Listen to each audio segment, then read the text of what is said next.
House will be in order. Chair lays before the House a communication from the Speaker. The Speaker's Rooms, Washington, D.C., November 2nd, 2023.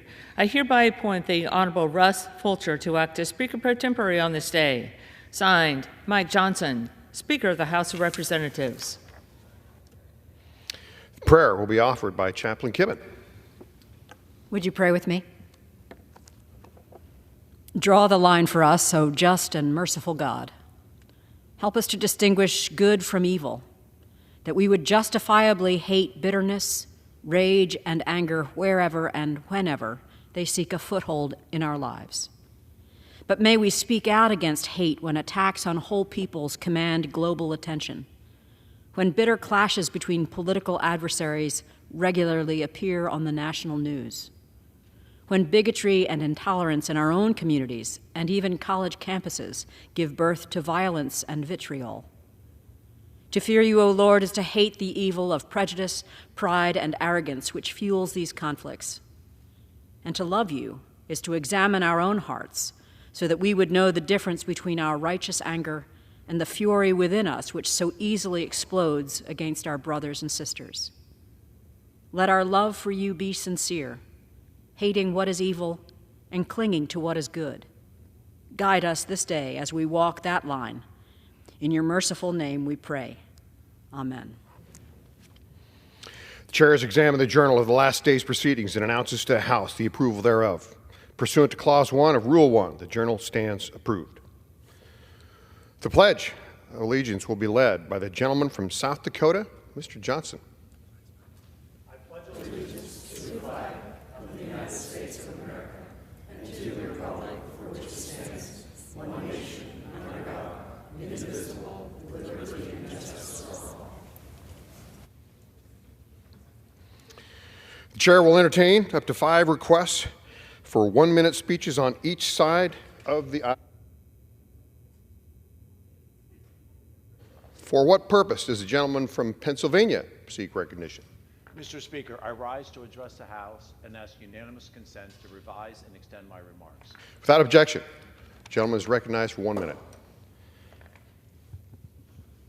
Mr. Speaker, last month there were 269,735 attempted border crossings by illegal immigrants. The numbers don't lie. Joe Biden's open border policies have unleashed a crisis, making every state a border state. I've been to our border and spoken to the agents on the ground who are currently working tirelessly to handle the humanitarian crisis and the national security crisis that continues to occur each day. It's time for the Senate to pass the Secure the Borders Act, which would force the Biden administration to restart construction of a border wall, increase the number of Border Patrol agents, end catch and release, and finally, deploy the new technologies that our Border Patrol agents have requested in order to help secure our border. Our communities can't afford to wait any longer. It's time to fund our Border Patrol and ensure that our agents have the tools and the resources that they need to stop the flow of illegal immigrants and the individuals who cross our border from the terrorist watch list. They are entering our nation each and every day. Thank you, Mr. Speaker, and I yield. For what purpose does the gentlewoman from Pennsylvania seek recognition? Mr. Speaker, I ask unanimous consent to address the House for 1 minute and to revise and extend my remarks. Without objection, the gentlewoman is recognized for 1 minute.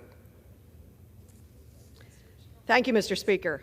This past Monday, October the 30th, marked 11 years that my son, Harry, has been in long-term recovery from opioid addiction.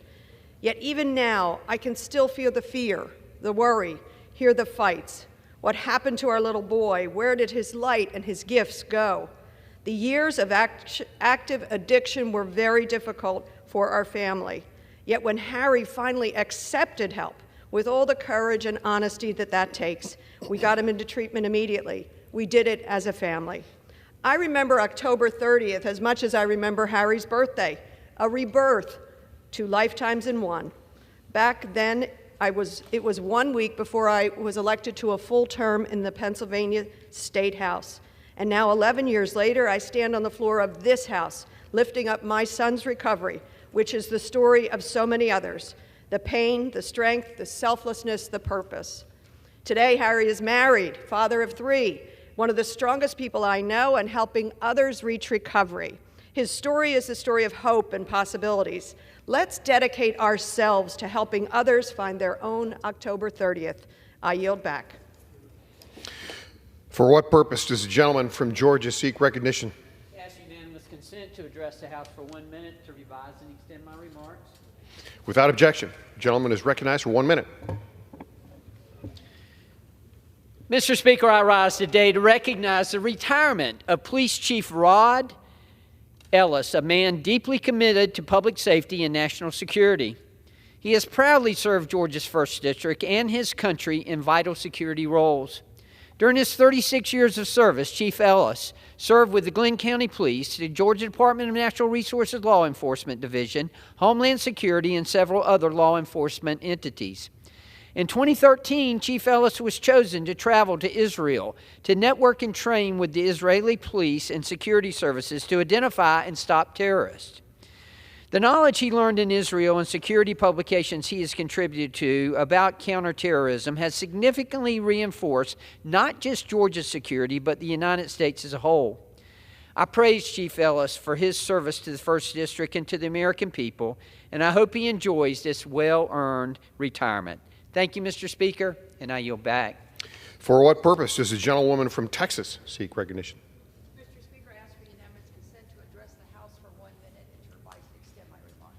Without objection, the gentlewoman is recognized for 1 minute. Thank you,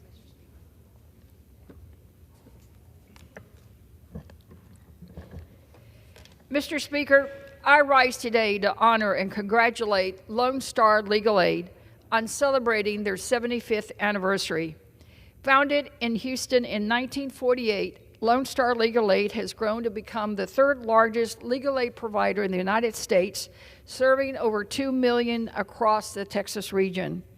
Mr. Speaker, Lone Star Legal Aid holds a very special place in my heart because, you see, that's where I started. I went to law school to be a legal aid lawyer. That's where I found my calling in fighting for the poor and the most vulnerable back in the 80s. And here we are, 75 years later, and Lone Star is still there for communities in their darkest and most challenging moments. They've played a vital role in desegregating public housing, improving children's health care, championing environmental justice, fighting for the poor, and helping those in their fight for public benefits. In short, they help right to pursue their legal access to justice. So today, let's recognize Lone Star Legal Aid for 75 years. Thank you for making a difference in people's lives. Thank you, Mr. Speaker. I yield back. For what purpose does the gentleman from South Dakota seek recognition? I ask unanimous consent for you to address the body and to advise for 1 minute and to revise and extend my remarks. Without objection, the gentleman from South Dakota is recognized for 1 minute.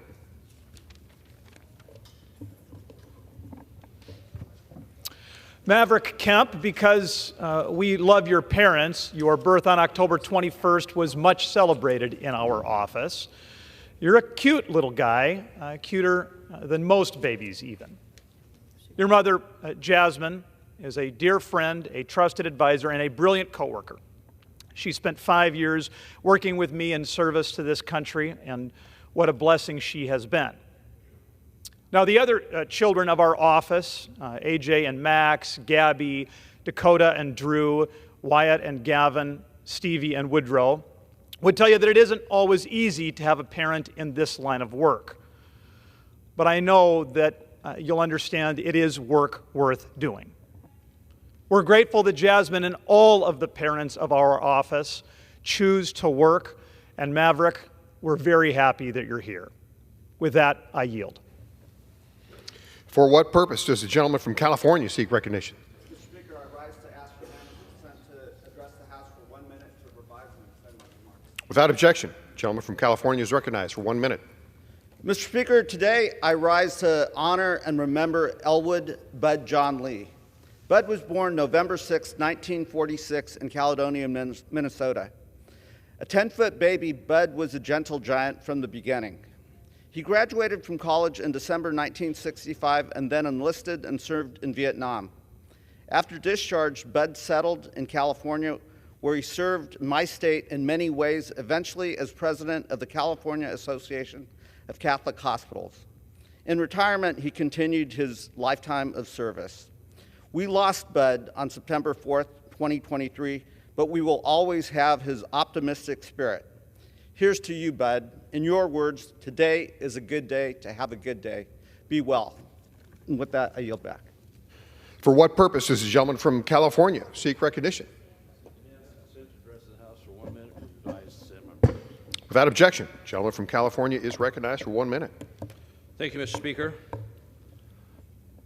It's incredible the amount of anti-Semitism that is rising up in this country and around the world. At a time when we preach tolerance, equity, and so many other things related to that we would have this wave of anti-Semitism coming out against Jewish people that is done brazenly in the light of day on our college campuses, our media, even across the street a couple weeks ago when they blocked off Independence Avenue ostensibly for rights for others. And so here we are. We have an alliance with the country of Israel, which is extremely important for us. Look at the partnerships we have with the United States and Israel in developing technology for saving water and agriculture, medical technology, and yes, the important technology for defense systems, our Patriot missiles and their Iron Dome, when we work together.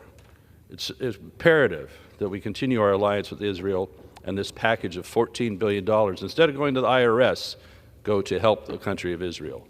I yield back. For what purpose does the gentleman from Illinois seek recognition?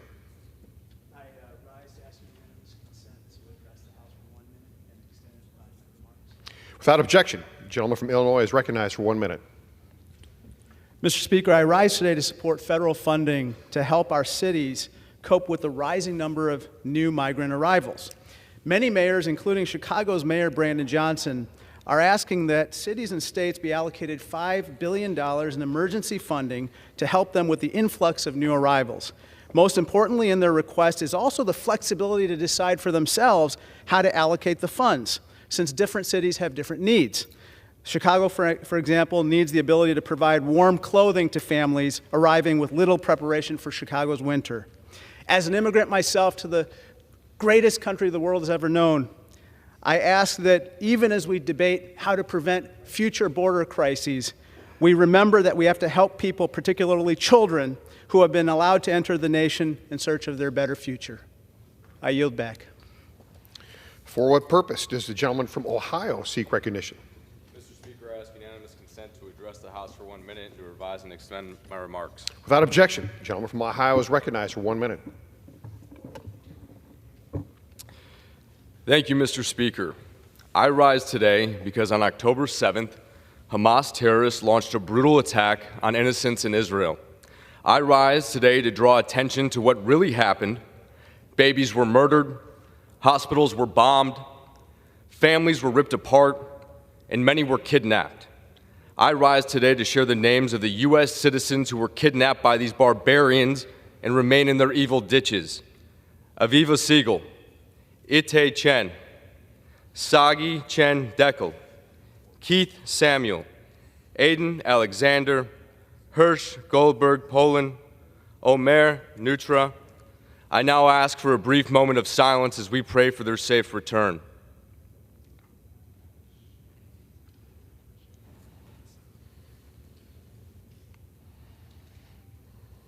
Thank you, Mr. Speaker, and I yield back.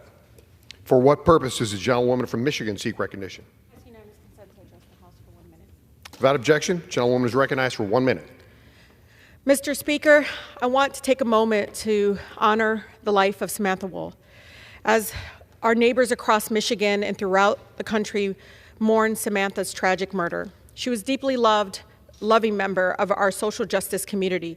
She was a friend of mine. And my friend, our mutual friend Dan, reminded me how she showed up with that beautiful, sweet smile and the warmest eyes that greet you to my swearing-in ceremony and how she embraced him in a hug, saying she was so happy that he showed up and how important it was. That's who she was. She showed up for others always. Her organizing work, from progressive politics to interfaith work between Jewish and Muslim communities, has built bridges and made our community stronger. Please keep her loved ones and our community in your prayers as her family seeks justice and healing during this difficult time. For what purpose does the gentlewoman from Minnesota seek recognition? Mr. Speaker, for the purposes of debate, wrong page. Mr. Speaker, by the direction of the Committee on Rules, I call up H-Res 838 and ask for its immediate consideration. The clerk will report the resolution. House Calendar Number 46, House Resolution 838. Resolve that at any time after adoption of this resolution, the Speaker may, pursuant to Clause 2B of Rule 18, declare the House resolved into the Committee of the Whole House on the State of the Union for consideration of the bill, H.R. 4821, making appropriations for the Department of the Interior, Environment, and related agencies for the fiscal year ending September 30th, 2024, and for other purposes. All points of order against consideration of the bill are waived. General debate shall be confined to the bill and shall not exceed 1 hour, equally divided and controlled by the chair and ranking minority member of the Committee on Appropriations or their respective designees. After general debate, the bill shall be considered for amendment under the 5-minute rule. The bill shall be considered as read. All points of order against provisions in the bill are waived. Section 2A. No amendment to H.R. 4821 shall be in order except those printed in Part A of the report of the Committee on Rules accompanying this resolution, amendments en bloc described in Section 3 of this resolution, and pro forma amendments described in Section 4 of this resolution. B. Each amendment printed in Part A of the report of the Committee on Rules shall be considered only in the order printed in the report, may be offered only by a member designated in the report, shall be considered as read, shall be debatable for the time specified in the report, equally divided and controlled by the proponent and an opponent, shall not be subject to amendment except as provided by Section 4 of this resolution, and shall not be subject to a demand for division of the question in the House or in the Committee of the Whole. C. All points of order against amendments printed in Part A of the report of the Committee on Rules or against amendments en bloc described in Section 3 of this resolution are waived. Section 3. It shall be in order at any time for the chair of the Committee on Appropriations or her designee to offer amendments en bloc consisting of amendments printed in Part A of the report of the Committee on Rules accompanying this resolution, not earlier disposed of.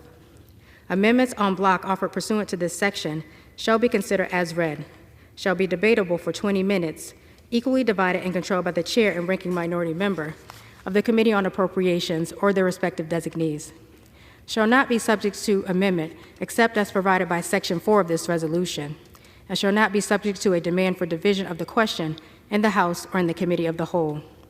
Section 4.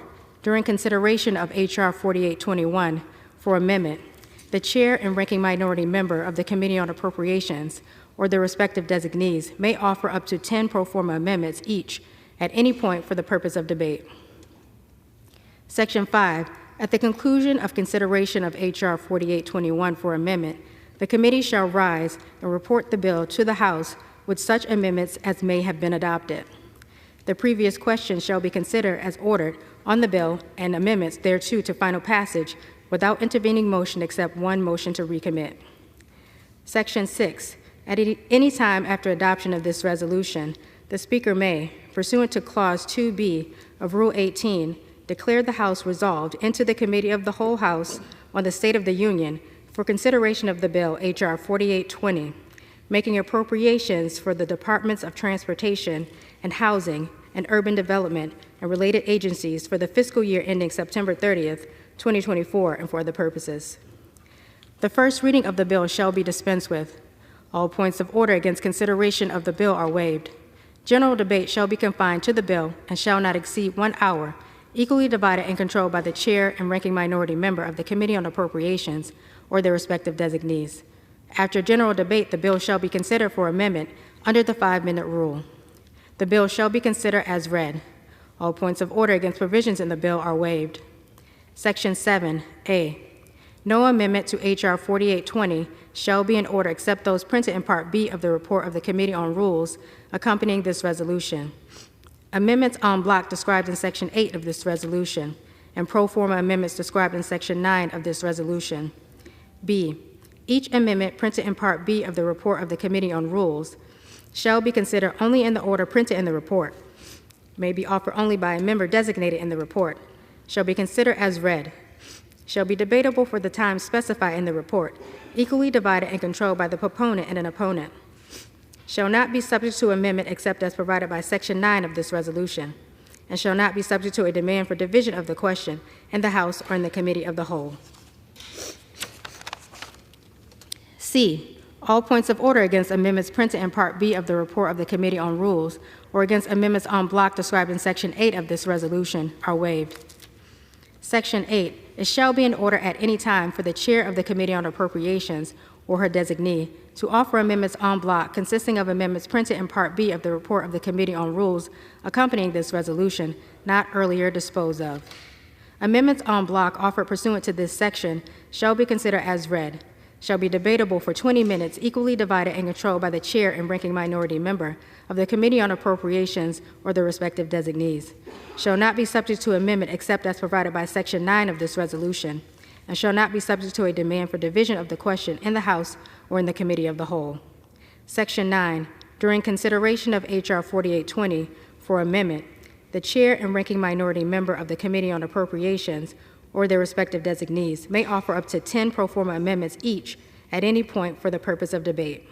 Section 10. At the conclusion of consideration of H.R. 4820 for amendment, the committee shall rise and report the bill to the House with such amendments as may have been adopted.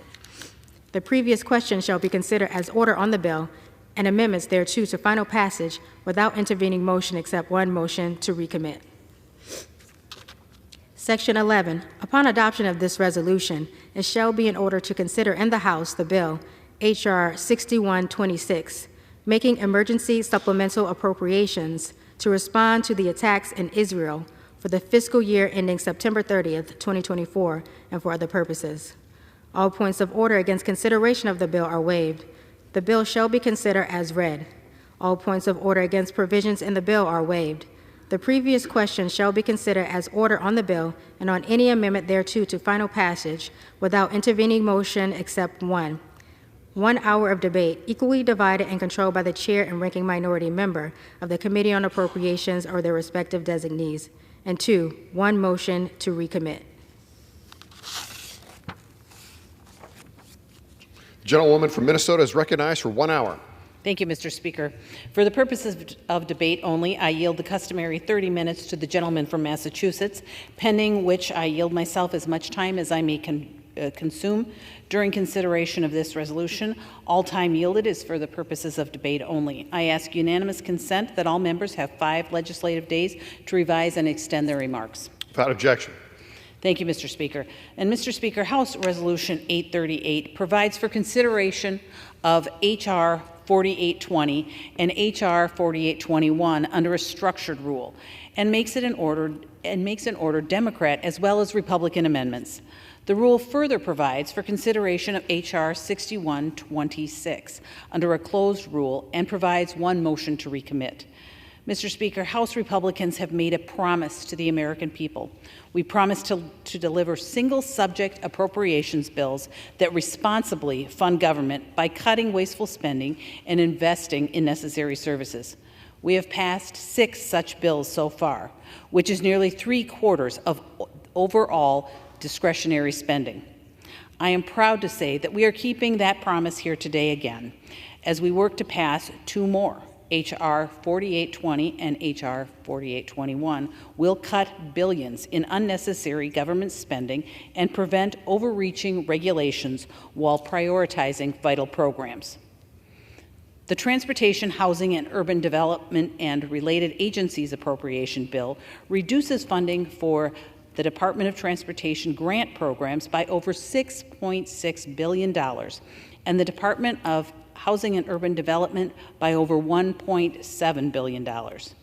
The Appropriations Committees made these cuts by rejecting the administration's request to increase bureaucracy and their request to increase wasteful climate and equity initiatives. It rejects their request for additional program initiatives, including one to make the DOT's federal vehicle fleet electric to the tune of $26 million and $300 million for Green New Deal grants promoting environmental justice priorities in public housing of all places. It cuts all this and more while funding key programs. It will strengthen our infrastructure, prioritize transportation safety, including funding and the training of 1,800 new air traffic controllers, and focus on housing assistance for vulnerable Americans, including the elderly, the disabled, and veterans. The Interior, Environment, and Related Agencies Appropriation Bill right-sizes the agency by funding levels while expanding access to critical minerals. It also repeals this administration's Waters of the United States regulations, something so important to states like mine, like Minnesota, who knows full well how to manage their waters and do not need the government telling them how to do their job. Can you imagine having to go through the federal government when your field floods? Because now those waters fall under the WOTUS authority. WOTUS is just another example of unnecessary government overreach. The bill also limits the abuse of the Endangered Species Act. This also impacts states like Minnesota, where the gray wolf population is not just maintained, it is actually thriving. But because in California the gray wolf population is dwindling, the administration would force Minnesota to follow the same regulations as California. Complete nonsense. I am proud to support this legislation that prioritizes public safety while trusting the states to do what is right for them. And finally, Mr. Speaker, I stand here today in full support of our ally, Israel. The supplemental package we are debating today will provide critical aid to our friend as they defend themselves against terrorists while respecting taxpayer dollars. On October 7th, our allies in the Middle East were attacked by Hamas terrorists, murdering 1,400 people. Victims include women, children, innocent bystanders, even American citizens since the attack started. Israel and the U.S. enjoy a unique and long-standing relationship as one of our closest non-NATO allies. We have for decades provided assistance to help Israel defend itself, and House Republicans are continuing that tradition today. The Israel Security Supplemental Appropriation Act provides $14 billion for Israel to defend itself against foreign terrorists. This includes funds for Iron Dome and David Sling defense systems and further development of the Iron Beam defense system. Perhaps more significantly, this bill is offset through rescissions of the Democrats' IRS Army funding provided under the Inflation Reduction Act. This rescission represents an important effort to respect the taxpayer and the dollars they entrust to us. America's support for Israel is unwavering, but there is simply no reason why the funds we provide should be placed on the backs of future generations by furthering our debt crisis. This is a common-sense solution, and I commend Speaker Johnson and Chairwoman Granger in putting forth this bill as a timely junction. I look forward to supporting this legislation, and I urge my colleagues to do the same. Mr. Speaker, I am proud to support the rule and underlying legislation. I urge all members to do so, and I reserve. Gentlewoman from Minnesota reserves. Gentleman from Massachusetts is recognized. Thank you, Mr. Speaker, and I thank the gentlelady from Minnesota for yielding me the customary 30 minutes, and I yield myself such time as I may consume. Gentleman's recognized. Mr. Speaker, I want to be clear about something. Democracy is messy, and yes, at times it can be very frustrating. But what happened in this chamber last month, putting everything on hold for 3 weeks as House Republicans failed time and time again to elect a speaker, that was not democracy.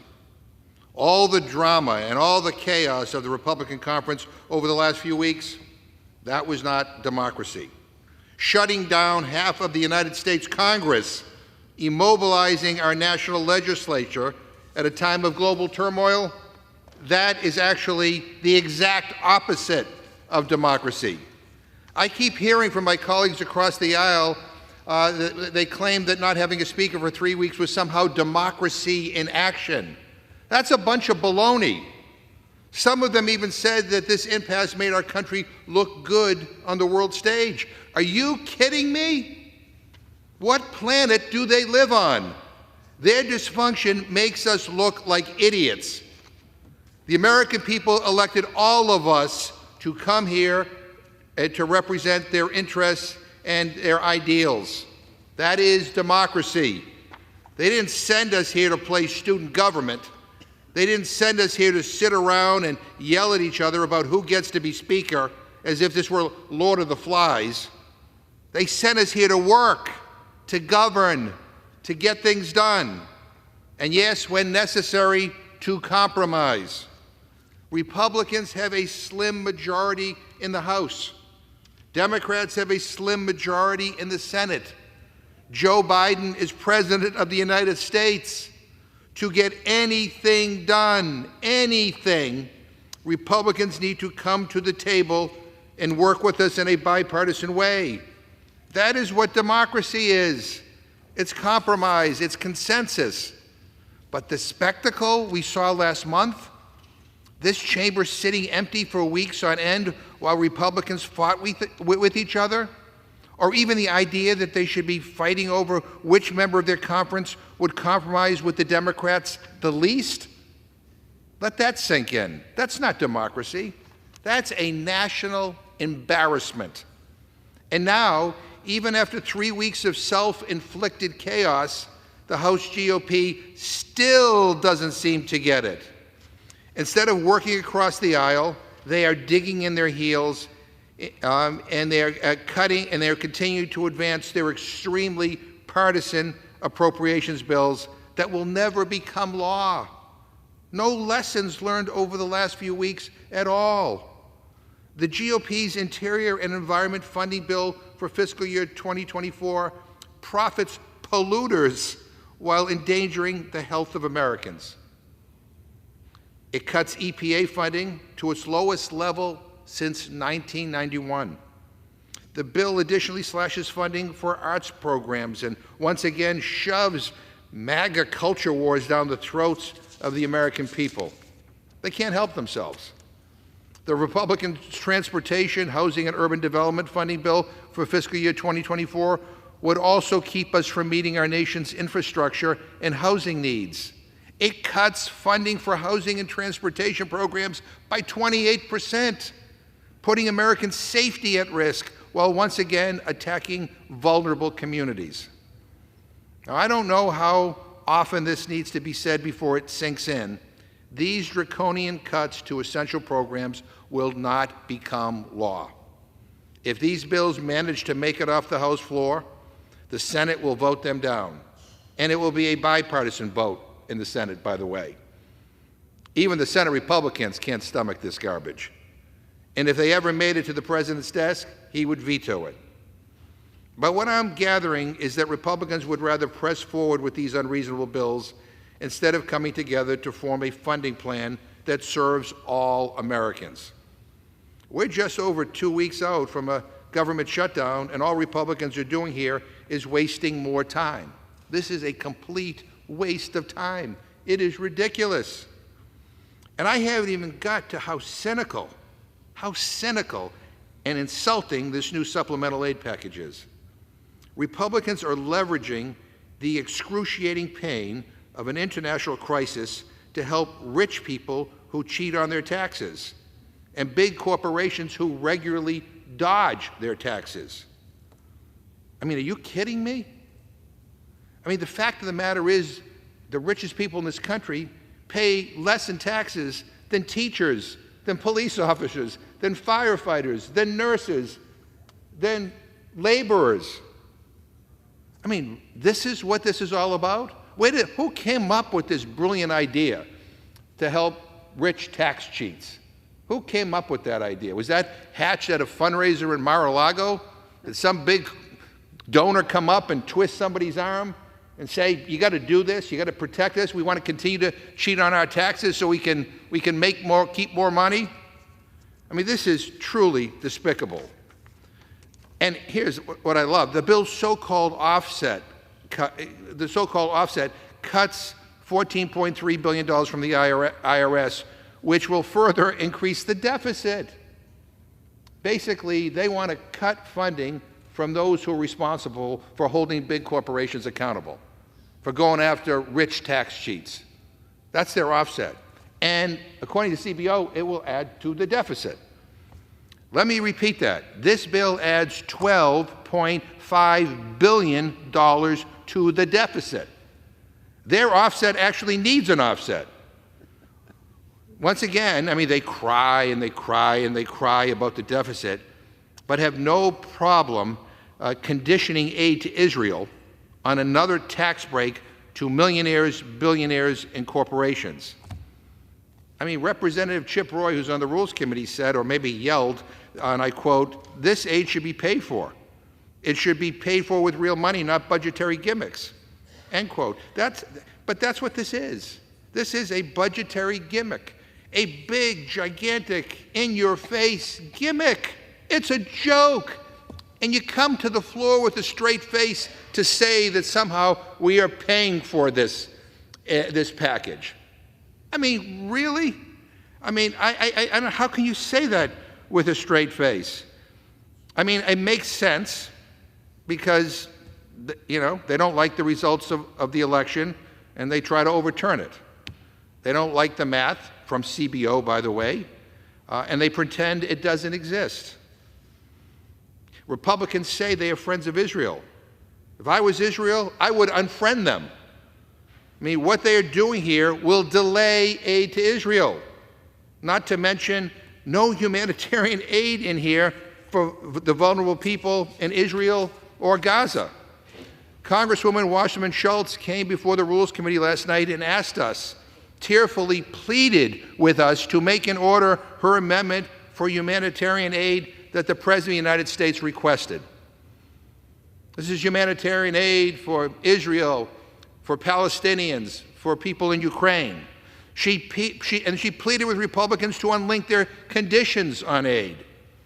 She offered an amendment to put the humanitarian aid that the Republicans left out, again, and asked that we help some of the most vulnerable people who are caught in the middle of this conflict. People in Israel, people in Gaza, people in Ukraine. And by the way, half of the people in Gaza are children, for God's sake. They need food, and they need medicine, and they need water. They need it now. They need help now. And I offered Ms. Wasserman Schultz's amendment, and it was voted down by every single Republican.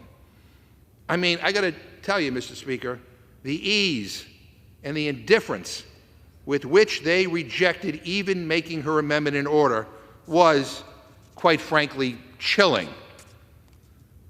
And by the way, there's no aid for Ukraine in this supplemental package. Nothing. This is what the president asked for. So Vladimir Putin's happy.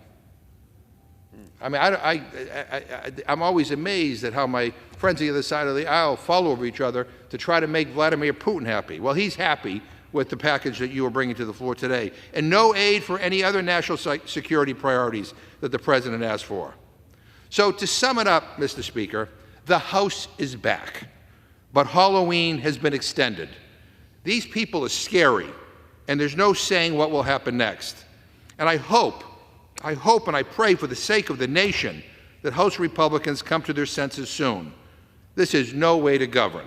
And with that, I reserve my time. From Massachusetts reserves. Gentlewoman from Minnesota is recognized. Thank you, Mr. Speaker. And I'd like to bring the focus back to the discussions in front of us. But I do think it is worth reminding everyone that while we may have had a delay, we have still passed 6 appropriations bills this Congress. The Senate has just passed their first 3 appropriation bills this week. The House has passed bills representing the majority of the federal discretionary spending, roughly 3/4 of the budget. The Senate, just 17%. Make no mistake, we still have a lot of work to do, but Speaker Johnson and the House Republicans will continue to work towards passing every bill individually before our November 17th deadline. And I do invite my colleagues on the other side of the aisle to join us. Mr. Speaker, I would like to yield 3 minutes to the gentleman from New York. Gentleman is from New York is recognized. Thank you, Mr. Speaker, and I thank the gentlewoman from Minnesota for yielding time. On October 7th, 2023, the world witnessed in real time on the internet the heart-wrenching images of innocent Israelis slaughtered in their homes. These attacks claimed the lives of more than 1,400 innocent people, including at least 30 American citizens that we know of. We saw pure evil on display that day as Hamas murdered and kidnapped children, raped women, savagely attacked the elderly. They killed entire families in the most brutal and shocking fashion that the world has ever seen. Even worse, they went as far as to desecrate the bodies, and they celebrated their war crimes. Every single American should be heartbroken, should be disgusted, and should be enraged. Shame on my colleagues that have called for a ceasefire. Shame on my colleagues who have acted as apologists for the genocidal terrorist organization Hamas. Shame on my colleagues who have joined anti-Semitic rallies and waved Palestinian flags, especially here in our nation's capital. Every American should stand with the Jewish people in Israel. The people of Israel are a lone beacon of freedom in the Middle East. I've been there. Many of us have been there. We all should go there. And I've seen firsthand the threat that they face from radical terrorists, and the very same ones that hate the freedoms that we enjoy here in the United States. It's in these moments of crisis that the strength of our convictions and the depth of our friendships are truly tested. In Israel's time of need, America cannot be silent. H.R. 6126 provides Israel with the support that they need to protect their freedoms and eradicate Hamas, while offsetting the financial burden on the American people. It's time for Congress to step up and to send a message to the world that Israel is not alone. Unfortunately, this administration's foreign policy has failed. Their weak policies, like unfreezing the $6 billion in assets for Iran, starkly contrast the previous administration's work to establish the Abraham Accords and end ISIS. This weakness on the world stage leaves our nation vulnerable as well. Combined with our wide-open borders, we cannot wait until there's an attack on American soil to act. The world is watching.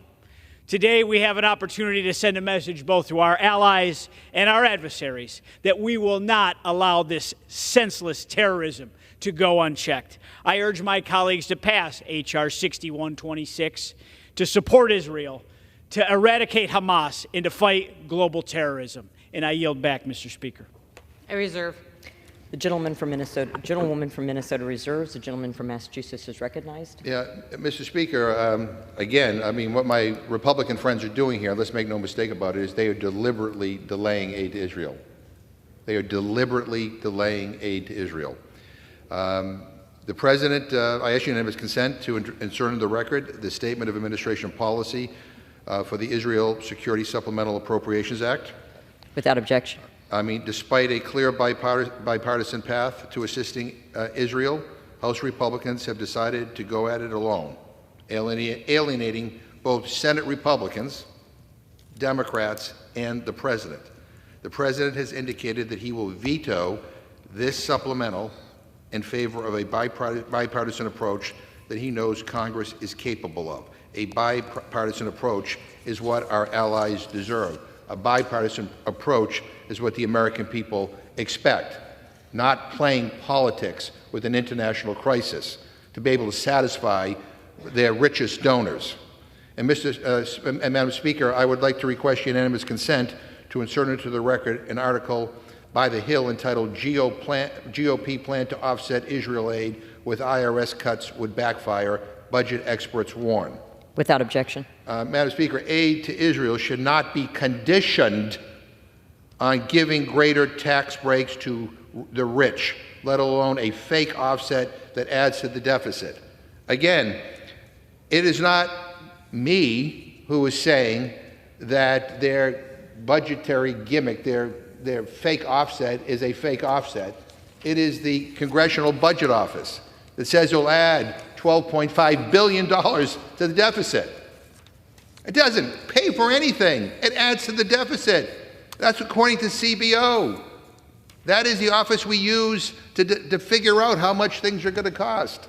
They know that. They come here and they deliberately distort the facts and distort the truth. And they're conditioning aid to Israel on helping out the richest tax cheats in America. I mean, it is mind-boggling. It is mind-boggling. Again, maybe they'll raise money at a fundraiser or something, but it is not the way we should proceed here. And by the way, it is going to delay aid to Israel. And the Senate, in a bipartisan way, wants no part of this. The president wants no part of it.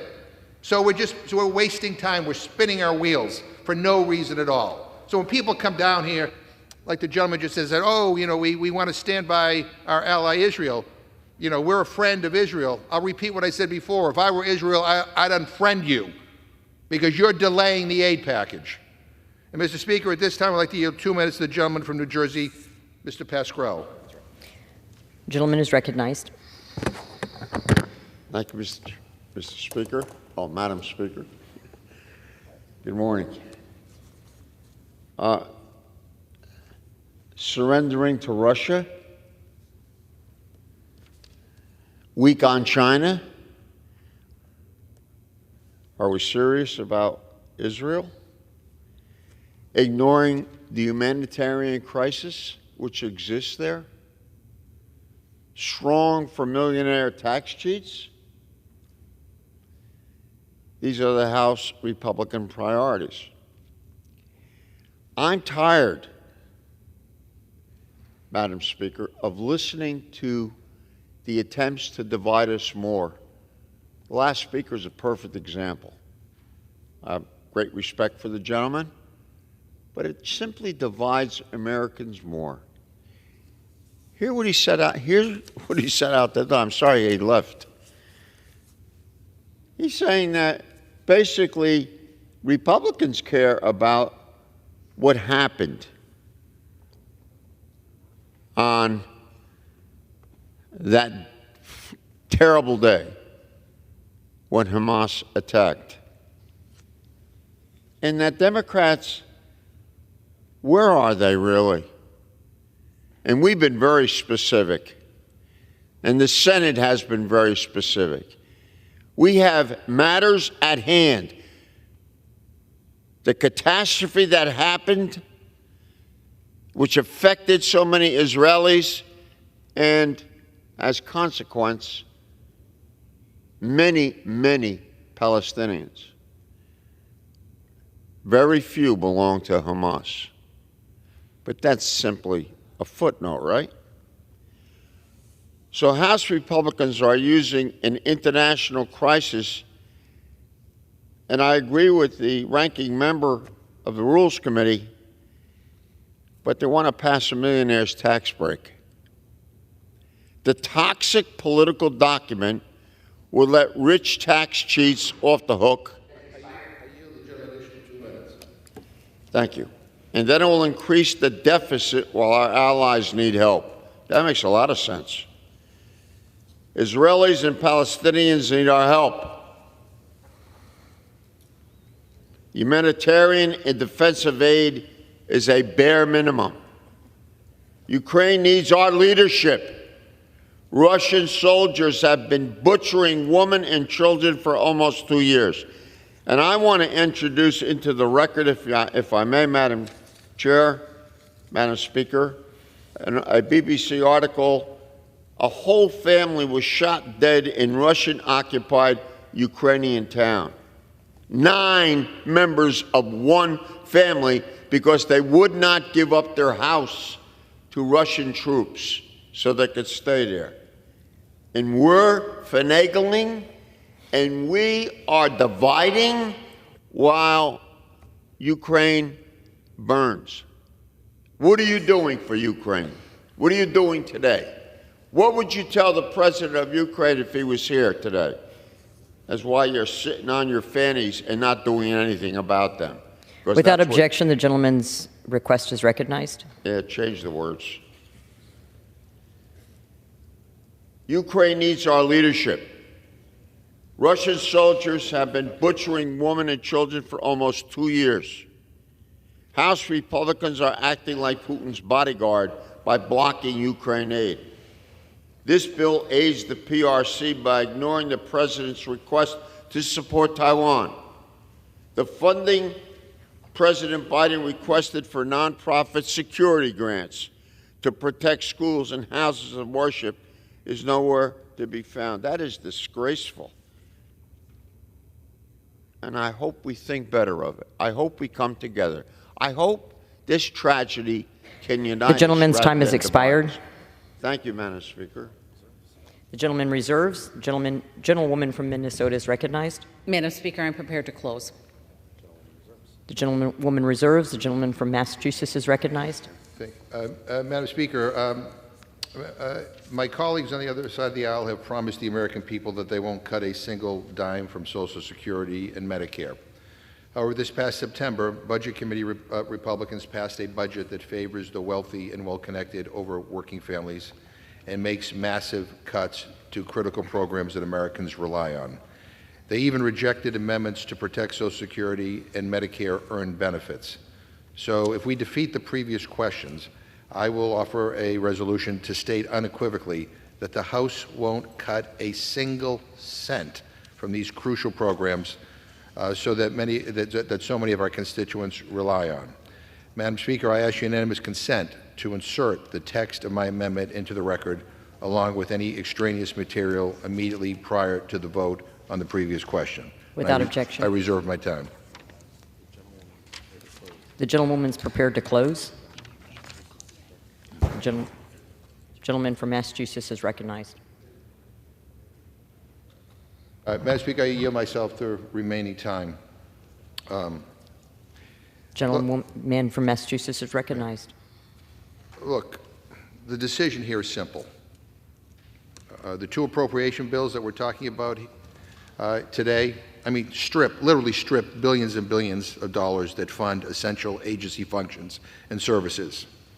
Members are either for these extreme funding cuts or they're not. And I would say to my friends on the Republican side who like to masquerade as moderates, you can't get away with saying, oh, I just wanted to move the process along. The bottom line is you vote for these bills, you own what is in them. Please understand that. On the Transportation and Housing and Urban Development and Related Agencies bill, they cut $26 billion below the 2023 levels. It raises costs while threatening to damage our nation's economy. It makes travel and communities less safe. Who does that? It further harms our environment and ignores the impact of climate change. Open your eyes, I would say to my Republican friends. If you don't believe that climate change is real now, then you're hopeless. You're hopeless. You should go retire. You're not fit to be here. It strips away equal access to housing and community development investments. Who does that? And on the Interior, Environment, and Related Agencies bills, again, deep cuts, aimed at trying to undo attempts to deal with the climate crisis. We're having wildfires all over the world and in this country. Extreme weather conditions, floods and droughts. Talk to your farmers. Talk to people in your community. Everybody gets it, but except the Republican conference here has its head in the sand. So on these appropriation bills, it is clear. Read the bills. Read the bills. I don't know how anybody could come here with a straight face and say that this is good legislating. The only thing that is good is the fact that they're so extreme that even Senate Republicans are not going to take any of this garbage seriously. And the supplemental aid bill is disastrous as it is disgraceful. Everybody in this House, everybody is horrified by the events of October 7th. The terrible tragedy that occurred that day. Israeli civilians massacred that day. And my Republican friends say they want to help Israel, and so what do? They condition the aid to Israel on essentially a tax break for millionaires and billionaires and corporations that cheat on their taxes. Really? That's what they're thinking about. That's the focus. Don't miss an opportunity to help the well-off and the well-connected. Don't miss an opportunity to help tax cheats who are millionaires and billionaires or big corporations. Let's not miss an opportunity to try to help them be able to continue to cheat on their taxes. They may be big donors, but I'm going to tell you what they do is not right. It's illegal. They ought to be held accountable. The same way that average working people are held accountable.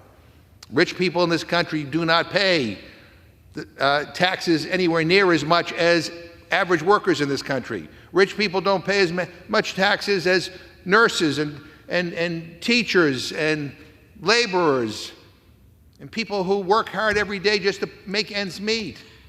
Come on, we ought to be able to agree on that. But to condition any aid on helping protect these tax cheaters, boy, that's cynical. But it tells you where their priorities are, Madam Speaker. You know, so the question is, members either want to provide the aid to Israel or they don't. And if you really were serious about this, you wouldn't politicize it. If you were really serious about this, you'd be working in a bipartisan way, not only with Democrats in the House, but with Republicans and Democrats in the Senate and with the White House, and let's get this thing done quickly, but can't do it. And they decide that they can't bring themselves to support any kind of humanitarian aid. Half the people who live in Gaza, half the people, are children. Are children. They're not Hamas. They're just innocent children. The idea that we'll get to a humanitarian aid package, whenever we feel like it. I mean, really? Are you watching the footage on TV? Are you reading about the reports about the suffering? These children need help now. They needed help a week ago. The idea that, we just can't talk about that right now. It's inhumane. It's inhumane. Nothing in here to help Ukraine. And by the way, there's a humanitarian crisis unfolding in Ukraine as well. That humanitarian aid package would help those innocent people caught in the crossfire in Ukraine, but can't be bothered. We gotta help protect, tax breaks for rich people. That's the priority, not the suffering people of Ukraine. No security package for Ukraine, nothing. Vladimir Putin is celebrating as we speak. It's exactly what he wants. I'm sure my friends will get great coverage on Moscow TV, because this is exactly what Putin has been hoping for, that that the Congress will walk away from helping the Ukrainians defend their sovereignty. Russia attacked Ukraine, tried to invade Ukraine without any provocation, and you're acting like it's no big deal. And the people that are being caught in the crossfire, well, we can't be bothered with giving you any humanitarian aid. Other national security priorities the president asked for, those have been put on the back burner. Like, what is this Republican majority thinking? What world are you living in? And again, please don't repeat the lie that you're paying for things with these offsets. These offsets are not real. Congressional Budget Office says it. I get it, you don't like that they say it, but they tell you the truth. And you can either ignore it or not, but don't say that somehow we're offsetting the costs of our foreign aid package here. We're not. That's a joke. It's ridiculous. It's an insult to the intelligence of the American people. It's an insult to the members of Congress that serve in this institution. And you say it with a straight face. Like, what's going on here? The chaos of the Republican Party is no longer just about the Republican Party. It has become an international embarrassment for our country. The way you are handling legislation today is an international embarrassment for our country. The insensitivity that is being demonstrated for innocent civilians being caught in the crossfire of these conflicts, that is an embarrassment for this country. A failure of government, it is a failure of government, and this is a national security threat. You know, the grand old party, the once great party of Lincoln and Eisenhower, is no longer fit to govern. Is no longer fit to govern. It no longer represents a coherent political philosophy or ideology. It relies on scandal and spectacle to mask sedition and selfishness and greed. How else do you explain the giveaway to tax cheats in their Israel aid package? I'm pleading with normal Republicans, traditional Republicans, with courage and integrity and guts. We need you to retake your party. I want a strong Democratic Party, but we need a strong, principled Republican Party if this country is going to work. And right now, we do not have that. And again, what is happening here today? Wasting our time on appropriation bills that are so extreme in terms of what they cut, that are going nowhere. Wasting our time on that. And this cynical attempt to help big donors who cheat on their taxes by conditioning aid to Israel on protecting them is I don't even, like, who thought that one up? I don't even know where that idea came from. Like who thought it was a good idea to do this? At a time of an international crisis, when, boy, wouldn't it be nice if we all spoke with one voice? Wouldn't it be great if everybody could stand up here and say we're together and we're meeting the challenges, appropriately and properly and decisively? But that's not what we're doing today. That's not what we're doing today. I have to tell you, Madam Speaker, just when you think it can't get any worse around here, it does. And I will close with this. I still can't get out of my head the ease in which my Republican friends on the Rules Committee voted to not even allow us to consider the amendment by Congressman Wasserman Schultz, especially the one on humanitarian aid. No discussion, no debate, nothing, and let's quickly all rejected it as if it was no big deal. Yeah. Look at those pictures. Look at those pictures. Not only what's happening in the Middle East, but what's happening in Ukraine. And then we have to start asking ourselves, why are we here? We're supposed to be about helping people in this country, and we're supposed to be about standing for human rights all around the world. And we're dealing with these garbage appropriation bills that are a disgrace, and we're dealing with an aid package, a supplemental aid package that is insufficient in so many ways in terms of what it doesn't fund, and it's so cynical. It is so cynical. So I would say, again, I urge my colleagues, Madam Speaker, to vote no on this rule. I urge them to vote no on all the underlying bills. I urge my Republican colleagues to go to one of your many conferences that you seem to have like 5 times a day to try to work out your problems within your conference and actually come to an agreement that maybe we ought to put the country and doing what's right ahead of everything else. So with that, I yield back the balance of my time.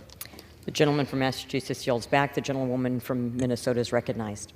Thank you, Madam Speaker. And I'd really like to bring back the discussion to the real issues at hand and talk about the fact that the American people and my constituents sent me to Washington to responsibly fund government and to stop overregulation and unnecessary interference from Washington. Overturning WOTUS, reining in the EPA, and investing in transportation safety. These bills do exactly that. The appropriations bills we're debating today cut unnecessary programming and prioritize the programs that serve the American people while allocating critical funding for vulnerable populations. I am proud of the work that my colleagues on the Appropriations Committee have done to take an honest look at government spending and make the sometimes hard decisions about where realistic cuts can be made. It is especially important because the national debt continues to rise and burden the next generation. I support the rule and the underlying bills and encourage members to do the same to make sure that we are responding responsibly to the national debt and the crisis that we're facing. I yield back the balance of my time, and I move the previous question on the resolution. The question is on ordering the previous question on the resolution. Those in favor say aye. Those opposed, no. In the opinion of the chair, the ayes have it. The gentleman from Massachusetts is recognized. I ask for the yeas and nays. The yeas and nays are requested. Those favoring a vote by the yeas and nays will rise. A sufficient number having risen, the yeas and nays are ordered. Pursuant to Clause 8 of Rule 20, further proceedings on this question are postponed. Pursuant to Clause 12A of Rule 1, the chair declares the House is in recess for a period less than 15 minutes.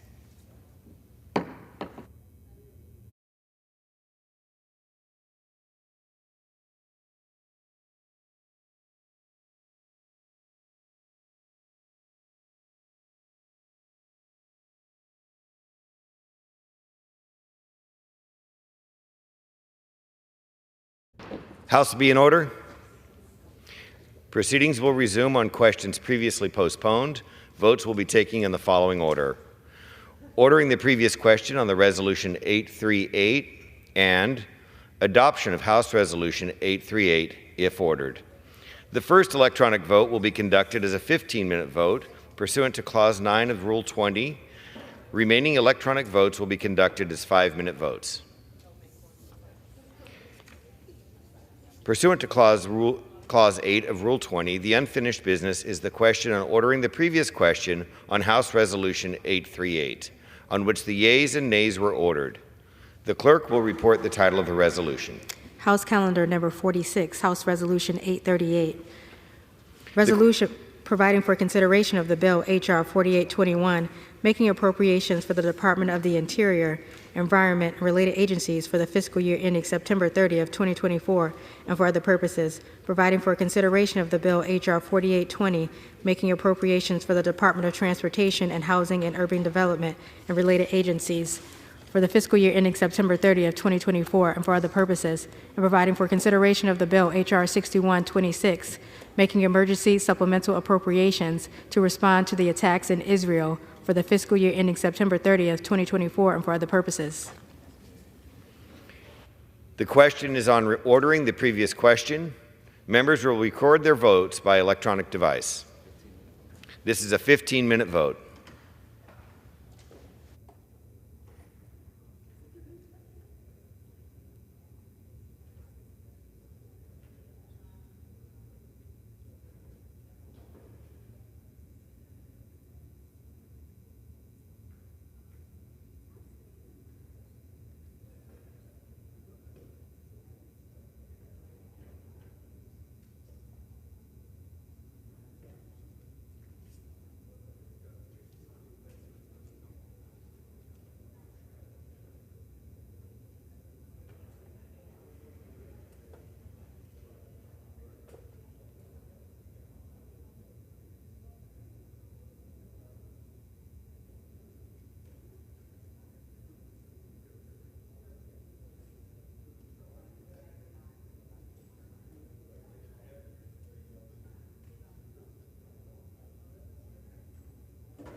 all members voted? Does any member wish to change their vote?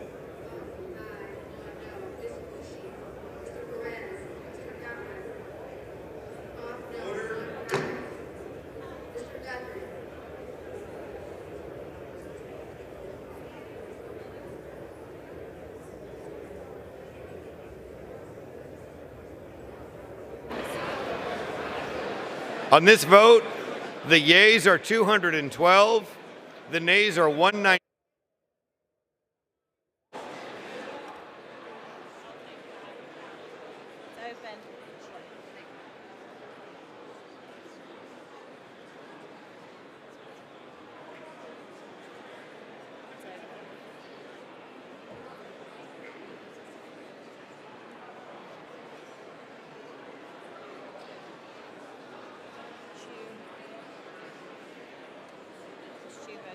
Ms. Chu votes no. Mr. Schweikert. Mr. Schweikert votes aye.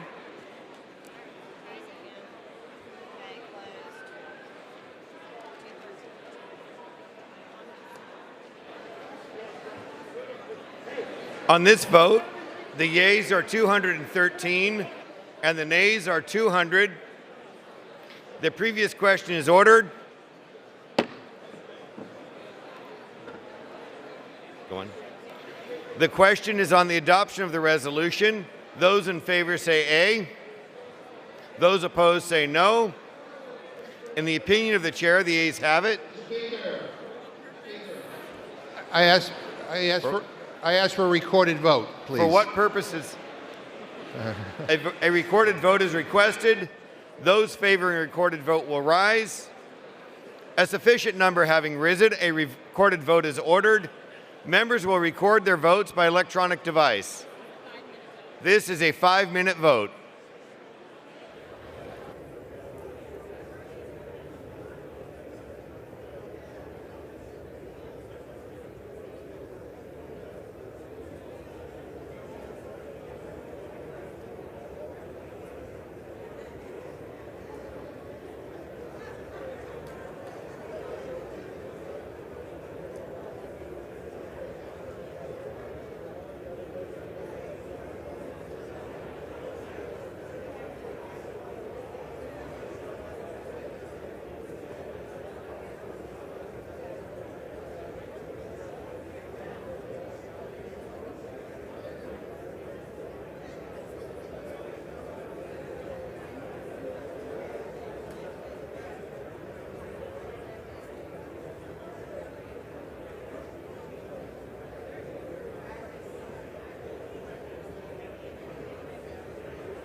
voted? Does any member wish to change their vote?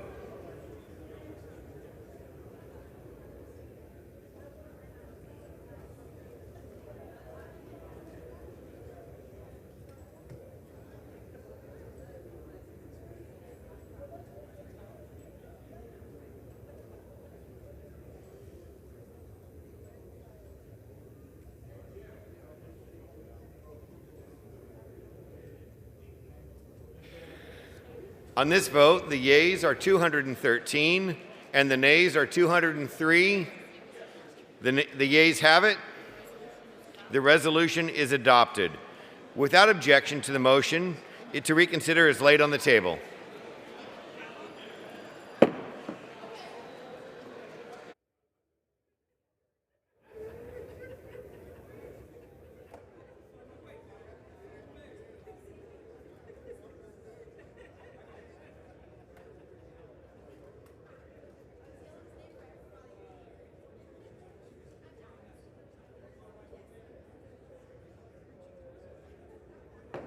The House will be in order.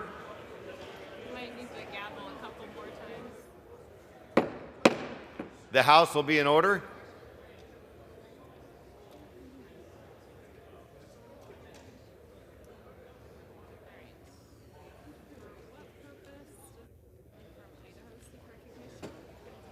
For what purpose? For what purpose does the gentleman from Idaho seek recognition? Mr. Speaker, I ask unanimous consent that all members have 5 legislative days to revise and extend their remarks and include extraneous material on H.R. 4821, and that I may include tabular material on the same. Without objection, the House will be in order.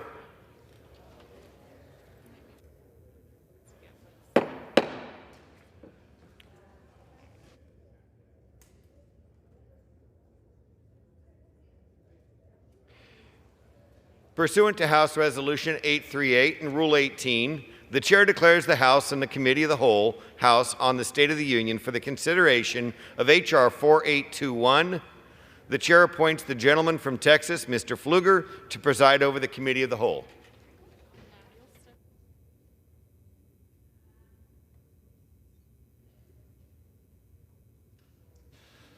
The House is in the Committee of the Whole House on the State of the Union for the consideration of H.R. 4821, which the clerk will report by title. A bill making appropriations for the Department of the Interior, Environment, and related agencies for the fiscal year ending September 30th, 2024, and for other purposes. Pursuant to the rule, the bill is considered read the first time. General debate shall be confined to the bill and shall not exceed 1 hour, equally divided and controlled by the chair and ranking minority member of the Committee on Appropriations of their respective designees. The gentleman from Idaho, Mr. Simpson, and the gentlewoman from Maine, Ms. Pingree, each will control 30 minutes. The chair recognizes the gentleman from Idaho. Thank you, Mr. Chairman. I yield myself such time as I may consume. Gentleman is recognized. I'm pleased to begin consideration of H.R. 4821, the fiscal year 2024 Interior, Environment, and Related Agencies Appropriation Bill. Before I get into the bill, I want to commend Chairwoman Granger for her steadfast leadership of the Appropriations Committee and her ongoing support. I'd also like to thank the ranking member of the full committee, Ms. DeLauro, for her work on this important legislation and other things. And I'd also like to thank Ranking Member Pingree for her partnership and the subcommittee members for their work on this bill, although Ms. Pingree and I might have some differences of opinion on this bill. H.R. 4821 provides $25.4 billion in new non-defense discretionary spending, which is $13.4 billion or 35% below the fiscal year 2023 level. The bill also rescinds $9.4 billion in unnecessary funding provided to the EPA, the Presidio Trust, the Council on Environmental Quality through the Inflation Reduction Act. Cutting funding is never easy or pretty. But with the national debt in excess of $33 trillion and inflation at an unacceptable level, we had to make tough choices to rein in federal spending. Last Congress alone, $3 trillion was spent outside of the normal appropriations process. That's $3 trillion that went on to the national debt. Simply holding funding flat is not enough. We must work to curb our out-of-control spending and get our budget back on track. This bill does that. This legislation prioritizes critical needs within our reduced allocation and addresses specific interests and concerns brought to our attention through more than 8,000 member requests. H.R. 4821 fully funds the payment in lieu of taxes program for fiscal year 2024, which is estimated to be $515 million. It also makes critical investments in Indian country by providing funding for the Bureau of Indian Affairs, Bureau of Indian Education, and Indian Health Services at fiscal year 2023 levels or above. To combat catastrophic wildfires and protect communities across the country, the bill includes $1.6 billion in discretionary increase includes a $1.6 billion discretionary increase to fund wildfire activities without budget gimmicks.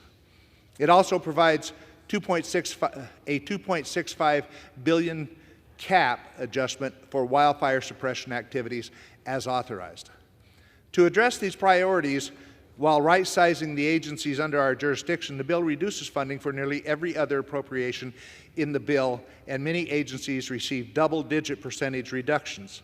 The EPA is reduced by $4 billion, or 39%, below the fiscal year 2023 level. In terms of policy, the bill makes important steps to reduce regulatory burdens imposed by the EPA, expand across to critical minerals and natural resources, and promote domestic energy production. Such efforts include, as soon as I can get these pages separated, halting the EPA's job-killing regulations, such as repealing the recent Waters of the United States regulations and rules that target reliable energy sources and domestic manufacturing. Limiting abuse of the Endangered Species Act regarding species such as the sage grouse, the gray wolf, bison, and the lesser prairie chicken. Expanding access to critical minerals and promoting proper management of our nation's forests, and requiring oil and gas lease sales. These policies will help boost our national security, reduce energy costs, and create American jobs. Mr. Chairman, this bill will help manage our public lands wisely, meet our commitment to our brothers and sisters in Indian country, and restore the fiscal responsibility necessary to get our economy back on track. I urge its adoption, and I reserve the balance of my time. The gentleman reserves. The chair now recognizes the gentlewoman from Maine. Thank you, Mr. Chair. I yield myself such time as I may consume. And I ask for unanimous consent to revise and extend my remarks. Gentlewoman is recognized. As ranking member of the Interior and Environment Appropriations Subcommittee, I'm deeply concerned about the majority's lack of urgency to fund the government. The continuing resolution expires in less than 3 weeks. But instead of getting to work negotiating with the Senate on a full-year bill, we are wasting time on bills that violate the terms of the Fiscal Responsibility Act of 2023. I strongly oppose the fiscal year 2024 Interior and Environment Appropriations Bill. This harmful bill debilitates America's ability to address the climate crisis and hobbles the agencies within its jurisdiction. It slashes funding for the Environmental Protection Agency by nearly 40%. That's nearly $4 billion less than we appropriated in FY23. It also rescinds more than $7 billion of vital investments provided by the Inflation Reduction Act for the United States to take immediate, economy-wide climate action. Climate change has reached a crisis point, and experts agree that we must take bold action to avoid a major, irreversible catastrophe. In addition to the cut proposed by the State and Foreign Ops Bill, Republicans' Interior Bill virtually eliminates the Greenhouse Gas Reduction Fund, established by the Inflation Reduction Act to mitigate the costs of climate pollution through investment in low and zero-emission technologies. But the damage inflicted by this bill extends far beyond climate change.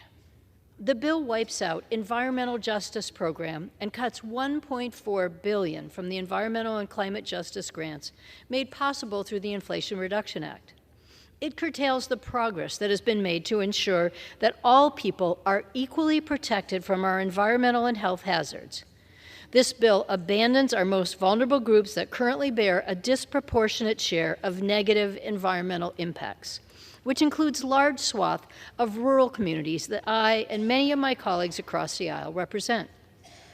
The bill also slashes funding for enforcement of the Clean Air and Clean Water Acts, which will enable polluters. The cuts in this bill are so severe that even agencies that usually garner bipartisan support are targeted for damaging reductions. Funding for the National Park Service, for example, will be cut by 13%. This bill also significantly reduces funding for the arts and humanities agencies.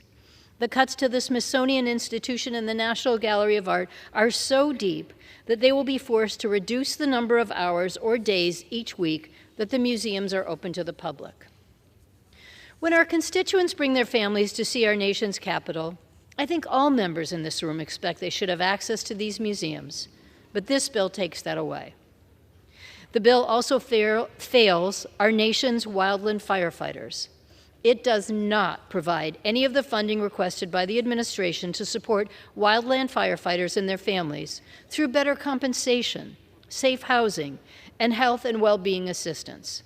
Without this funding, firefighters will lose the compensation increases first provided in the bipartisan infrastructure law. And sadly, this bill also contains numerous discriminatory riders, as well as an exhaustive list of anti-environment riders that seek to derail any effort to combat climate change and undermine clean water and clean air protections. They give an open invitation to exploitive oil, gas, and mineral leasing by blocking environmental regulations and even overriding judicial review. At the same time, the bill suppresses clean energy production.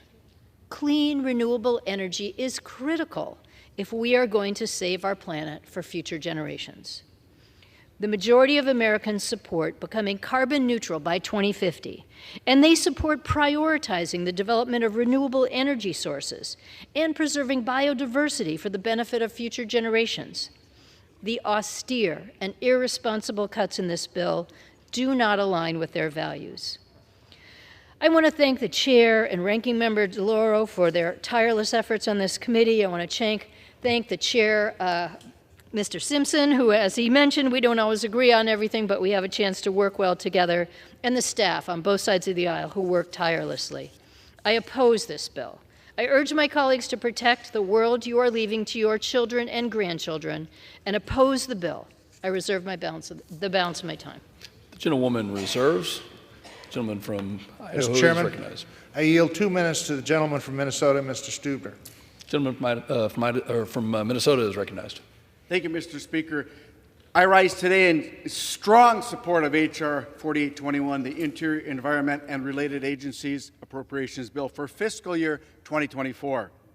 This year's appropriations bill is a win for Minnesota's 8th Congressional District and our nation. It is abundantly clear the Biden administration has an anti-mining, anti-farmer, anti-American worker, and anti-energy independence agenda. This bill stops that agenda in its tracks. The Department of Interior's mineral withdrawal in northeast Minnesota that forces us to be dependent on Chinese-owned, child labor-using mines in the Congo. This bill stops that agenda. The Biden administration's WOTUS rule that punishes farmers for puddles in their fields. This bill repeals the WOTUS rule. The EPA's abuse of the Endangered Species Act to list the northern long-eared bat, which has stifled responsible logging and forest management. This bill stops and reverses that. Mr. Speaker, I am proud that we finally have a common sense funding bill that puts American workers and rural America workers first.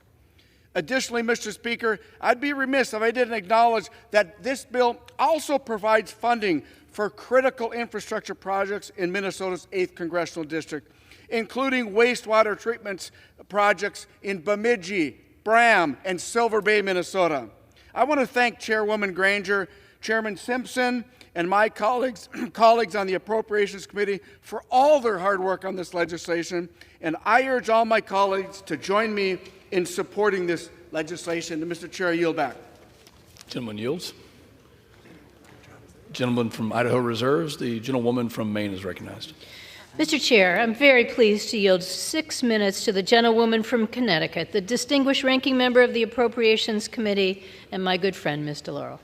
Gentlewoman from Connecticut is recognized.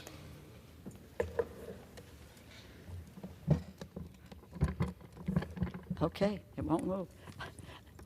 Thank you so much. I thank the gentlelady, but I wanted to say a thank you to Chairman Simpson, also to Ranking Member Pingree for your work on this legislation. And I'd also like to say a thank you to the majority and the minority staff, particularly Rita Culp, Jocelyn Hunn, and Farouk Ofaso. When it comes to caring for the environment, ensuring our air is safe to breathe, our water is safe to drink, and we are resilient in a changing climate, this bill takes the side of the most egregious polluters and climate deniers. This legislation stakes an aggressive anti-environment stance with a crippling 39% cut to the Environmental Protection Agency. The ensuing collapse of our means of protecting the environment and public health would mean more asthma cases, more cancer diagnoses, and more unmitigated natural disasters afflicting American families. I would like to share a portion of a letter sent to members of this body from the League of Conservation Voters and co-signed by 61 environmental organizations, including the Trust for Public Land and the National Parks Conservation Association. And they said of this bill, and I quote, "Following a summer of record heat waves, horrific flooding, and wildfire smoke blanketing much of the nation, this bill would gut the agencies charged with protecting our environment and our health and would massively undermine last year's historic climate legislation. The Inflation Reduction Act, it would also introduce an onslaught of extreme anti-environmental policy mandates that have no place in the appropriations process. This attack on our health, lands, wildlife, biodiversity, air, water, oceans, and communities is unacceptable and must be rejected," end quote. The bill cuts the EPA's Clean Air Program by at least $200 million, eliminates funds for environmental justice. It cuts the EPA's Infrastructure Grant Program by a staggering $1.8 billion. These are not numbers on a page. We are talking about the air in our skies and in our lungs. This is the water we drink, bathe in, and cook with. These are basic life necessities that we have a simple obligation to protect for the American people. In addition to endangering the global climate and public health, this bill slashes funding for the arts, including the National Endowment for the Arts flagship Grants for the Arts Projects program, which benefits individual and community and the well-being, and it supports our economy in all of our 435 congressional districts. This bill will prohibit the Smithsonian from highlighting the contributions of Latinos in U.S. history and culture by not making it possible to move forward with the National Museum of the American Latino, making Hispanics invisible. It's shameful, and it does not represent America's values. The ramification of cuts in this bill would reach every corner of the Interior Department. It damages our public lands, it promotes dirty energy, jeopardizes biodiversity, and disarms America in the face of a climate crisis. Sharp cuts to the National Park Service mean fewer seasonal employees and furloughing existing permanent park employees. The funding loss translates to dozens of employees who are trying to do their job every single day. They will be furloughed. Those at Yellowstone, Glacier, Sequoia, Zion, and many more of our nation's prized national parks. These are beloved public lands, and the cuts mean longer wait times, fewer services available when our constituents and visitors from around the globe travel to experience these jewels of our nation's geographic diversity. The majority is also opening our public lands, the property of the American people, for oil, gas, and mineral leasing, in some cases going as far as blocking judicial review of these transactions. The majority is hindering clean energy projects while promoting fossil fuels lease sales. And the majority is accelerating ecosystem decline by abandoning protections for our most vulnerable apex predators like the gray wolf and the grizzly bear. I have proudly worked across the aisle to protect our environment for Americans past, present, and future. And I am immensely disappointed to see the majority abandon their commitment to conserving America's fragile lands and natural resources. I would not think Republicans need reminding of their own party's history, but this bill is a notable reversal from the proud and bold conservation efforts of the Republicans I have worked with in decades past. I need not remind my colleagues which president created the EPA, Richard M. Nixon. Finally, as we continue to see in each of these partisan bills, the legislation includes riders that prohibit funding, diversity, equity, and inclusion, and the accessibility in the federal workforce, none of which belong in any bill, but especially appropriations. With its dangerous and costly cuts, indefensible riders, I must vote against this bill. I urge my colleagues to do the same. It will take bipartisan support to get the 2024 Interior Bill signed into law, and this bill does not achieve that. I appeal to my colleagues on the other side of the aisle. End this partisan charade and join with Democrats at the negotiating table. Thank you, and I yield back. Gentlewoman yields. Gentlewoman from Maine reserves. Gentleman from Idaho is recognized. Thank you, Mr. Chairman. I would just note that neither the chairwoman of the ranking member of the full committee or the ranking member of the subcommittee in their comments never mentioned the $33 trillion debt. And over the last Congress, $3 trillion that was spent outside of the regular appropriation process. That's what's causing the problems that's what's causing the problems in this country. And this is what reducing spending looks like. And every time you try to reduce spending, you would think it's nothing but death and destruction. If I believed what was just said, I wouldn't vote for this bill. But I think she's wrong on so many accounts. Mr. Chairman, I yield 2 minutes to the gentleman from Pennsylvania, Mr. Mouser. Gentleman from Pennsylvania is recognized.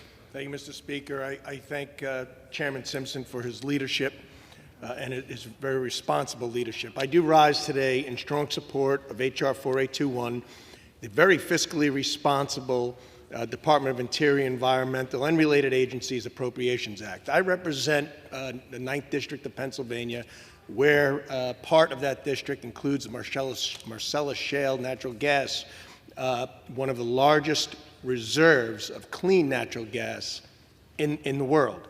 Not only does natural gas industry support over 250,000 jobs in Pennsylvania, but it also contributes $24 billion to the Commonwealth's GDP, meaning Biden's continued assault on American energy, including the natural gas industry, is truly an assault on Pennsylvania's workforce and economy. Since taking office, the Biden administration has taken so many actions to weaken the natural gas industry, blocking pipeline construction, implementing burdensome regulations, and issuing costly new rules and taxes. This makes foreign producers with less pollutant controls far more competitive within the energy industry. Many of these nations where these producers exist use these funds to fund terrorist activities and fight and fund Vladimir Putin's war. We should take these things into consideration, Mr. Speaker.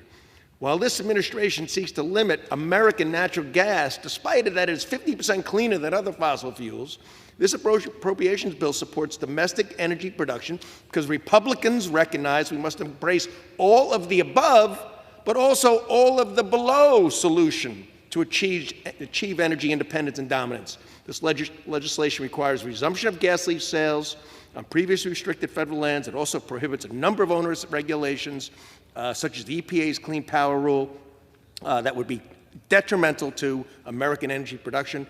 Among other provisions in this legislation will, Mr. Speaker, benefit the American consumer, farmers, manufacturers, small businesses, the U.S. economy as a whole. I yield back. Gentleman yields. Gentleman from Idaho reserves. Gentlewoman from Maine is recognized.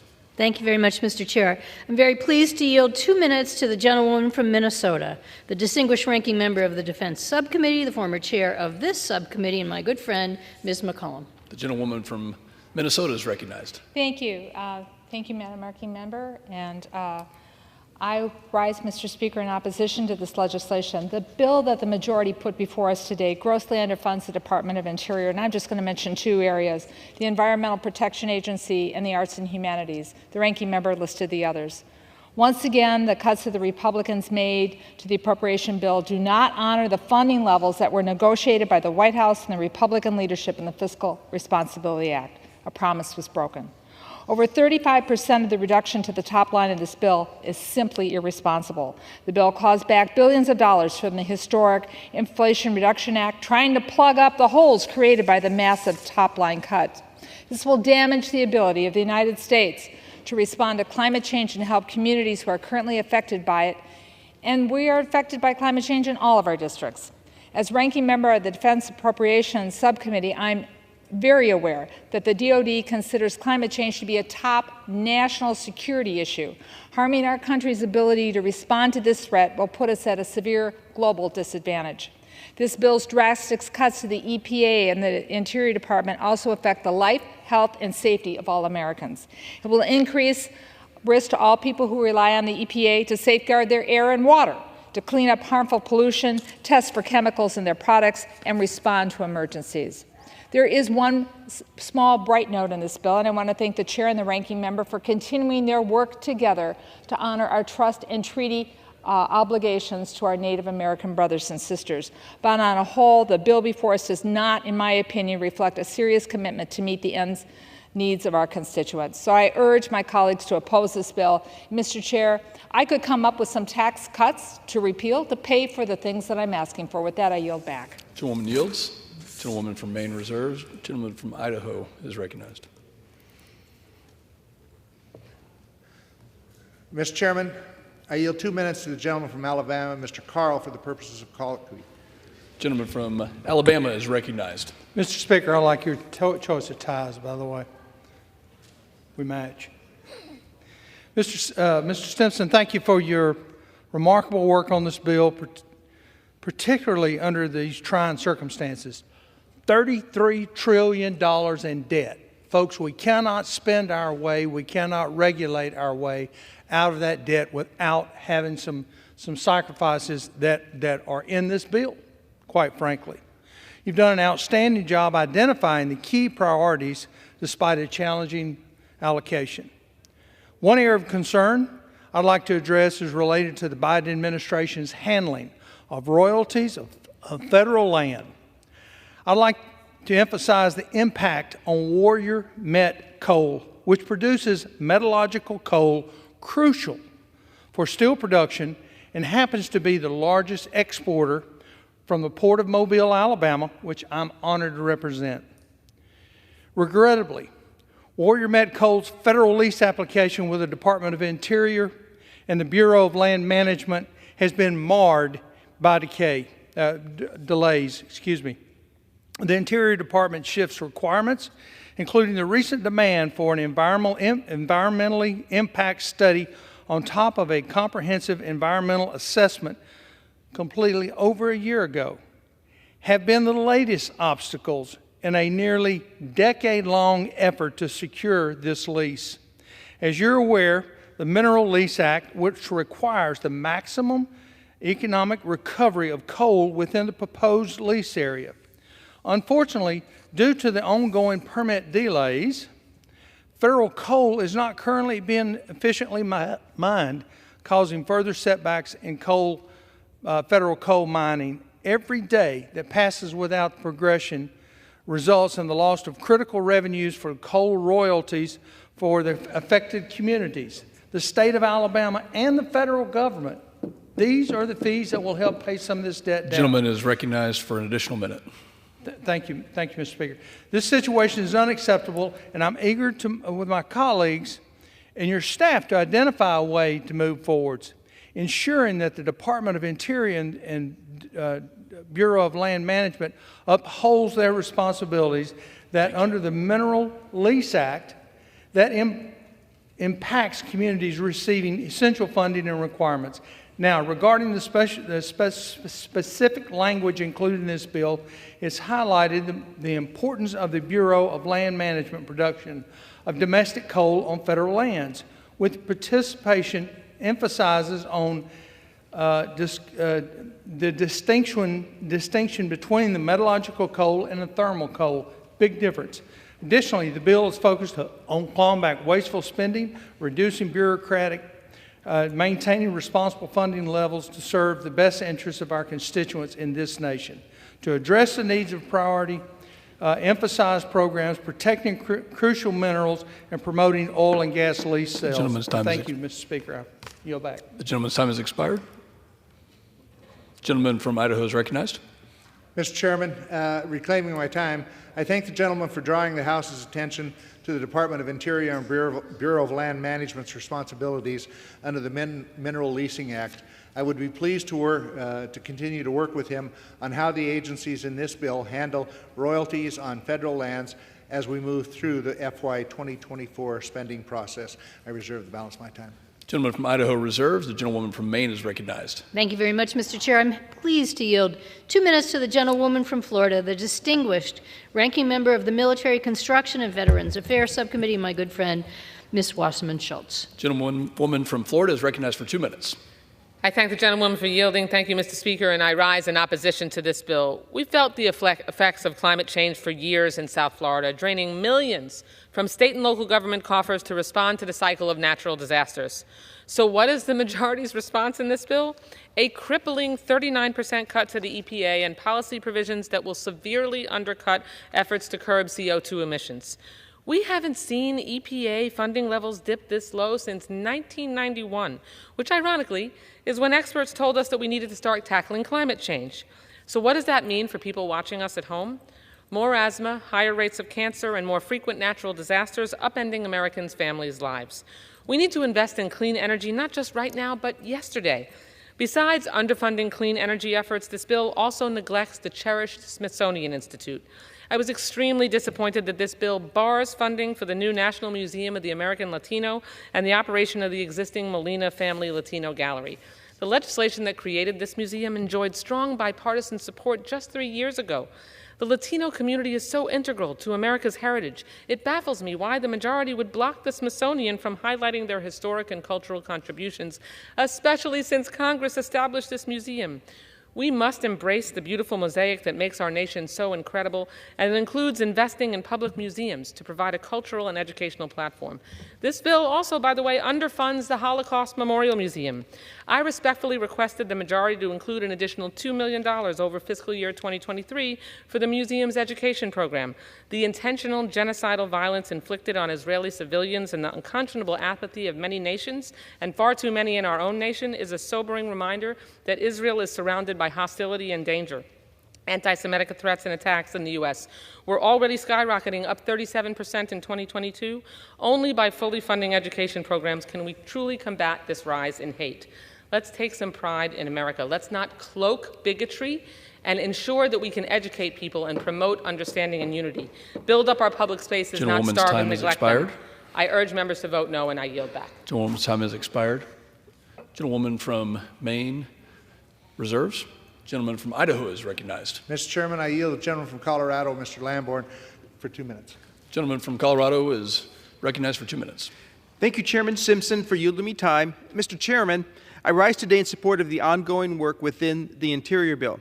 As the representative for the 5th District of Colorado and Vice Chair for the Natural Resources Committee, I have long supported our critical mineral independence, striving to roll back regulations and burdens on this industry. However, my background on the House Armed Services Committee and my longstanding support of our national security causes me to caution support of Section 466. Railroad Valley in Nevada has been used and cared for by NASA since 1996 as the world's premier optical sensing calibration site. The Railroad Valley site is used daily to calibrate cameras on board of satellites that photograph the world daily. Commercial companies have used this playa to provide critical support to satellites that monitor the ongoing war in Ukraine and the conflict in the Middle East and many other critical needs. It is for that reason that I am here advocating for the Railroad Valley Playa as a national security asset. According to a study done by NASA of the capability this playa provides can only be found in 4 sites around the world. Current and future needs of our commercial space industry and intelligence community are strongly reliant on the benefits this site provides here in the continental U.S. This is not something we can turn to in other places because the other 3 sites lie in China, North Africa, and Israel. Additionally, NASA's study concluded that the Railroad Valley site would be the best option in any case to provide the optimal sensing calibration. It's important to protect the critical mineral rights, but it must not come at the expense of our national security. We must do both. I thank Mr. Amodei and Chairman Simpson for their tireless work on this issue and their commitment to our future work on compromised language and protection of our national security assets. I look forward to supporting the language that comes out of conference for the Interior Appropriations, and I urge adoption of the bill. Thank you, and I yield back. Gentleman yields. Gentleman from Idaho reserves. Gentlewoman from Maine is recognized. Thank you so much, Mr. Chair. I'm very pleased to yield 2 minutes for the gentleman from Arizona, the distinguished ranking member of the Natural Resources Committee, and my good friend, Mr. Grijalva. Gentleman from Arizona is recognized for 2 minutes. Mr. Speaker, and thank the ranking member for the time. This Interior and Environment Appropriations Bill, much like the House Republican appropriations bills that have come before it, is an extreme magna manifesto. It's not at all representative of the values of the American people. This bill is full of reckless policy riders that undermine the most basic environmental protections, take us backwards in the climate fight, and introduces climate change denial as part of a policy for the Republican majority. It pads big oil's profits by selling out our nation's public lands, their waters, their wildlife, and their endangered species. It rips away the historic and hard-won climate wins in the Inflation Reduction Act that are not only for protecting our future, but growing the middle class with hundreds and thousands of good-paying jobs. It bullies American communities that have already been overburdened by pollution and guts environmental justice efforts. We've seen many of these riders in the Natural Resources Committee this year, and they don't have a future as standalone bills. So instead of putting in the work to govern and finding meaningful solutions, seeking compromise that the American people actually want, House Republicans are shamelessly burying these provisions in the most extreme interior appropriations bill we've ever seen. House Republicans are following the marching orders of their monarch, former President Trump. It doesn't matter how many times he's indicted for fraud, for stealing classified documents, or for orchestrating an insurrection, or a coordinated attempt to overthrow a democracy. They're here doing his bidding to prop up big oil and its favorite oligarchs, no matter who gets hurt. To protect the American people, I and 33 of my colleagues submitted an amendment to strip from this bill the dangerous policy riders. But the Rules Committee, controlled by the most extreme members of the Republican caucus, wouldn't allow a vote on the floor. My Republican colleagues are always quick to protest about process. Gentleman's time has expired. 1 minute. But it seems that The their gentleman action... is Thank you. recognized for an additional minute. My Republican colleagues are always quick to protest about process, but it seems that their actions speak louder than their crocodile tears. Their rejection of this amendment demonstrates yet again that this appropriations process is a sham, and this particular bill that ignores climate and the effects of climate change that are ongoing worldwide and in this country. It undoes any protections to vulnerable communities and communities in general by gutting essential programs and monitoring and enforcement of clean air and clean water, and it erases history. It says we're going to wash this part of history out, as, for example, the blocking of the Latino Museum, that part of American history does not exist, and we will not appropriate for that. I urge rejection of this bill and this legislation. It is not just a step backwards, it's the dismantling of basic public health, environmental, and consequential issues dealing with the identity of this great nation of ours. I yield back. Gentleman's yields. Gentlewoman from Maine reserves. Gentleman from Idaho is recognized. Mr. Chairman, I yield to the gentleman from Indiana, Mr. Yakum, for 2 minutes. Gentleman from Indiana is recognized for 2 minutes. Mr. Speaker, the National Environmental and Policy Act, or NEPA, was created to balance environmental protection with our need to build infrastructure. The NEPA process was once timely and concise. But over time, NEPA has become a four-letter word associated with frivolous litigation, mountains of paperwork, project delays, and cost overruns. Congress has taken meaningful bipartisan steps towards reform, but the work is far from over. My amendment would require the Council on Environmental Quality to report on current NEPA bottlenecks. It mirrors the legislation I introduced yesterday with my friend Jimmy Panetta, the Studying NEPA's Impact on Projects Act, which would require annual reporting on NEPA litigation, average page length, and timeliness. The American people deserve a government that does not give radicals a heckler's veto over roads, bridges, and energy projects. I want to thank the Chair and Ranking Member for including the Yakim-Panetta amendment in this en bloc. I urge my colleagues to support, and I yield back. The gentleman yields. The gentleman from Idaho reserves. The gentlewoman from Maine is recognized. Thank you, Mr. Chair. I yield back the balance of my time. The gentlewoman yields the balance of her time. The gentleman from Idaho is recognized. Mr. Chairman, we have no more further speakers. The gentlelady would like to close. My time. I have yielded back the balance of my time. It's all And yours. the gentleman from Idaho is now recognized. Let me say, Mr. Speaker, I yield myself such time as I may consume. Gentleman is recognized. The challenge here, as I stated earlier, my colleagues on the other side of the aisle never saw a problem that they didn't think a government program could solve. Anybody that thought that we were not going to have to reduce spending, I think was living in a different world. When you're facing 33 and getting on $34 trillion in deficit, the reality is you're going to have to cut spending. Now, this is not a criticism of them. I think they honestly believe that all the profligate spending that went on the last couple of years was absolutely necessary. I think the American people expect us to start addressing the debt that our children, grandchildren, and great-grandchildren are going to face. And this is what cutting spending looks like. It's easy to write a bill. Anybody could write a bill if you had unlimited funds. And that's pretty much what they've had last year and the year before. In spite of almost having unlimited funds to write the Interior bill, they actually took $1.6 billion in wildfire fighting costs and made it emergency spending. We had to bring it back into the bill where it should be instead of using budget gimmicks. That put us $1.6 billion behind. And we said we're not going to hurt Indian country with this bill, even with the cuts that we had to make. We were going to fully fund PILT payments.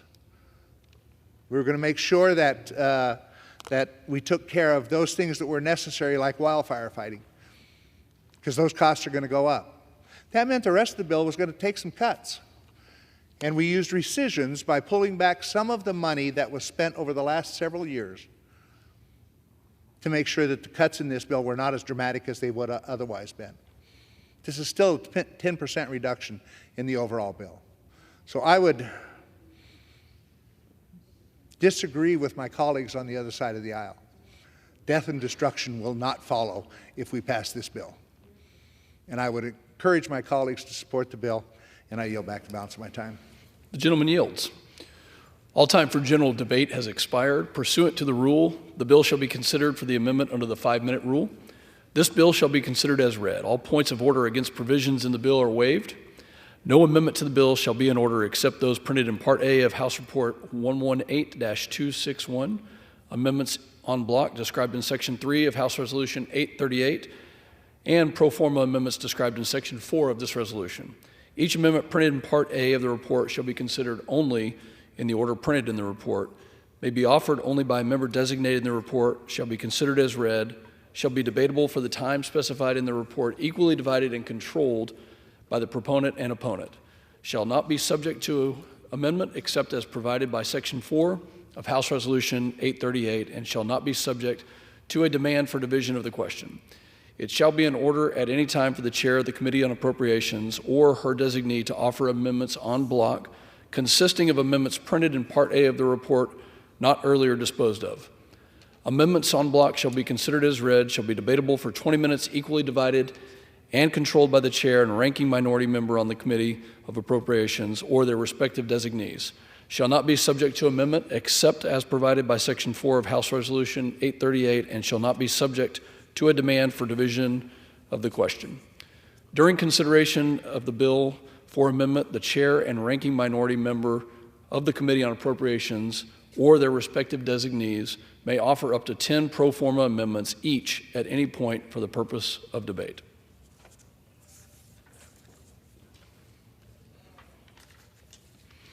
For what purpose does the gentleman from Idaho seek recognition? Thank you, Mr. Chair. Pursuant to House Resolution 838, I offer amendments en bloc. The clerk will designate the amendments en bloc. En bloc consisting of amendments numbered 3, 4, 5, 6, 7, 8, 9, 10, 11, 12, 13, 14, 17, 18, 20, 22, 23, 24, 25, 26, 27, 29, 30, 31, 32, 34, 36, 37, 40, 42, 43, 44, 45, 46, 47, 48, 49, 50, 51, 52, 53, 54, 55, 56, 57, 69, and 105, printed in Part A of House Report Number 118-261, offered by Mr. Simpson. Pursuant to House Resolution 838, the gentleman from Idaho, Mr. Simpson, and the gentlewoman from Maine, Ms. Pingree, each will control 10 minutes. The chair recognizes the gentleman from Idaho. Thank you, Mr. Chairman. This bipartisan en bloc amendment was developed in coordination with the minority. It contains non-controversial amendments addressing important issues at the agencies funded in this bill that have been agreed to by both sides. It provides support for the Department of Interior's efforts to identify critical minerals in the United States, highlights the importance of rural water technical assistance grants, as well as the Clean Water and Drinking Water State Revolving Funds. It emphasizes support for the federal wildland firefighters and the Bureau of Indian Affairs road construction. And finally, it includes additional support for research into harmful algal blooms and provides assistance to the territories. I support the adoption of this and reserve the balance of my time. Gentleman reserves. The gentlewoman from Maine is recognized. I rise to support this amendment and thank the chair. This includes several non-controversial amendments that we support. I reserve my time. The gentlewoman reserves. The gentleman from Idaho is recognized. Mr. Chairman, we have no further speakers on this amendment, and I would yield back the balance of my time. I yield back my time. The gentleman yields. The gentlewoman yields.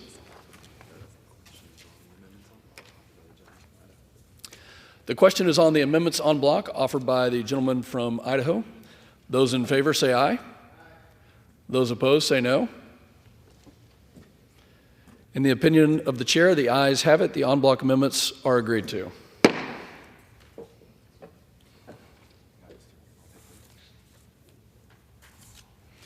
It is now in order to consider amendment number 1, printed in Part A of House Report 118-261. For what purpose does the gentleman from Virginia seek recognition?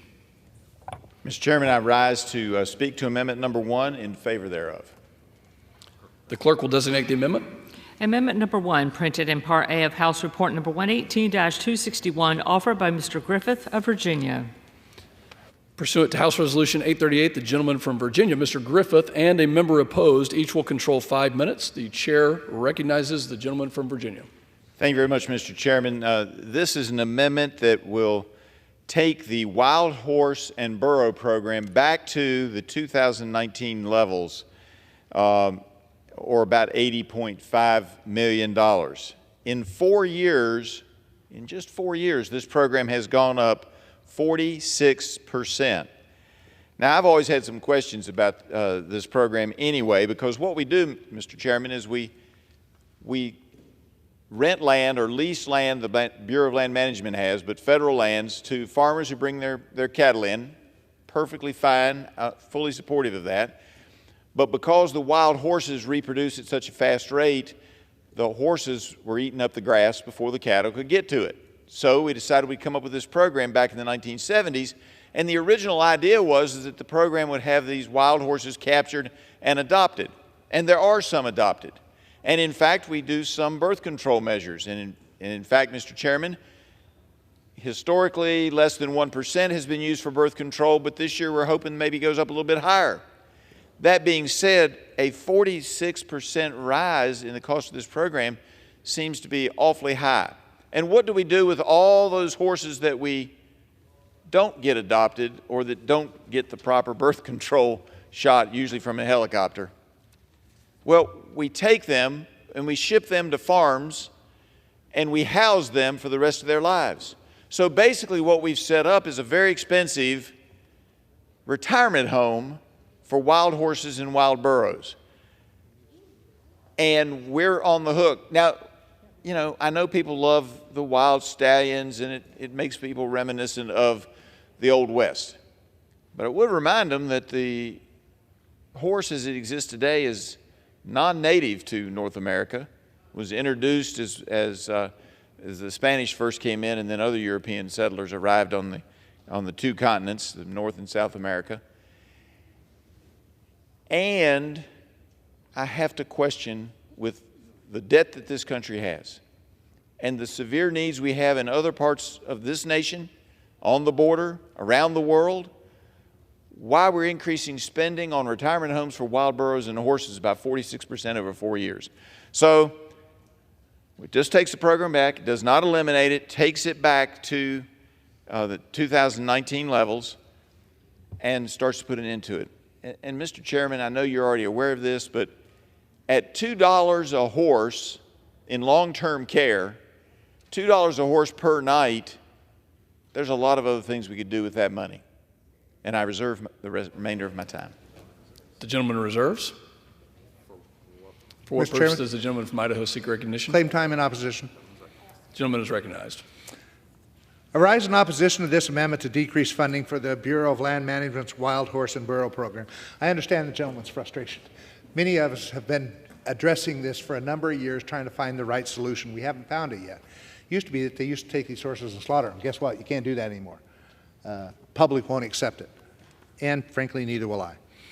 In the West, continuing the Wild Horse and Burro program at sustained levels is vital to controlling the population. Even with the funding provided, BLM will not be able to manage and curb the exponentially increasing number in the herds. Failing to manage wild herds in the West would have devastating effects on rangelands and all of the animals that depend on them. Therefore, I must oppose the gentleman's amendment. And living in the West, I've seen this problem and what it does to rangelands. So if there's a better solution rather than just cutting funding, let's hear what that better solution is, because believe me, this committee has been working hard to try to find what to do about it, because we don't want to see these populations grow either. But it's a reality that they are that we have to deal with. That's why it's got increased funding in this bill. And I reserve the balance of my time. The gentleman yields. The gentleman from Virginia is reserved. I'm sorry, the gentleman from Idaho reserves. The gentleman from Virginia is recognized. I thank Mr. Chairman for recognizing me. I understand that the idea is to control the population, but what we're doing is not controlling the population. What we're doing is putting them into retirement homes that the American taxpayer is paying for. And I'm glad to be able to present this amendment today, and I thank you for the opportunity to do that, and I thank the Rules Committee for the opportunity to do it, because the American people have to take a good, hard look at this. Is this what we ought to be doing? Should we be creating retirement homes for 60,000 wild horses when we're having a hard enough time having folks in retirement homes who are human beings? We have, in the state of Virginia, a recent survey showed that 41% of our facilities are not taking in new people because they don't have the staffing levels. Maybe we should be spending this money on taking care of human beings instead of taking care of wild horses. We've got to figure out another way to control the population. If putting them in retirement homes is appropriate, then I'd be surprised if most Americans knew how much money we were spending. $154 million this year on these retirement homes for wild horses and burros. I don't think the American people understand or realize this. They want the horses taken care of, I get it. But it costs an awful lot of money. Mr. Chairman, I think we need to do something. And I think the Bureau of Land Management needs to come up with another idea. And if all we do is continue to increase their funding 46% over 4 years, they have no incentive to come up with another idea. And I yield back. The gentleman yields his time. The gentleman from Idaho is recognized. Thank you, Mr. Chairman. Given the drastically reduced funding for the wild horse and burro programs would have a devastating effect on our western lands and work we have done to manage the herd, I must oppose this amendment. I thank the gentleman for bringing up the issue. It is an issue, but cutting funding is not the way you solve the problem. If people have better ways of managing this or additional ways of managing this, I would encourage them to come forward, because we're willing to listen to all alternatives of what we can do. As I said, you know, we used to slaughter them, send them to Mexico for slaughter and stuff. Can't do that anymore because of the optics of it and everything else. Yeah, and we're looking at sterilization of some of those and the success or not successful rate of what we're doing that. But somebody needs to, I guess the expert in this Congress on the whole issue was former Congressman from Utah, Mr. Stewart. He'd worked on this continuously trying to address it, and he's since retired. It was a great loss to all of us. But this is a perplexing problem. And I thank the gentleman for bringing the amendment up and discussing it, but I must oppose this amendment, and I yield back the balance of my time. The gentleman yields. The question is on the amendment offered by the gentleman from Virginia. Those in favor say aye. Those opposed say no. In the opinion of the chair, the noes have it. The amendment is not agreed to.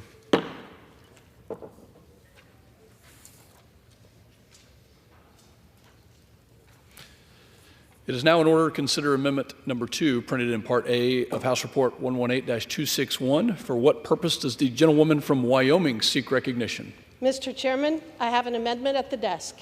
The clerk will designate the amendment.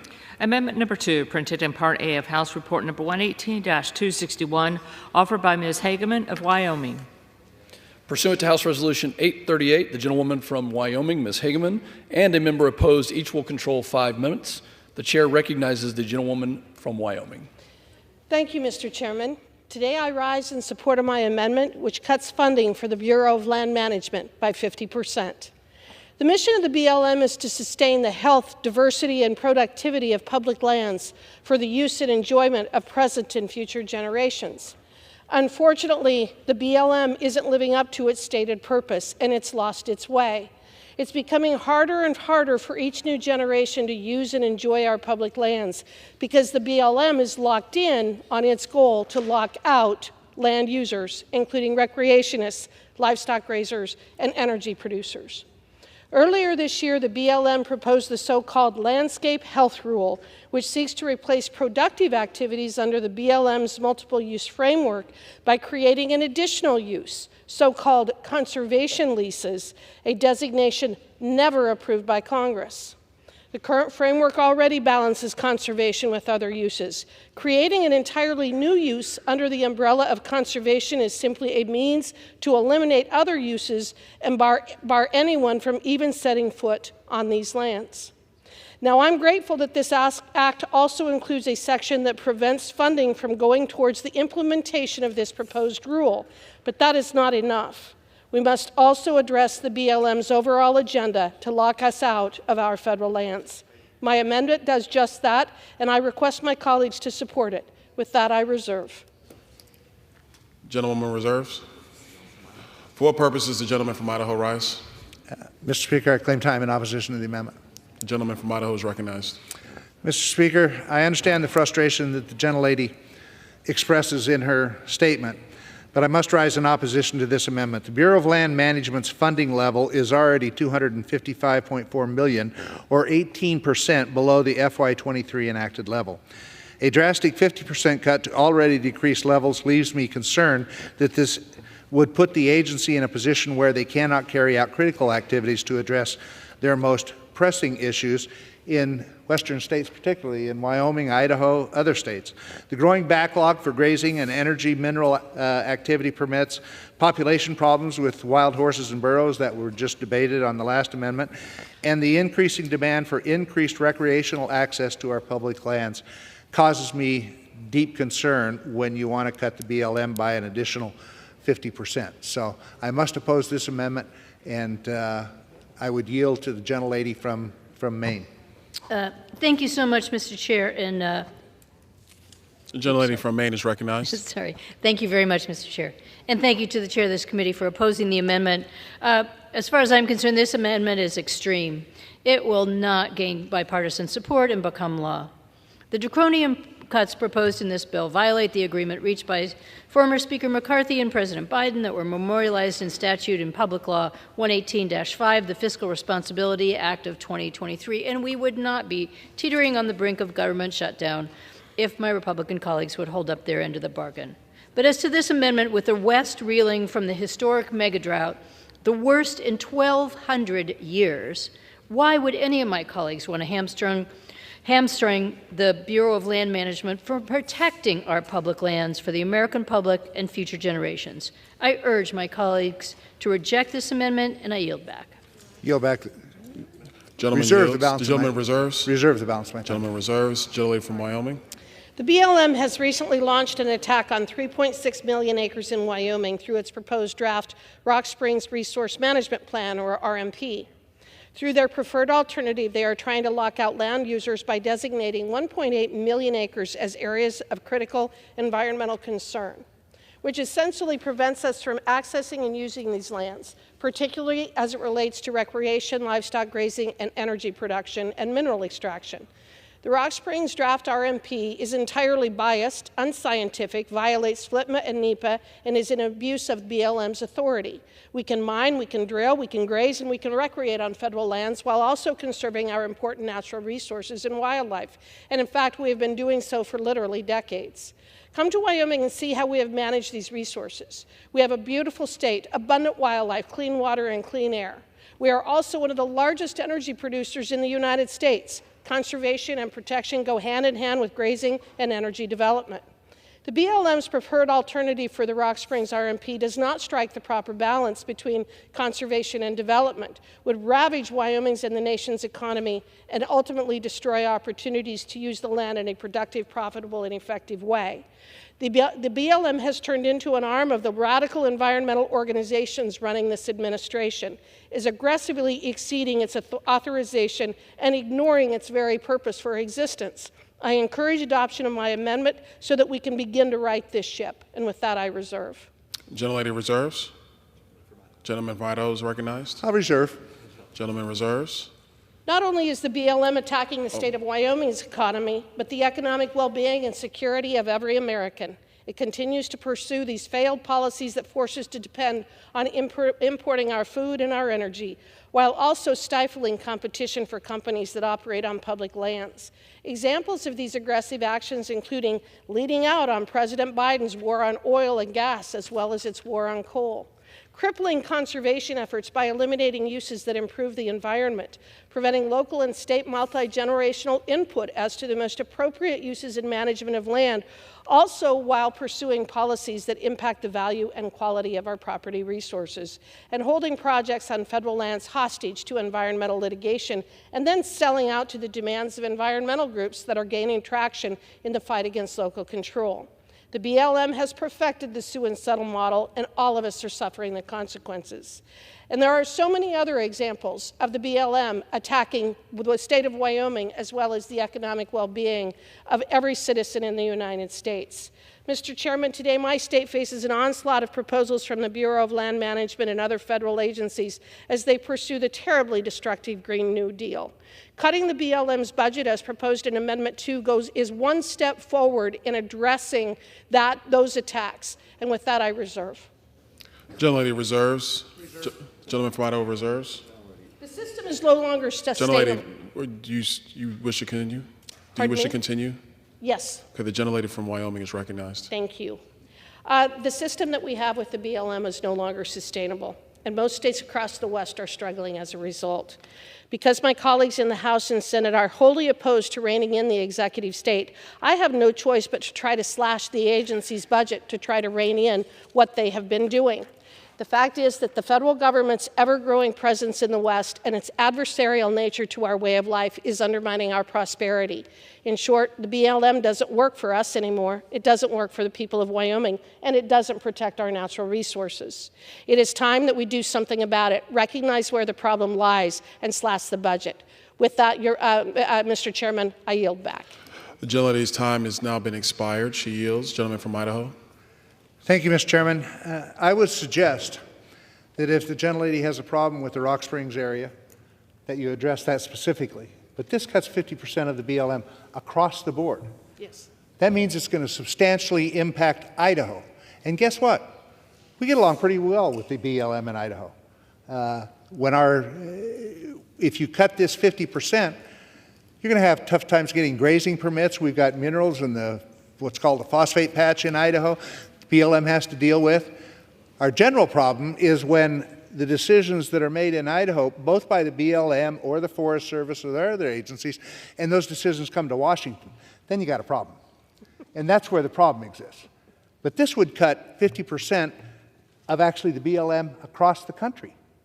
So that's the problem I have with this, especially when we've already made an 18% reduction in their budget in this bill. So I understand where the gentlelady's coming from.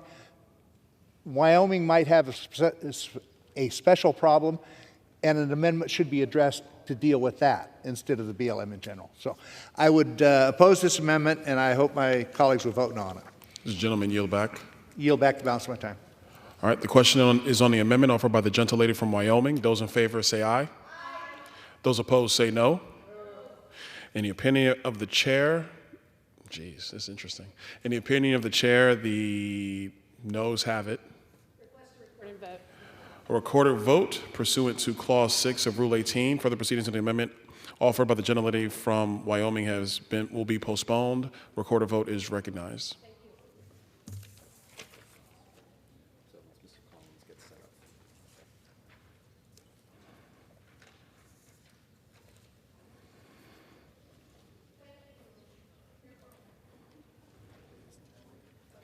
It is now in order to consider Amendment Number 15, printed in Part A of House Report 118-261. For what purpose does the gentleman from Georgia seek recognition? Mr. Chairman, I have an amendment at the desk. The clerk will designate the amendment. Amendment number 15, printed in Part A of House Report number 118-261, offered by Mr. Collins of Georgia. Pursuant to House Resolution 838, the gentleman from Georgia, Mr. Collins, and a member opposed will each control 5 minutes. The chair recognizes the gentleman from Georgia.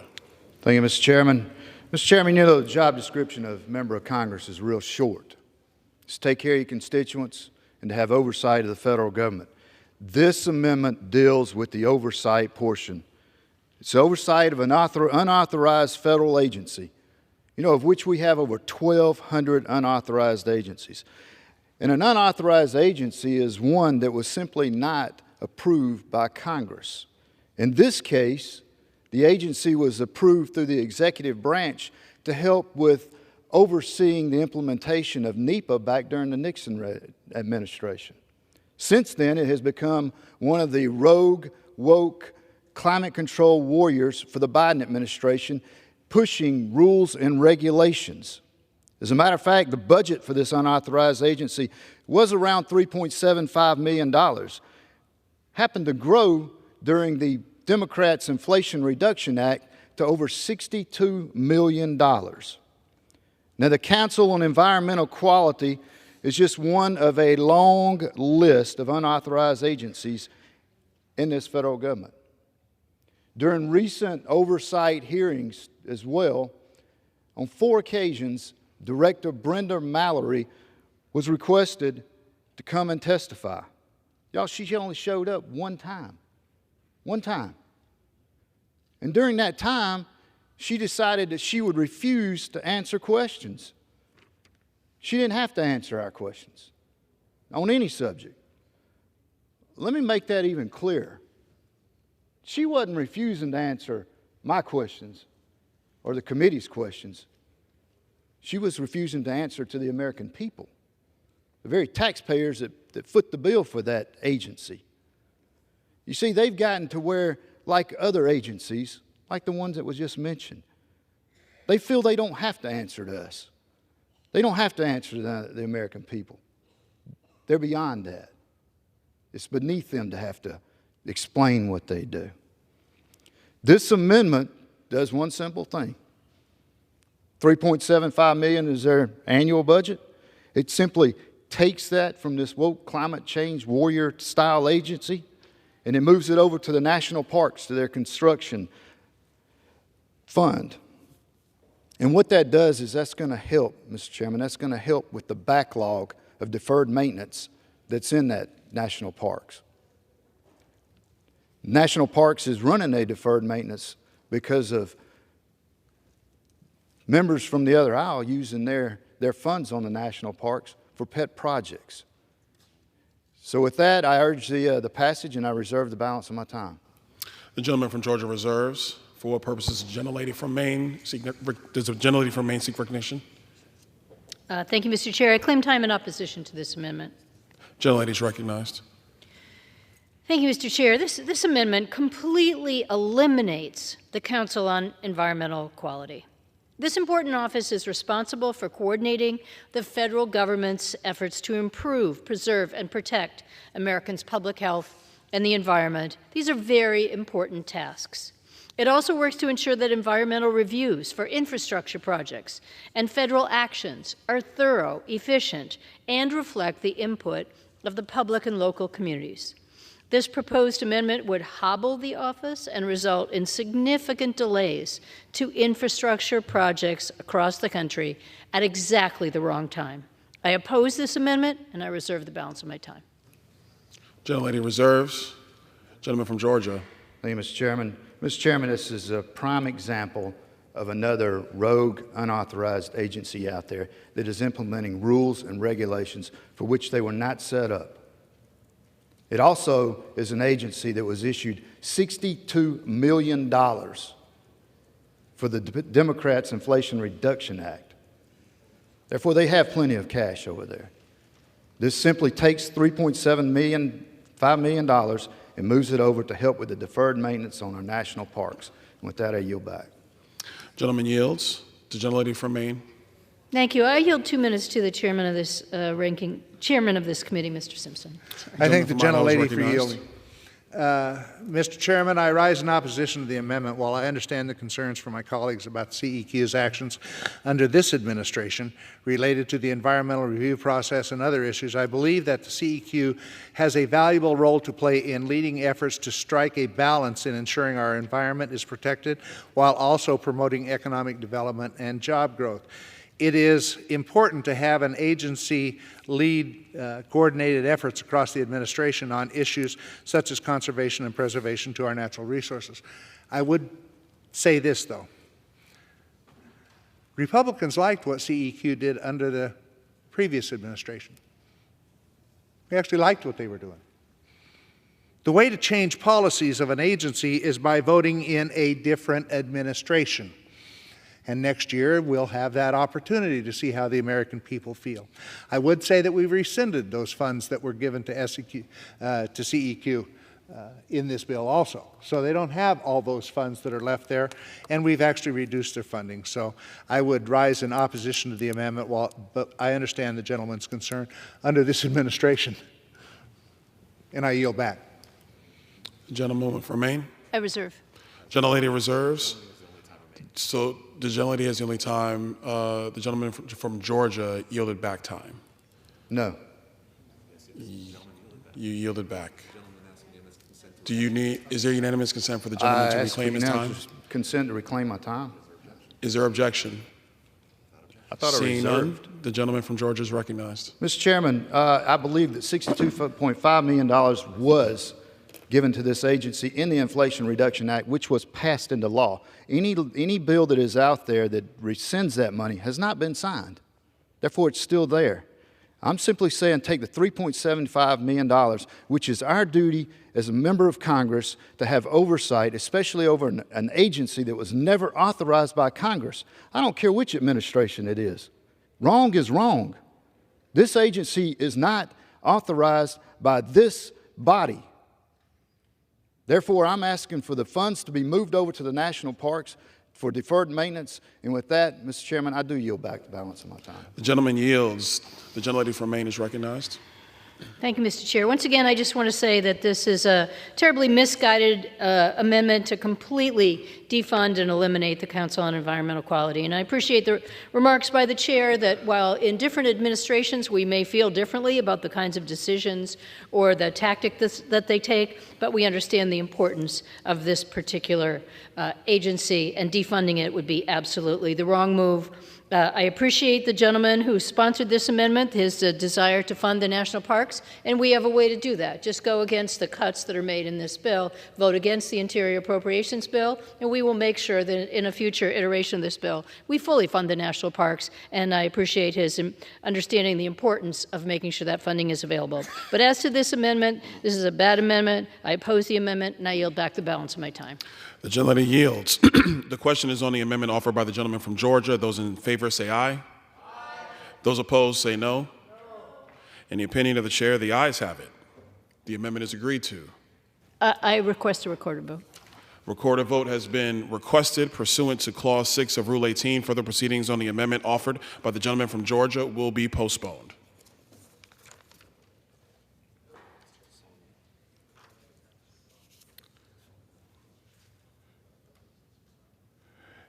It is now in order to consider amendment number 16, printed in Part A of House Report 118-261. For what purpose does the gentleman from California seek recognition? I have an amendment at the desk. The clerk will designate the amendment. Amendment number 16, printed in Part A of House Report number 118-261, offered by Mr. DeSaulnier of California. Pursuant to House Resolution 838, the gentleman from California, Mr. DeSaulnier, and a member opposed will each control 5 minutes. The chair recognizes the gentleman from California. Thank you, Mr. Speaker. Mr. Speaker, the social cost of carbon is an important tool that allows us to put an economic value on the cost of greenhouse gas emissions to society as they continue to grow. As we inch closer to the tipping point for being able to reverse the impacts of climate change, the social cost of carbon is even more important for us to know. This kind of analysis is used to evaluate policy proposals and helps to take into account the non-monetary cost of carbon emissions, like its impact on pollution, drought, public health, and more. As a real-world example, a social cost of carbon analysis can help more accurately measure the price of oil by taking into account the health and environmental impacts of emissions from oil refineries on nearby communities. By correctly valuing the damage of each additional ton of carbon dioxide emissions, we can use the real costs or benefits of raising or decreasing greenhouse gas emissions.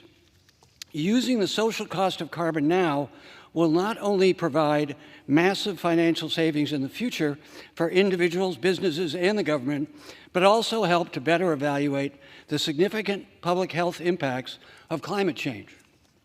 In the district I represent, in the San Francisco Bay Area, we are continually hit by the impacts of climate-fueled wildfires and drought, among other disasters, as we've seen in the past year alone. The area I represent is a heavy fossil fuel impacted area. 5 oil refineries. It is the headquarters, my district, of the second largest American petroleum company, Chevron. We've got a lot of economic importance in this community. But we are also at the forefront of transitioning, making sure that we are as analytical and peer-reviewed in those objective reviews, including cost benefits, so we make the right decisions in this transition. This is why this is important. These disasters that we've been impacted by, direct and indirect impacts on public health, including physical injury, mental health impacts, and making chronic illnesses even worse, which puts extra burdens on individuals, families, and the medical system, locally, state level, and nationally. This only highlights the need to use all the tools available to reduce greenhouse gas emissions, but in a thoughtful way, by having the best analysis possible, by knowing the true value of certain investments and policy action and objective criteria. We can make more informed decisions on how our action today will impact today and future generations. Addressing climate change takes a whole of government approach. And having been a former board member of the California Air Resources Board, having served under 2 Republicans and 1 Democratic governor, when we did these kind of analysis that were bipartisan, I know firsthand the importance of correctly evaluating the reduction of emissions on all angles. In that time, both Republicans and Democrats in California valued legitimate cost-benefit analysis. The board had to consider this by state statute that was signed by Ronald Reagan when he signed the California Clean Air Act, to consider all of these consequences. Unfortunately, the bill in front of us today prohibits the federal government from doing just this kind of carbon analysis on a cost-benefit basis. This is just another misguided partisan effort, unfortunately, to dismantle our work to address climate change in a thoughtful way that will continue to be detrimental to all communities, industries, and our businesses. My amendment would strike this prohibition, continue to allow for agencies to use the social cost of carbon in a cost-benefit way for one tool in a larger decision-making process. I urge my colleagues to support my amendment, and I reserve the balance of my time. The gentleman reserves. For what purpose does the gentleman from Idaho seek recognition? Claim time in opposition to the amendment. The gentleman from Idaho is recognized. Mr. Chairman, I rise in opposition to this amendment to strike the provision in the bill prohibiting the use of social cost of carbon. The social cost of carbon attempts to monetize the impacts of greenhouse gas emissions. What it really means is that it's an easy way to increase the cost of a project or of anything that will produce emissions, like driving a car, to justify regulations or halting the activity because the costs outweigh the benefits. This is even more problematic because this monetary value has fluctuated wildly in past decades, from $1 to $190 per metric ton. This fluctuation tells me that the methodology and the metrics are fuzzy at best and seriously flawed at worst, and has lacked transparency. All of this is especially concerning given the social cost of carbon is used to issue job-killing regulations and halt energy and infrastructure projects in the United States, while the world's largest polluters are not being held accountable. For these reasons, I oppose this amendment and urge my colleagues to join the same, and I reserve the balance of my time. The gentleman reserves. The gentleman from California. I would just unexpectedly, respectfully disagree with my friend and colleague. As in all cost benefits, it takes time to make them more effective. In California, we're doing that as part of the tradition of the California EPA and CARB, but we work closely with the federal agencies, and then everyone benefits from it, whatever their position on energy and the effect of climate. And as I said, as somebody who's been involved with the fossil fuel industry and wants to make sure that there is a correct transition, and someone who views the impact of carbon very seriously and thinks we're at a very difficult time, these kinds of cost benefits, if done right, helps the argument. The gentleman's time has expired. With that, I will yield back. Gentleman from Idaho. The gentleman yields back. The question is on the amendment offered from the gentleman from California. Those in favor say aye. Those opposed say no. In the opinion of the chair, the noes have it. The amendment is not agreed to.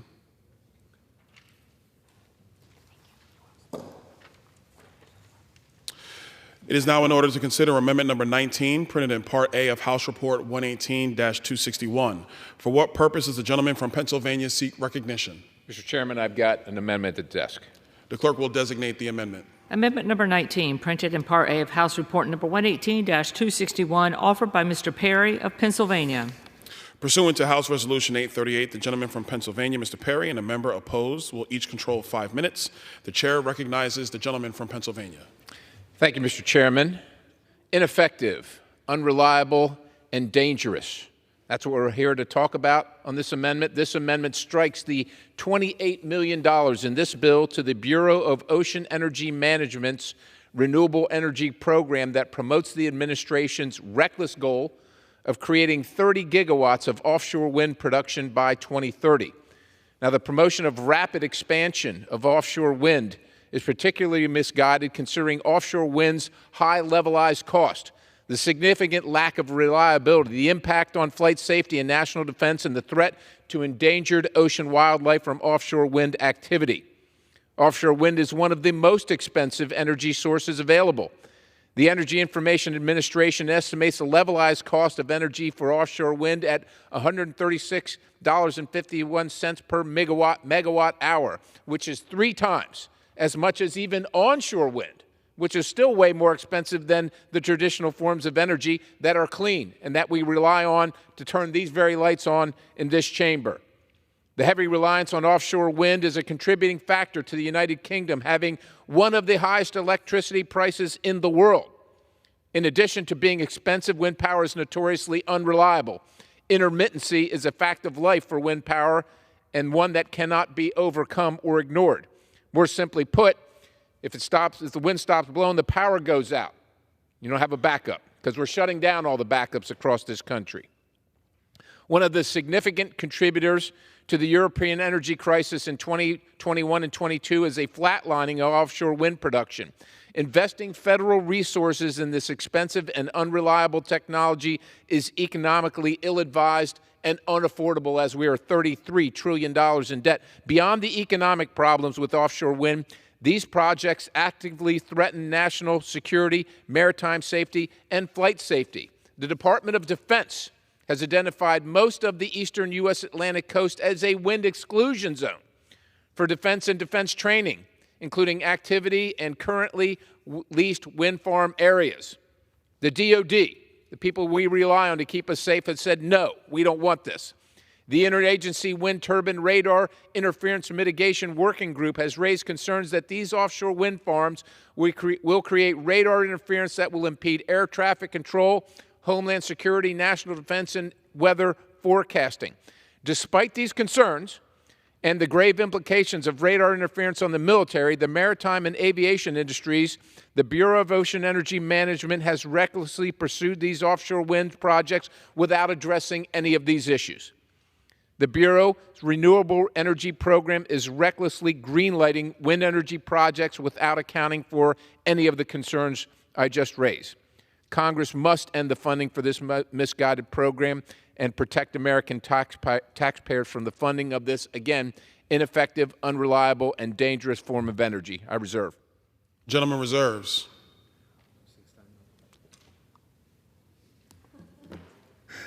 For what purpose does the gentleman from Idaho seek recognition? Mr. Chairman, I rise in opposition to this amendment. The gentleman from Idaho is recognized.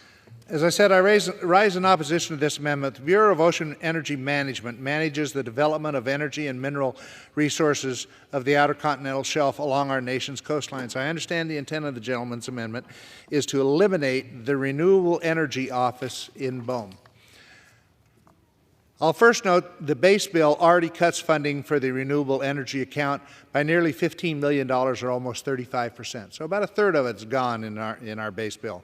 But I am also concerned that completely eliminating funding runs counter to the all-of-the-above energy approach that is necessary to ensure a mix of affordable and reliable energy sources for our constituents and businesses and to reduce our dependence on foreign countries, some adversaries for our energy. Additionally, I have heard from some in our conference about their support for offshore renewable activities, which would not move forward without this BOEM office. Therefore, I must oppose this amendment, and I reserve the balance of my time. The gentleman reserves. The gentleman from Pennsylvania. Thank you, Mr. Chairman. I yield to someone on the front lines who's dealing with this and their energy bills, and with his bosses, his constituents, my good friend from New Jersey, Mr. Van Drew. The gentleman, how much time does the gentleman wish to yield? As much as he shall consume. The gentleman from New Jersey is recognized. I want to thank my friend from Pennsylvania for yielding, and I want to thank him for his leadership on this very important issue. Mr. Chairman, it would be hard to find a district that has been more of a petri dish for the experiments of the Office of Renewable Energy at BOEM than mine. I live it every single day. You know, before I go on and talk about this, just from the heart, the projects that are coming up, and fortunately one of them, Ørsted, some of you may have heard of it, has now left, have received billions of dollars of funding from state and federal government. They themselves admit it would reduce our tourism industry, but they minimized it and said the company itself, it would only reduce it approximately $1.1 billion. It would kill our fishing industry. It would really create very serious situations in our national defense and our national security. It would increase utility rates, again, according to the company itself, so it is probably much worse than I say, 2 to 3 to 4 times as much as we currently pay. It is a plan that would rely upon foreign countries to supply our energy. How stupid is that? It has been a painful process, and thank God we won the first step when this huge multinational Danish company decided they couldn't take it anymore. We had a movement in South Jersey at our shore. Our shore counts. We have a beautiful, clean, pristine environment. And it was an organic movement. It was the people. We had rallies. I myself produced 5,000 signs saying, "Stop wind turbines, renew and keep our beautiful shore." This is from the heart. This was a bad plan that would industrialize the areas that they are focused upon and would cost a great deal of money. So, do I have more time, Mr. Chairman? Time has expired. Can you yield? Gentleman from Pennsylvania's time has expired. I yield. Thank you. Gentleman from Idaho is recognized. I yield to the gentlelady from Maine. Gentlelady is recognized. Well, thank you very much. Thank you, Mr. Chair. And thank you to the chair for yielding to me. Look, let's just remember, we are here to protect the welfare of the American public, and we cannot close our eyes to the impacts of climate change, the drought, the flooding, the severe storm, the wildfire events that we are experiencing. Climate change has reached a crisis point, and we have to take bold action to avoid a major irreversible catastrophe. That means we have to invest in renewable energy. My colleagues on the other side of the aisle are proposing this amendment that would focus all of BOEM's resources on conventional energy. Well, if my colleague from New Jersey wants to talk about the tragedy of what could happen to our states, I represent Maine, of course we care about our beautiful coastline, we're worried about offshore oil drilling and the fishermen's impact, the potential impact of tourism of an oil spill, all of the things that we have seen happen in other places. And we want to invest in renewable, in wind energy. To say that it would reduce our tourism industry down to zero is ludicrous. To say that it would do this to our fishing industry without careful management, that would be ridiculous. I've been to visit the countries of Norway and Denmark. I've talked to the people from Scotland about their offshore wind projects. It hasn't eliminated tourism or reduced their fishing industry. This is misinformation made up because people want to stick to their dependence on oil and gas and the things that we have to eliminate. I oppose this amendment. It has nothing good about it. We should not reduce the funding from the renewable energy programs, and we should continue in the way we are. I yield back. Gentleman from Idaho.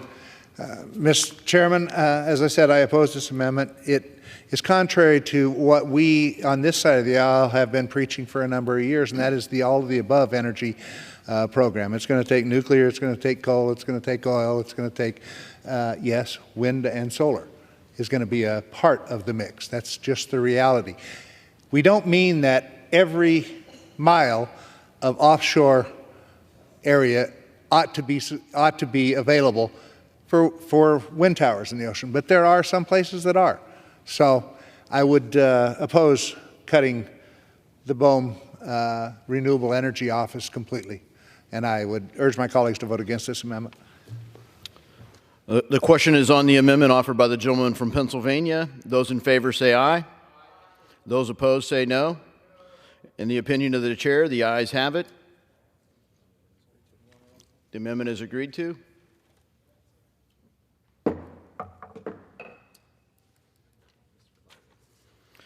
It is now in order to consider the amendment number 21, printed in Part A of House Report 118-261. For what purpose does the gentleman from Georgia seek recognition?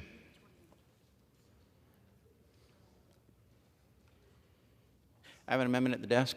The clerk will designate the amendment. Amendment number 21, printed in Part A of House Report number 118-261, offered by Mr. Clyde of Georgia.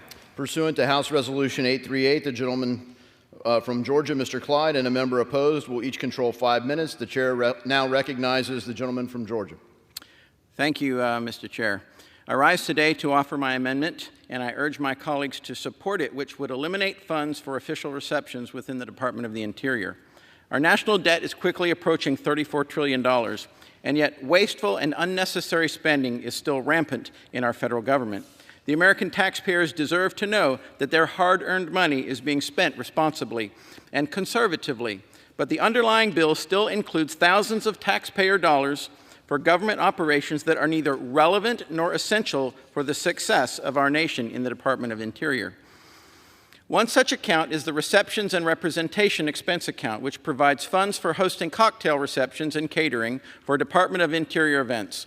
Our Department of Interior should not be holding such events, as the department's actions simultaneously jeopardize our nation's energy security. For example, earlier this year, the Department of Interior announced its plans to withdraw millions of acres within the National Petroleum Reserve in Alaska, as well as efforts to cancel the lawfully awarded leases to the Alaska Industrial Development and Export Authority within the non-wilderness coastal plain that were issued in early 2021 as required by law. It's ridiculous that the Biden administration is penalizing Alaska's right to produce more oil, but allows Iran to produce more of its oil while Iranian-sponsored terrorists wage war on Israel, our greatest ally in the Middle East. It is abundantly clear that the Biden administration, in this case, the Department of Interior, needs to reevaluate its priorities and put America first. These individuals should not be rewarded with taxpayer funds to pay for cocktail receptions while advocating against American security amidst a dire debt crisis. When it comes to budgeting, every little bit counts. We need to claw back all wasteful spending and unnecessary spending to get our fiscal house in order. For this reason, I urge my colleagues to support my amendment to this bill, which eliminates this frivolous use of funds, and I reserve. For what purpose does the gentlelady from Maine seek recognition? Thank you, Mr. Chair. I rise in opposition to this amendment. The gentlewoman is recognized. This is another partisan amendment that wastes more time on a bill that should go nowhere. Cutting $15,000 and taking away the cabinet secretary's ability to host tribal members, other important visitors, is just petty. At a time when we are seeing record numbers of historic storms and climate events, this is what my colleagues across the aisle have chosen to care about. I oppose this amendment, and I yield back my time. For what purpose does the gentleman from Georgia seek recognition? The gentleman's recognized. Thank you. You know, eliminating an official reception funds is not a new or novel idea. We should be fiscally responsible with every solitary dollar that we spend. We eliminated almost $500,000 of official reception funds in the Commerce, Justice, Science appropriation. And of that $500,000, $284,000 was in the FBI. $36,000 was in the ATF, and $50,000 in the Office of the United States Attorney, among other amounts. This is only $15,000, not a huge amount of money. But every dollar counts, and we must be fiscally responsible in every area, especially regarding money spent on cocktail receptions. I mean, who can forget the picture of the GSA official Jeffrey Neely, pictured in the hot tub with a wine glass in Las Vegas? That was a complete abuse of funds. This is $15,000 that will be going to the funding reduction account. We'll be saving $15,000. We do not need a reception fund in the Department of Interior for them to better do their job, and I encourage my colleagues to support my amendment, and I yield back. The question is on the amendment offered by the gentleman from Georgia. Those in favor say aye. Aye. Those opposed say no. In the opinion of the chair, the ayes have it. The amendment is agreed to.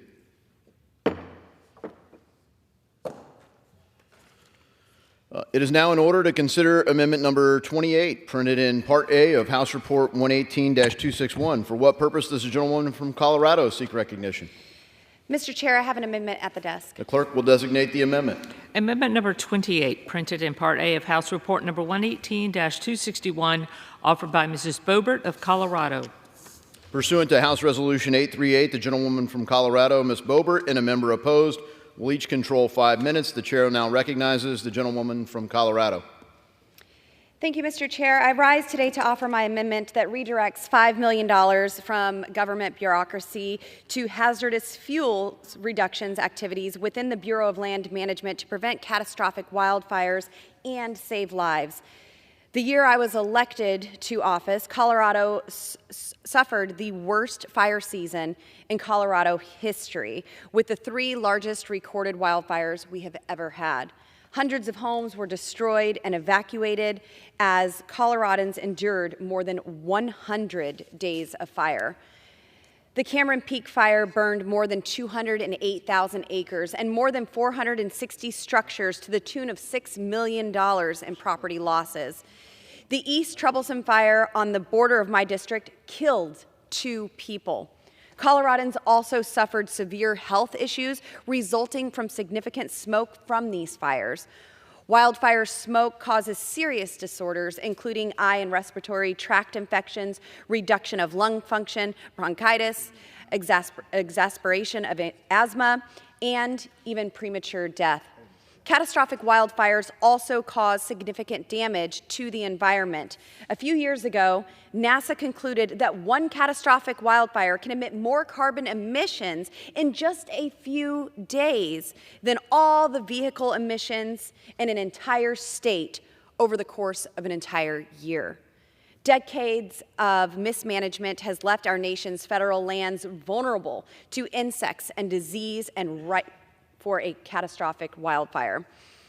The good news is there's finally significant bipartisan support throughout the country to prevent wildfires, and the Forest Service is seeking to treat 20 million acres of national forests and grasslands and 30 million acres of state, local, tribal, and private lands over the next 10 years.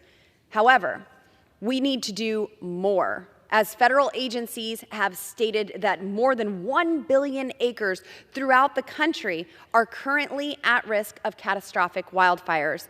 Our federal lands are overgrown and poorly managed, making them more susceptible to wildfire disease and bark beetle attacks.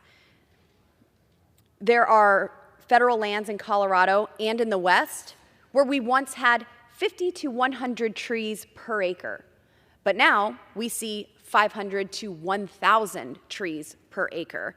This is a massive overgrowth in our forests that we need to manage. There are also 6 billion standing dead trees in the western United States. Some people call that a problem.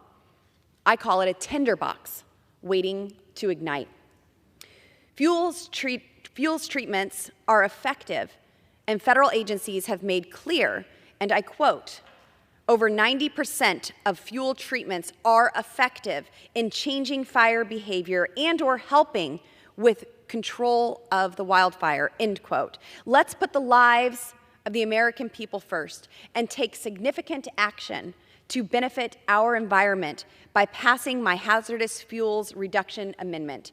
I urge my colleagues to support my common sense amendment, and with that, Mr. Chair, I have reserved. For what purposes does the gentlelady from Maine seek recognition? Thank you, Mr. Chair. I rise in opposition to this amendment. The gentlelady is recognized. Thank you. Look, I want to be clear. I fully support hazardous fuels reductions activities at the BLM. I am so sorry for the wildfires that have occurred in Colorado and so many other states across our nation. And I come from the most forested state in the nation, the state of Maine. We know the importance of good forest management, and we know how important this is. But I absolutely do not support the offset. The EPA has already been cut by 39%, and further cuts to its core programs will only embolden polluters and weaken the safety of our water and air. We could easily fund both things, the EPA and forest management at the Forest Service, if the majority had produced their bills at levels that were agreed upon and passed into law in the Fiscal Responsibility Act. If my colleagues across the aisle are serious about managing hazardous fuels at BLM, it would have been fully funded in the base bill. I oppose this amendment, and I yield back the balance of my time. The gentlelady from Colorado is recognized. Thank you, Mr. Chair. I don't think that this is anything that is something that should be opposed. Redirecting $5 million from government bureaucracies to hazardous fuels reduction activities, this is very common sense. We are to be good stewards of our land, and part of that is being proactive rather than reactive. And again, I urge adoption of my amendment, and Mr. Chair, I yield. The question is on the amendment offered by the gentlelady from Colorado. Those in favor say aye. Those opposed say no. In the opinion of the chair, the ayes have it. The amendment is agreed to.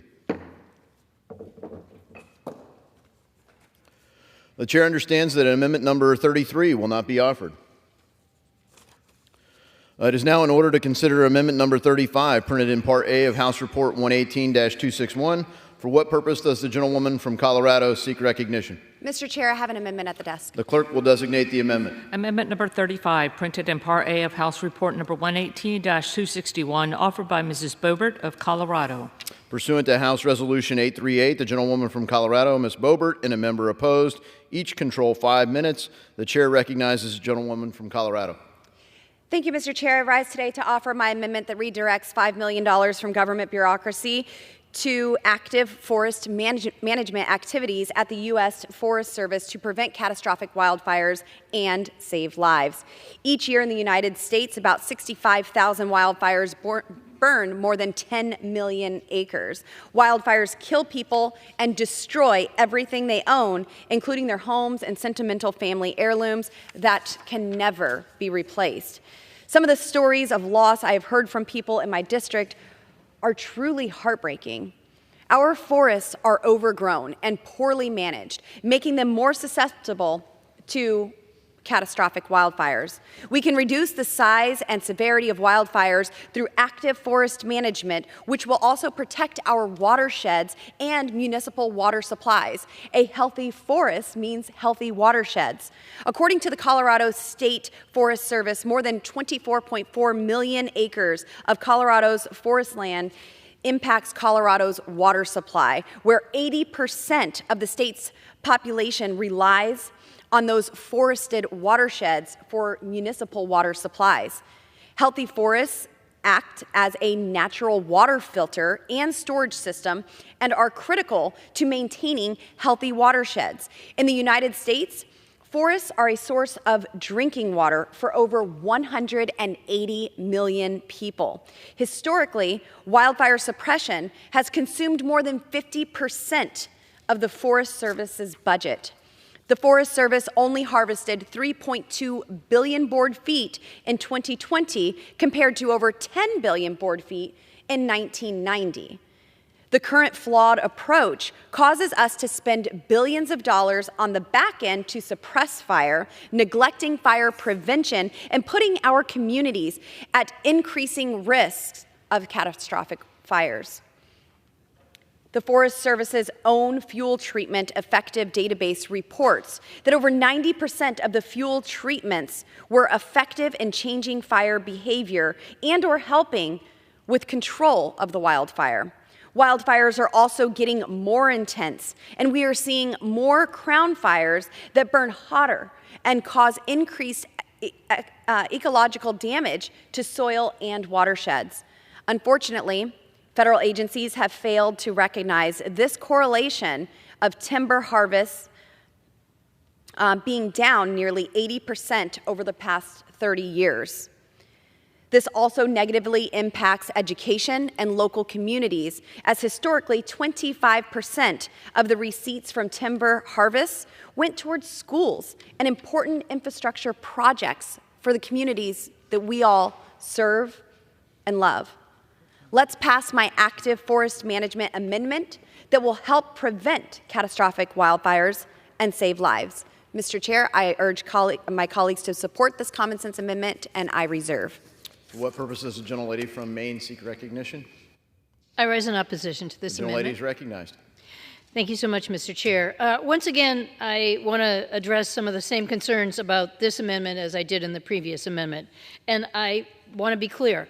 I fully support active forest management at the Forest Service. I feel very bad for the wildfires that have occurred in Colorado and so many other states across our country. I can't imagine the devastation of a family who loses their home or a community that finds the entire community leveled by a forest fire. I'm also very aware of the importance of managing our forests, whether it's the timber sales or the great benefit we get from well-maintained forests. I come from the most forested state in the nation, and sustainable forest products and our wood products industry is extremely important. Managing those forests is extremely important. But I cannot support this offset. The EPA has already been cut by 39%. Further cuts to its core program will only embolden polluters and weaken the safety of our water and air. We can easily fund both things, the EPA and the management at the Forest Service and forest management at the Forest Service, if only the majority had produced a bill at the level that was agreed upon and passed into law by the Fiscal Responsibility Act. If my colleagues across the aisle are serious about active forest management at the Forest Service, it would have been fully funded in the base bill. I oppose this amendment, and I yield back the balance of my time. The gentlelady from Colorado. The question is on the amendment offered by the gentlewoman from Colorado. Those in favor say aye. Those opposed say no. In the opinion of the chair, the ayes have it. The amendment is agreed to. The chair understands that amendment number 38 will not be offered. It is now in order to consider amendment number 39, printed in Part A of House Report 118-261. For what purpose does the gentleman from Georgia seek recognition? I have an amendment at the desk. The clerk will designate the amendment. Amendment number 39, printed in Part A of House Report number 118-261, offered by Mr. McCormick of Georgia. Pursuant to House Resolution 838, the gentleman from Georgia, Mr. McCormick, and a member opposed, each will control 5 minutes. The chair recognizes the gentleman from Georgia. Thank you, Mr. Chair. I rise to offer my amendment number 39 to H.R. 4821, the Interior and Environmental Appropriations Bill for 2024. Amendment number 39 will reduce funding for the Environmental Protection Agency, environmental programs, and management account by $17 million. My amendment will then reallocate $10 million for increased oversight of the EPA. It will also provide for spending cuts to the EPA of $2 million. The EPA's role is to protect human health and the environment through research and development. Yet, it seems it is often more focused on burdensome bureaucratic red tape than on the American people and its businesses. Stringent EPA regulations burden businesses with compliance costs, leading to job losses, higher prices for customers, and reduced economic competitiveness, particularly in industries such as manufacturing, energy, and agriculture. For example, in my own district, repavement of a key road has been delayed for 18 months at the cost of nearly $750,000. These roads are heavily trafficked and in desperate need of repair. This delay is due to EPA's requirement of an extensive environmental impact study, even though the road was paved over a decade ago and it is a simple repavement project to revitalize the community. This is a ridiculous delay of the inevitable. The EPA needs to begin prioritizing these communities over the bureaucratic overreach with overbearing regulations. I urge my colleagues to support Amendment number 39, which will decrease the EPA's overall funding account and reallocate a portion of these funds to increase oversight, transparency, and accountability. With that, I reserve the remainder of my time. For what purpose does the gentlelady from Maine seek recognition? I claim time in opposition to this The amendment. gentlelady is recognized. I rise in opposition to this amendment. I want to be clear that I fully support all oversight efforts and believe the mission of the Inspector Generals across the government are vital. But I disagree with the offset and the treatment of the EPA in this bill generally. In the base bill, the EPA is cut by nearly 40%. Every single count is cut, except for the Office of Inspector General. Quite frankly, the IG's office does pretty well under this bill. By cutting every single program at the EPA and seeking to increase funding for only one office, which happens to be the Oversight Office, it is a clear attempt by the majority to politicize the IG, and that is unacceptable. I oppose this amendment, and I yield back the balance of my time. The gentleman from Georgia is recognized. I'm prepared to close. The gentleman's recognized. In closing, I once again reiterate my amendment reduces funding for the overbearing EPA, increases funding of the EPA oversight, and cuts spending by $2 million. I urge my colleagues to support this amendment. I yield the balance of my time. The question is on the amendment offered by the gentleman from Georgia. Those in favor say aye. Those opposed say no. In the opinion of the chair, the ayes have it. The amendment is agreed to.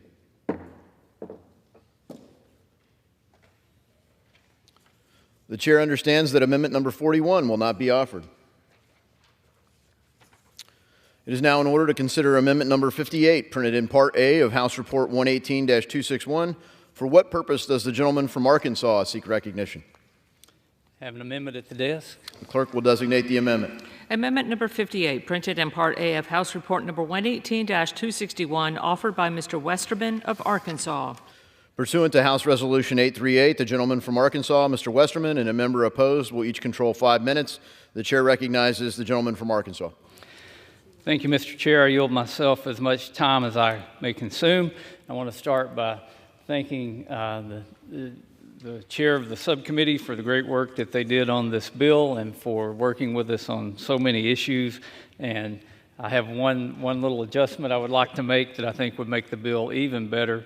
And I rise in support of my amendment, which would reduce funding for the Council on Environmental Quality from the 2023 level of $3,750,000 to its currently authorized level of $1 million for fiscal year 2024.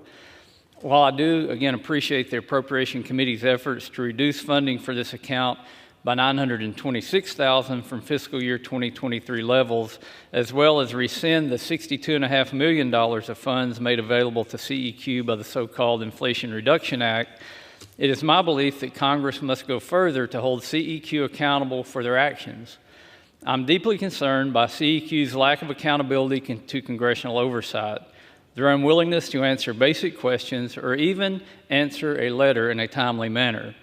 Congressional hearings and letters of inquiry are important tools which elected representatives use to engage directly with administration officials to conduct oversight on policy objectives, openly debate legislation, and spotlight waste, fraud, and abuse occurring in government.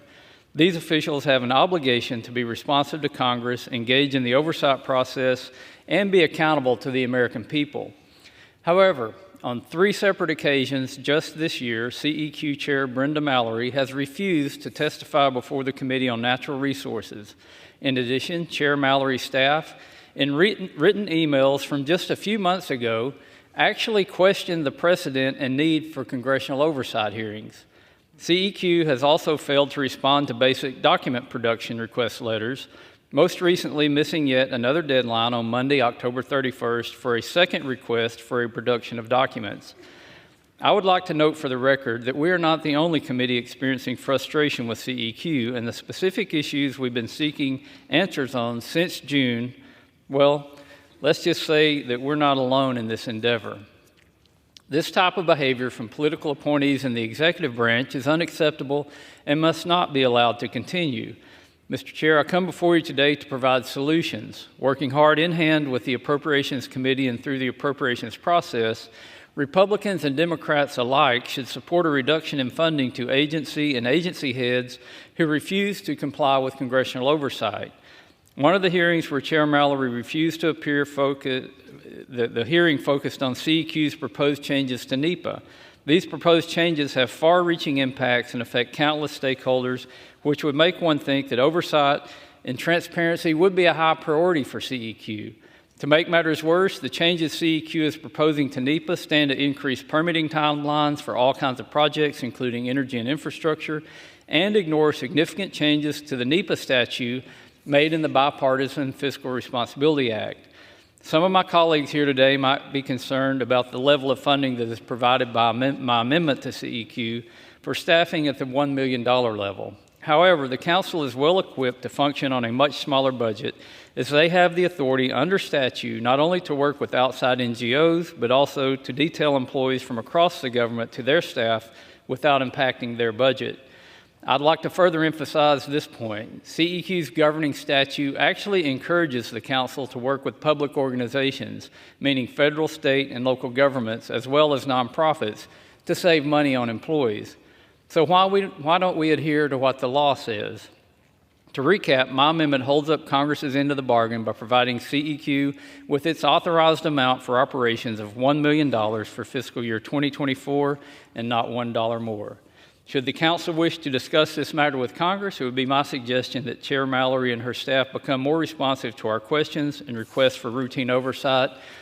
My amendment would send a clear message to the administration that disregard for congressional oversight and the American people is unacceptable. For this reason, I urge my colleagues in joining me in supporting this amendment, and I reserve.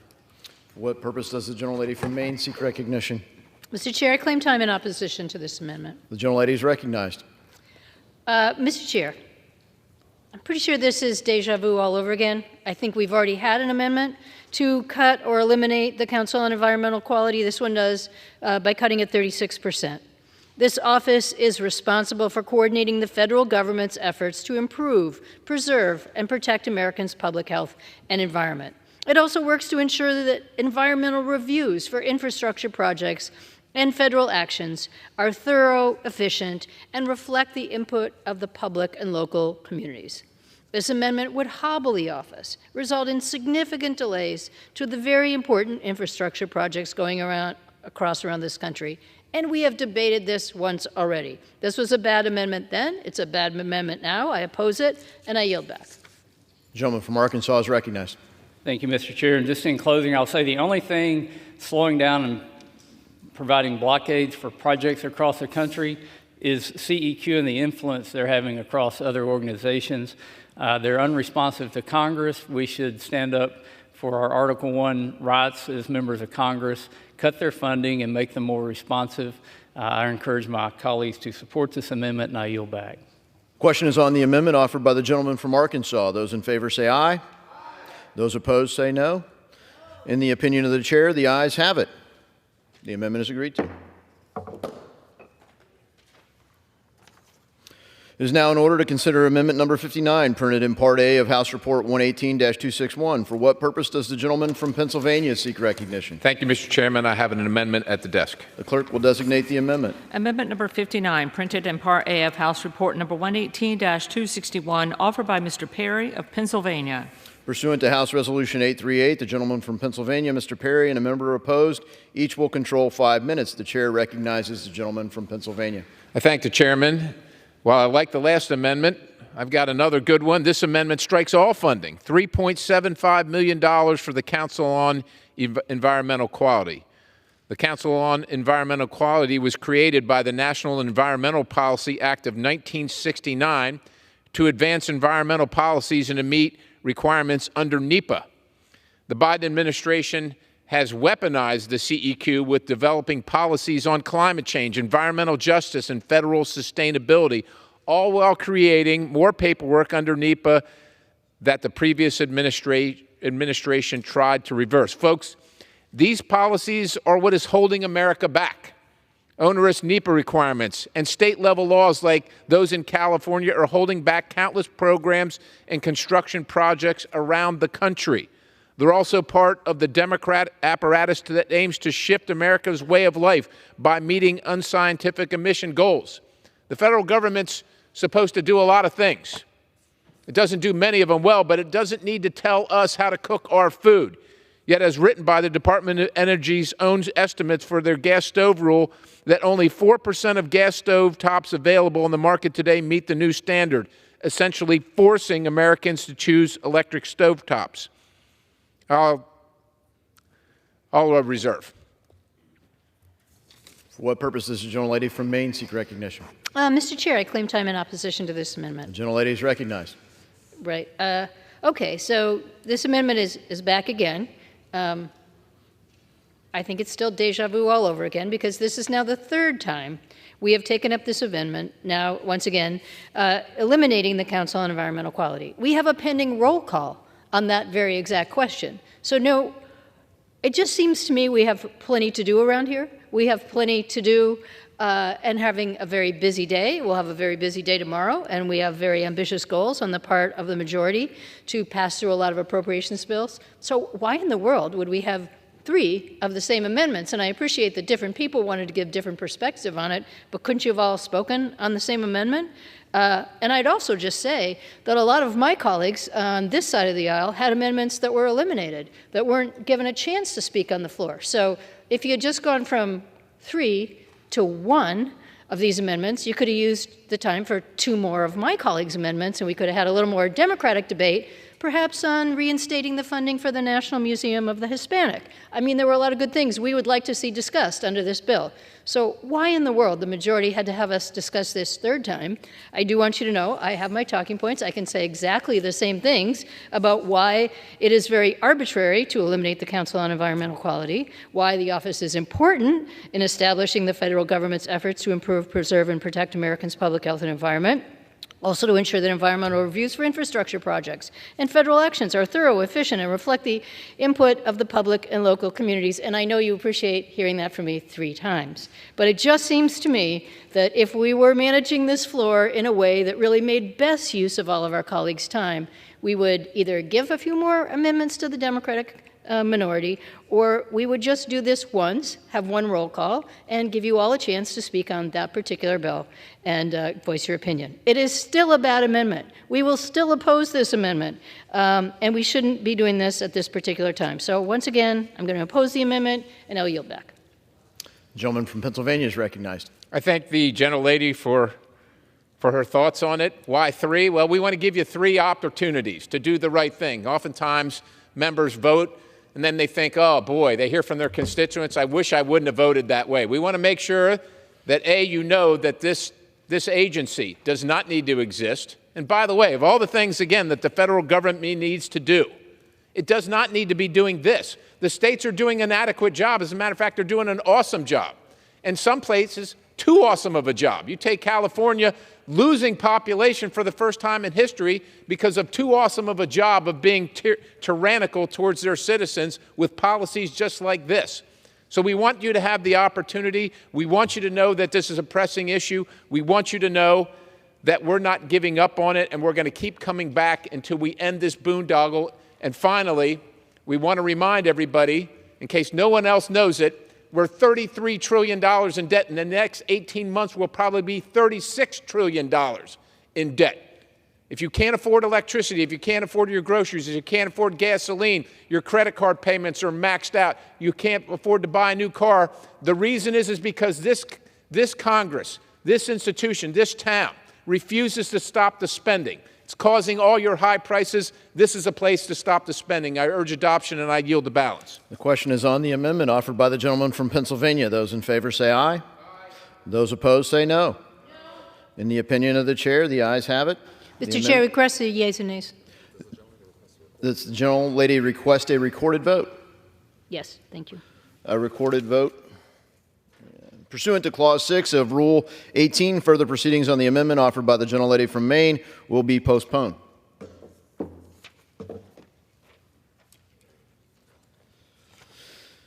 It is now in order to consider Amendment Number 60, printed in Part A of House Report 118-261. For what purpose does the gentleman from Pennsylvania seek recognition? Mr. Chairman, I have an amendment at the desk. The clerk will designate the amendment. Amendment Number 60, printed in Part A of House Report Number 118-261. Offered by Mr. Perry of Pennsylvania. Pursuant to House Resolution 838, the gentleman from Pennsylvania, Mr. Perry, and a member opposed, each control 5 minutes. The chair recognizes the gentleman from Pennsylvania. I thank you, Mr. Chairman. This amendment strikes $186.3 million in funding from the National Endowment for the Arts. According to its website, the NEA is the largest funder of the arts and arts education in communities nationwide. Now, this is all well and good. I'm sure all of us here can appreciate the arts. I attend my daughter's concerts. We have pictures hanging up in our home, pictures hanging up in my office. We bought them. We pay for our daughter's instruments. We pay for their instruction in music. We go to the plays when we pay. However, again, we are $33 trillion in debt. We're headed for 36 in the next 18 months. According to a recent report given by USA 2023, in 2022, giving to the arts, culture, and humanity is estimated at over $24 billion. The funding in this bill is a drop in the bucket compared to those private sector contributions, yet it's still important to America, who's careening towards bankruptcy. Furthermore, there have been many debates about objectionable art funded by NEA grants, including nude or controversial topics. our citizens, our bosses, our constituents shouldn't have to be forced to pay for these things that they find objectionable. One current example is the NEA's current focus on equity, which only divides Americans using identity politics. One way to completely avoid that debate is to stop subsidizing any of these projects. The NEA also operates several programs that, quite frankly, shouldn't exist, including the Art and Architecture Program, which commissions art for federal buildings, and the Arts and Artifacts Indemnity Program, which subsidizes the insurance of arts exhibitions, both domestics and international, including private collections. It's not enough that we pay for it here. We got to spend the money internationally, including private collections. This is your federal government. This is your federal tax dollars, of which we're borrowing right now to pay this bill. We just don't have the money for these programs. I don't have anything against Americans creating wonderful art or enjoying wonderful art. I am one of them.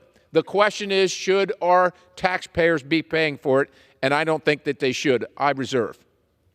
For what purpose does the gentlelady from Maine seek recognition? I claim time in opposition to this amendment. Gentlelady is recognized. I just can't. I'm just so sad that we have to debate this amendment to eliminate funding for the National Endowment for the Arts. The NEA is the federal agency that funds, promotes, and strengthens the creative capacity of our communities by providing all Americans, that is all Americans, with diverse opportunities for arts participation.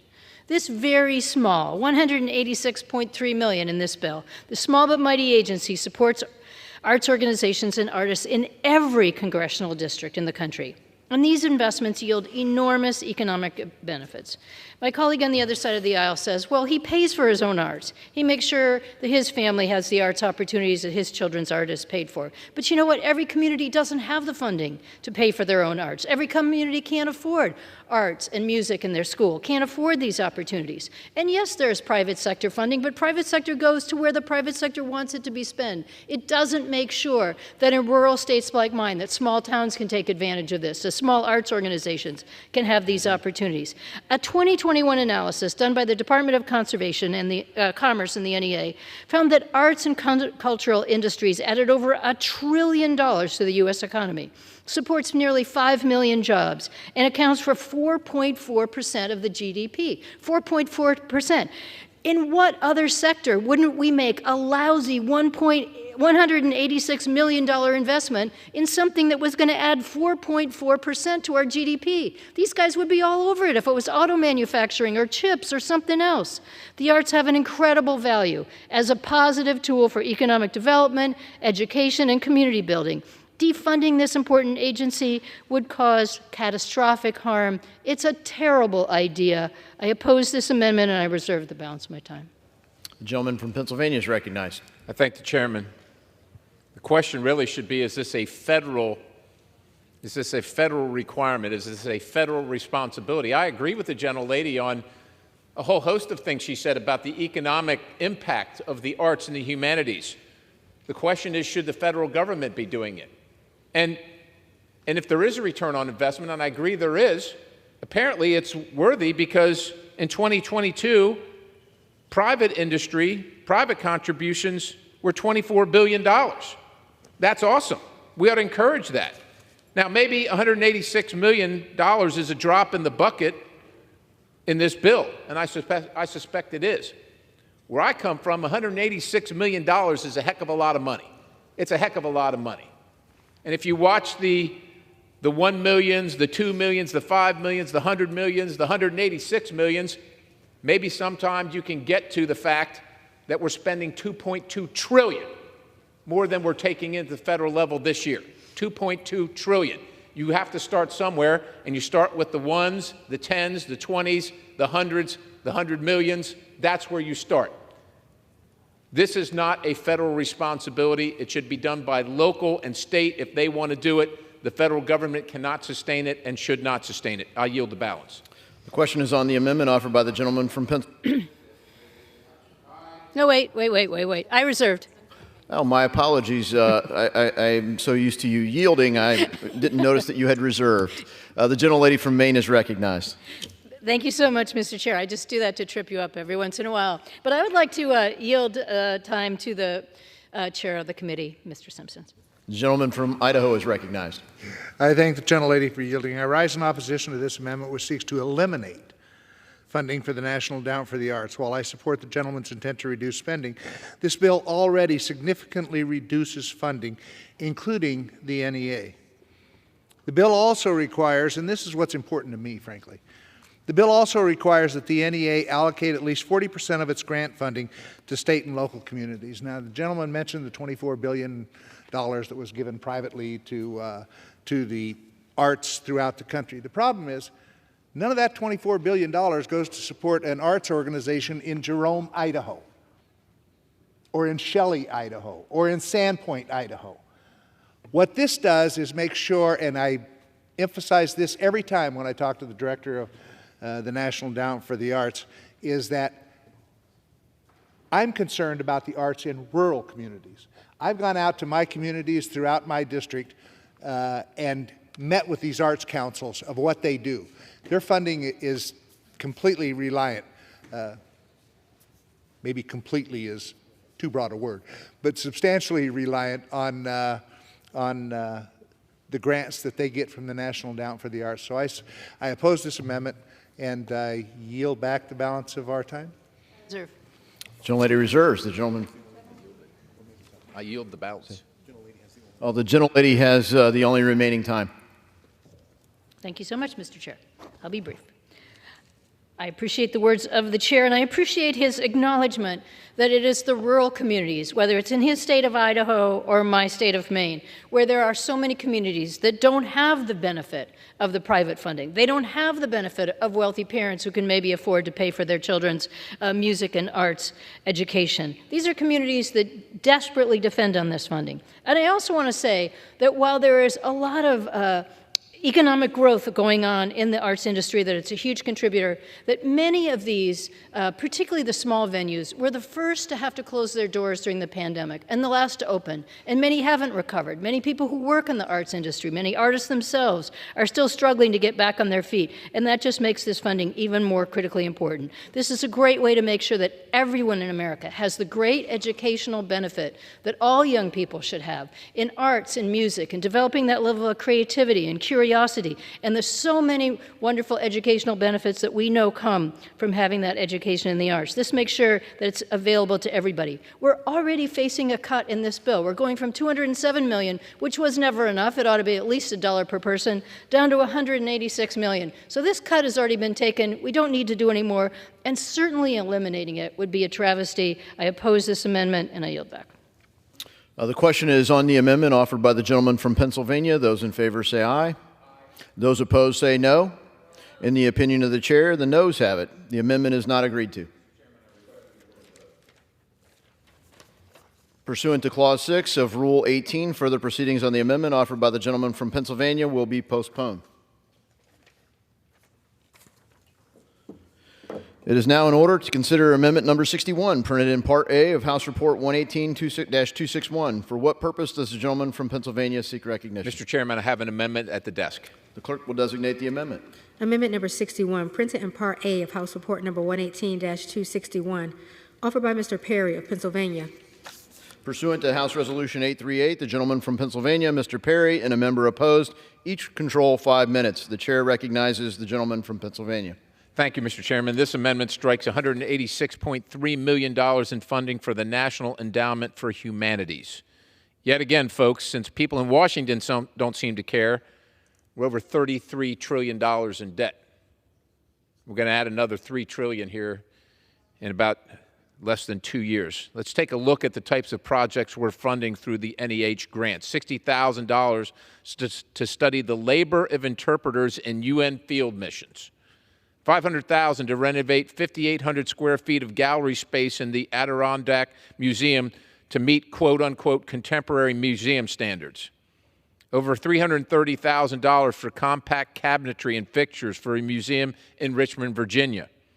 Almost $150,000 to build a comics and social justice curriculum at San Diego State University. I have a kinship with San Diego. I've been to Richmond. I like it. I'm sure the Adirondack, the gallery in the Adirondacks in the museum there is very nice. But these are state and local projects. This is not a federal requirement. The gentleman from Idaho talked about the small towns and communities I'm sure he represents and hopes that the arts and the humanities are there. I hope for the same thing in the little town that I come from, Dillsburg, a rural community that just held the Farmers Fair, where children, including my daughters, entered their art stuff in to be judged. And there was no federal grant to my kids or any kids in Dillsburg or in York, Pennsylvania, or in Hershey, or in Upper Dauphin, or in Carlisle. We all want things for our communities, and we want somebody else to pay for them. It has to end somewhere, and this is a place where we can start. Someone has to be responsible. Nobody is saying we shouldn't have the arts and humanities. I'm also not saying that some of these aren't worthwhile projects. I'm just saying that our constituents' tax dollars shouldn't be subsidizing them. If a state or locality wants to fund a local museum renovation or curriculum at a state university, that's between them and their taxpayers. I urge support, and I reserve the balance. For what purpose does the gentleman from Idaho seek recognition? Claim time in opposition. The gentleman is recognized. I rise in opposition to this amendment, which seeks to eliminate all funding for the National Endowment for the Humanities.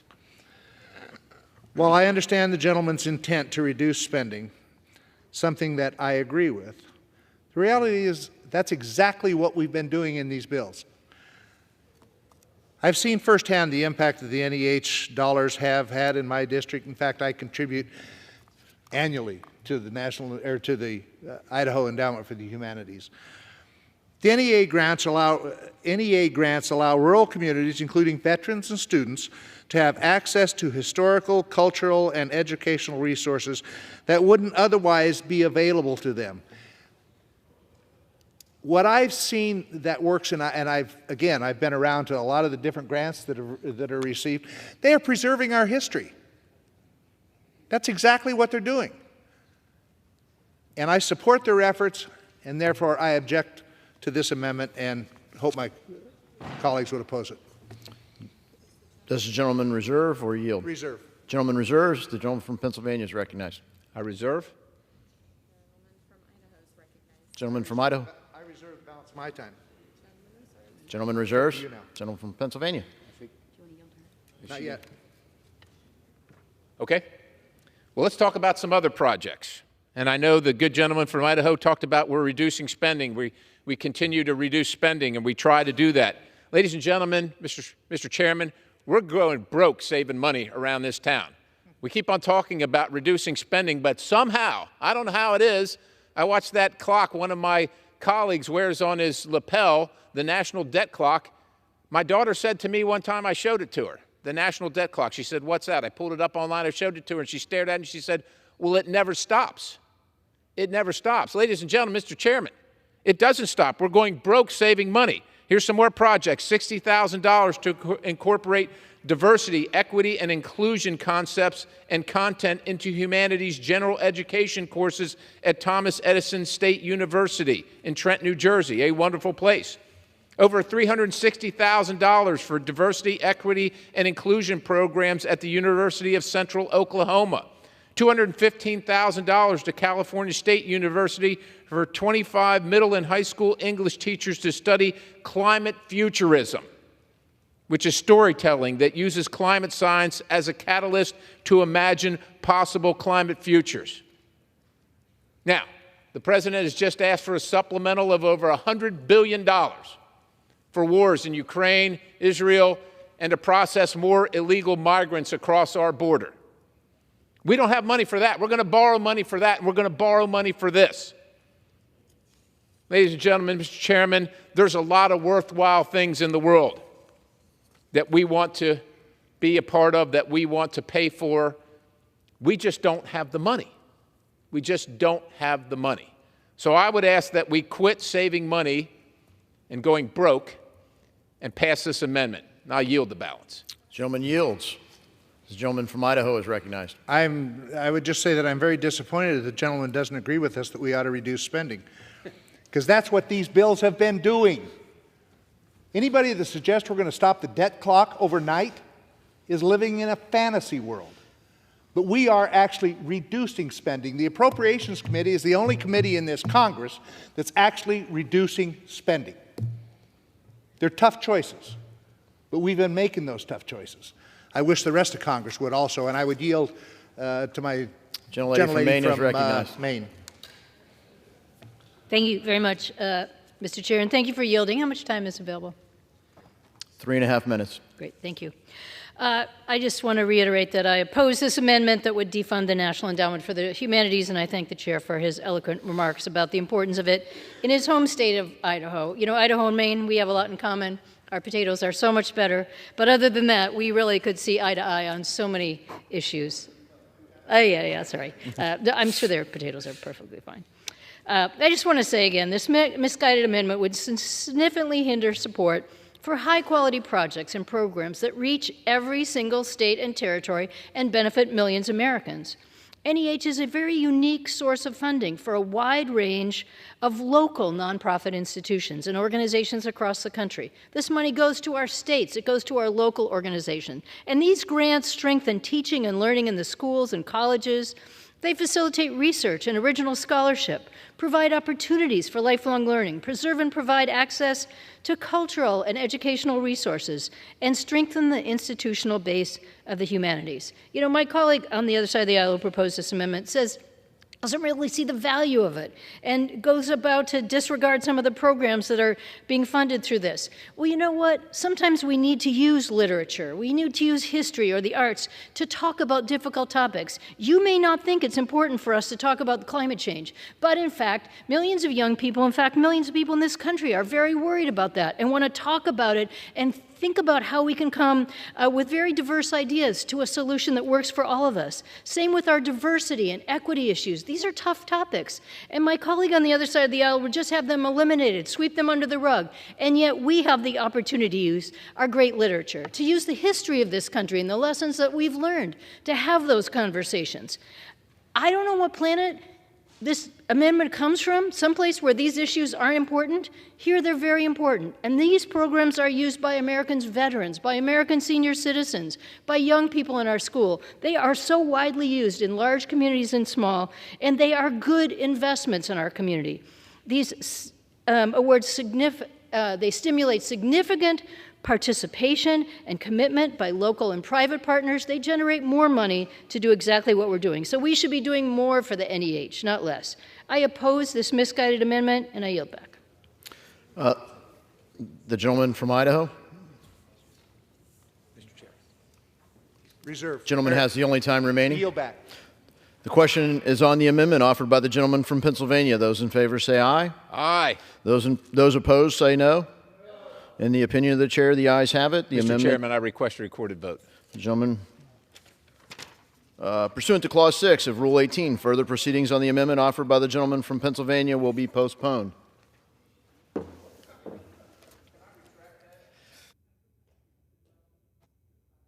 It is now in order to consider amendment number 62, printed in Part A of House Report 118-261. For what purpose does the gentleman from North Carolina seek recognition? I have an amendment at the desk. The clerk will designate the amendment. Amendment number 62, printed in Part A of House Report number 118-261, offered by Mr. Rouser of North Carolina.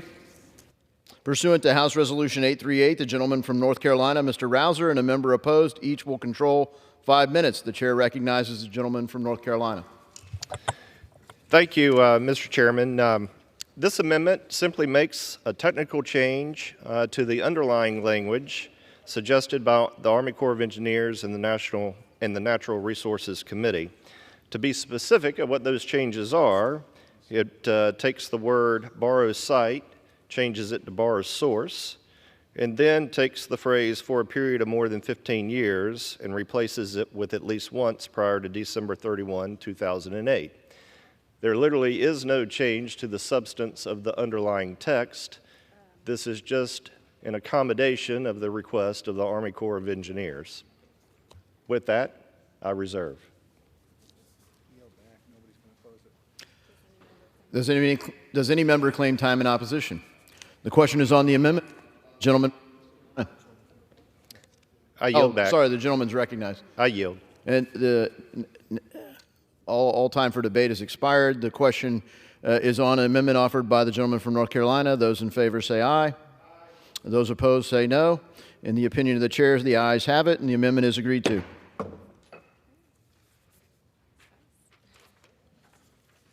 It is now in order to consider amendment number 63, printed in Part A of House Report 118-261. For what purpose does the gentleman from Texas seek recognition? Mr. Speaker, I have an amendment at the desk. The clerk will designate the amendment. Amendment number 63, printed in Part A of House Report number 118-261, offered by Mr. Nails of Texas. Pursuant to House Resolution 838, the gentleman from Texas, Mr. Nels, and a member opposed, each will control 5 minutes. The chair recognizes the gentleman from Texas. Mr. Speaker, my amendment prohibits the National Park Service from placing any limitation on the number of air tours at our nation's parks. There are over 45,000 commercial scenic air tours over our national parks every year. These air tour operators provide that breathtaking experience for visitors that should remain, if not even increase. I've been following this issue for quite some time now, and I don't think people really fully understand what's going on here. 2 decades ago, Congress passed the National Park Air Tourism Act, which required the National Park Service and the Federal Aviation Administration to work together to develop air tourism management plans for any park that had 50 or more annual air tours over its landscape. After 20 years of bickering and bureaucratic incompetence, jurisdictional fights between federal agencies, and the actions of what we would see in a kindergarten, neither the National Park Service nor the FAA had completed their congressional mandate. An effort was spearheaded by radical environmentalists whose sole goal is to end air tours because they think noise ruins the experience of visitors and the animals who live there. As a result of these efforts, in 2019, a court ordered that any park hosting 50 or more sightseeing air tours a year develop a management plan by August of 2022. 24 parks were named in the resulting court order, and some of these parks developed plans that will drastically reduce the number of air tours or outright ban them. And this is completely nuts. Did they depose an elk or a moose or a trout and find that these air tours offend them? Give me a break. These air tours are not reserved for the millionaire and billionaire class like some of my colleagues like to pretend. They are utilized by families, the disabled, the elderly, and middle-class Americans. I would also like to point out that the level of noise from our air tours is decreasing every year with technological advances and investments from our air tour operators. Not to mention, many of the flights fly at an altitude that people on the ground wouldn't even notice. If there are any Democratic staffers or members listening to this right now, I would like them to answer this question. We hear a lot of talk about fairness. We hear a lot about equity, about civil rights. But if we reduce or phase out air tours, then what's your plan for the disabled or the elderly? How are they supposed to traverse these landscapes? Where is the fairness there? Air tour operators offer a crucial alternative for individuals who cannot easily walk the often treacherous terrain of our national parks. I understand some of these more radical environmentalists believe these flights disrupt the natural landscape and experience because of noise, but what about the families who have children that are disabled or those who want grandma and grandpa to participate on that family vacation? Who's advocating for them? Where's the sympathy for them? And who the hell are we to deny that experience? Let's do the right thing and save our air tours and ensure access for our elderly and the disabled by supporting my amendment. With that, I reserve. Does anyone claim time in opposition? For what purpose does the gentleman from Idaho seek recognition? Claim time in opposition. The gentleman is recognized. First, let me say I'm not totally opposed to what the gentleman is trying to do. I think these air tours are important. But I think it's wrong to say they can't place any limitation on them. I think the gentleman raises a point that they've been trying to address this for a number of years, and so far they haven't been able to do it. Well, I think that they need to be able to do that, and the Park Service ought to be able to look at the number of air tours. I'm not opposed to air tours. I think they're a great thing. I've taken a few of them. But the reality is, completely eliminating the Park Service's ability to make reasonable limitations on these, I think, is the wrong way to go. It goes too far. But I understand what the gentleman is trying to say and what he's trying to do. I just don't think we can go this far. So I rise in opposition reluctantly to this amendment. Does the gentleman reserve or yield? Yield back.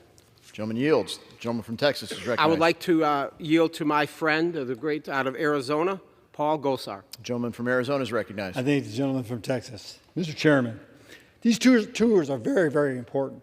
In fact, the gentleman from Texas talked about the technology. In the Grand Canyon, they have this quiet technology where you can barely hear them on the ground. Now, there is limitations on these tours already in many of the parks. Well, the problem here is the bureaucracy can't get it wrong, can't help the private sector. So I love the gentleman's aspect about no limitations, because that's going to make it happen. It's going to make it happen because they're going to try to put limitations on it.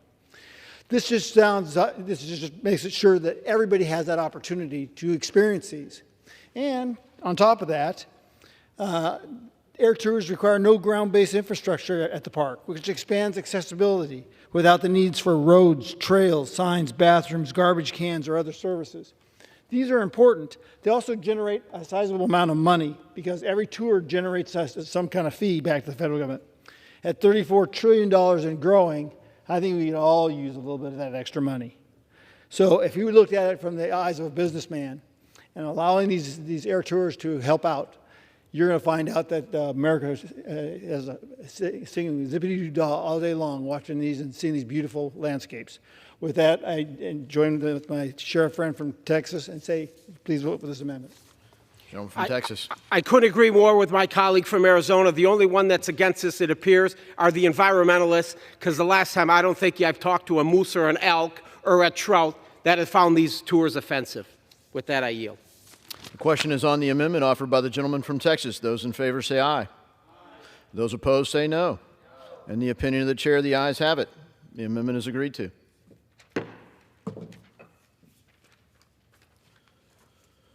It is now in order to consider amendment number 64, printed in Part A of House Report 118-261. For what purpose does the gentleman from Louisiana seek recognition? Mr. Chairman, I have an amendment at the desk. Clerk will designate the amendment.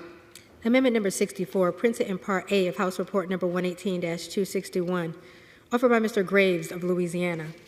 Pursuant to House Resolution 838, the gentleman from Louisiana, Mr. Graves, and a member opposed, each will control 5 minutes.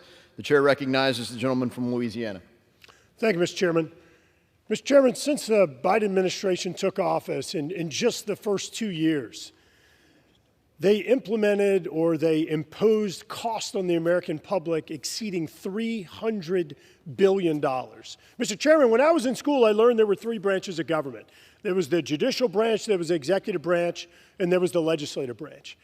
But apparently there's a 4th branch of government, and it's the bureaucrats. It's this entity out there that is writing rules, writing regulations, imposing costs on American families. I'll say it again, to the tune of over $300 billion in just the first 2 years of this administration. What does that look like at home? It looks like regulations that are killing small businesses. It looks like, as the U.S. Census Bureau has quantified, that 1 in every 4 households in America have had to choose among costs like groceries, like utility bills, like gasoline for their cars or medical costs. These are false choices, Mr. Chairman.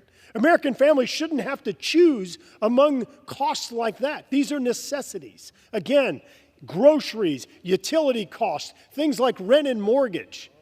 We shouldn't have to choose. The average American family is paying 40% more right now for energy costs like gasoline and utility bills because of the policies of this administration. So what our amendment does is it simply restores the role of Congress, the role of representatives. And it says that any new regulation that is estimated or quantified to cost in excess of $100 billion cannot move forward without actual action by the Congress.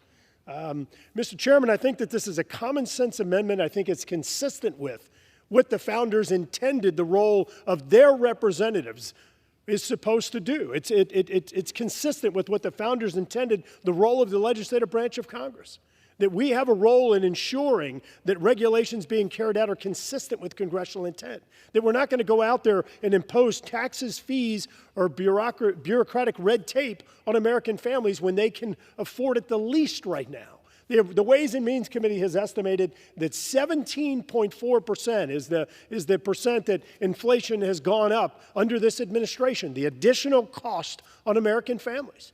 We cannot allow this mysterious fourth branch of government that has no accountability to continue to impose costs on American families. Again, this restores the role of the branch of government that we all are here to represent. It restores the functionality of Congress. I urge adoption of the amendment and reserve.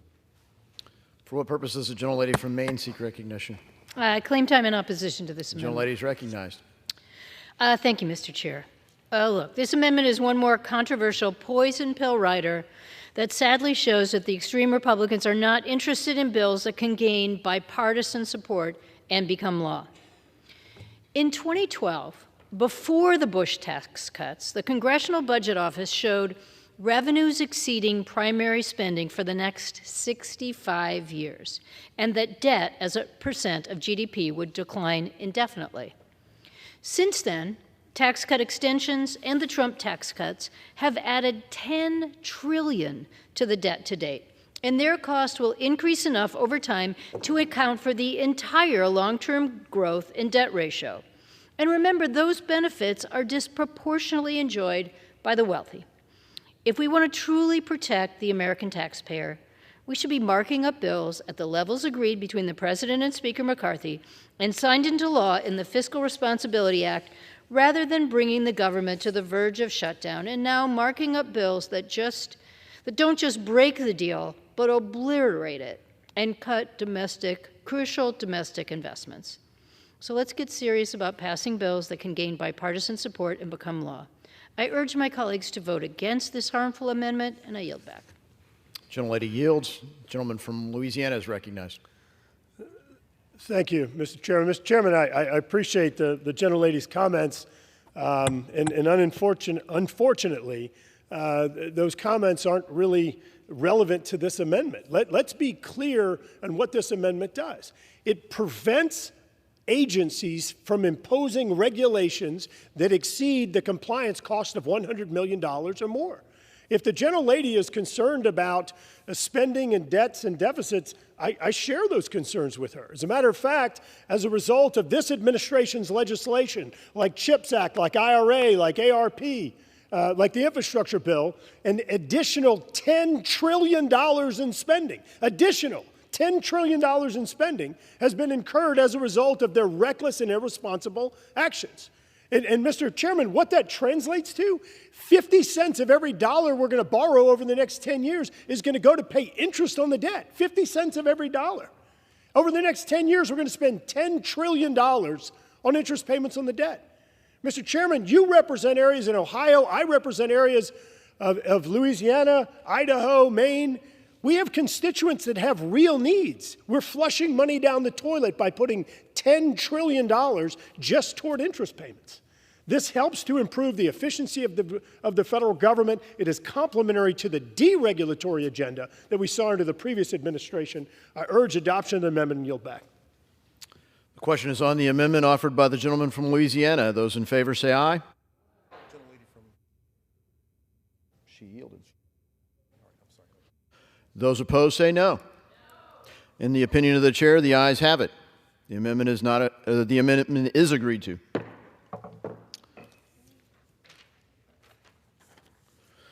It is now in order to consider amendment number 65, printed on Part A of House Report 118-261. For what purpose does the gentlewoman from Wyoming seek recognition? Mr. Chairman, I have an amendment at the desk. The chair will designate the amendment.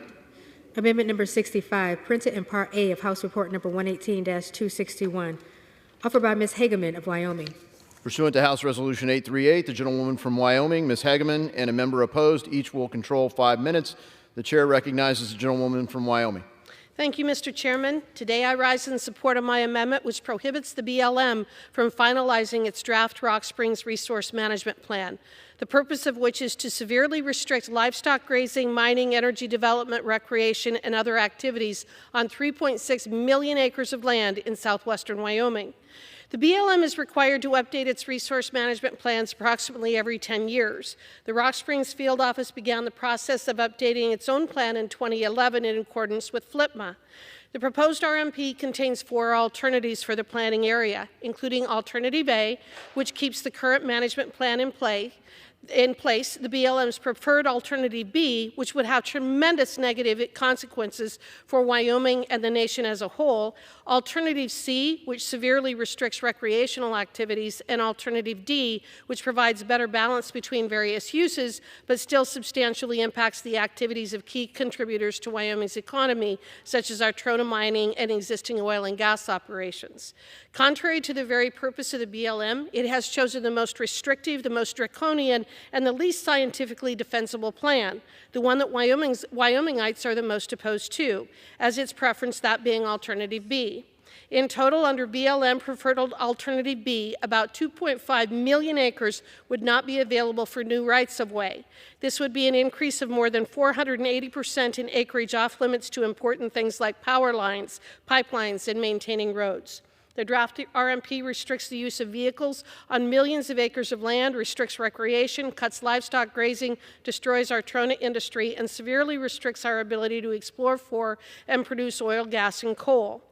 BLM's Alternative B is a non-starter. It will have severe impacts on the economy of not only Wyoming, but the nation. It will impact our food supply. It is for these reasons I have introduced my amendment to defund the BLM's efforts to finalize or implement Alternative B. I encourage the RMP as a whole. I encourage my colleagues to support this important amendment, and with that, I reserve. Gentlelady reserves. For what purpose does the gentlelady from New Mexico seek recognition? Mr. Chair, I claim time in opposition. The gentlelady is recognized. Mr. Chair, the Republicans' Interior Appropriations Bill attacks our environment and the opportunity for prosperity in communities that have historically been left behind. This bill stands in stark contrast to Democratic values and priorities.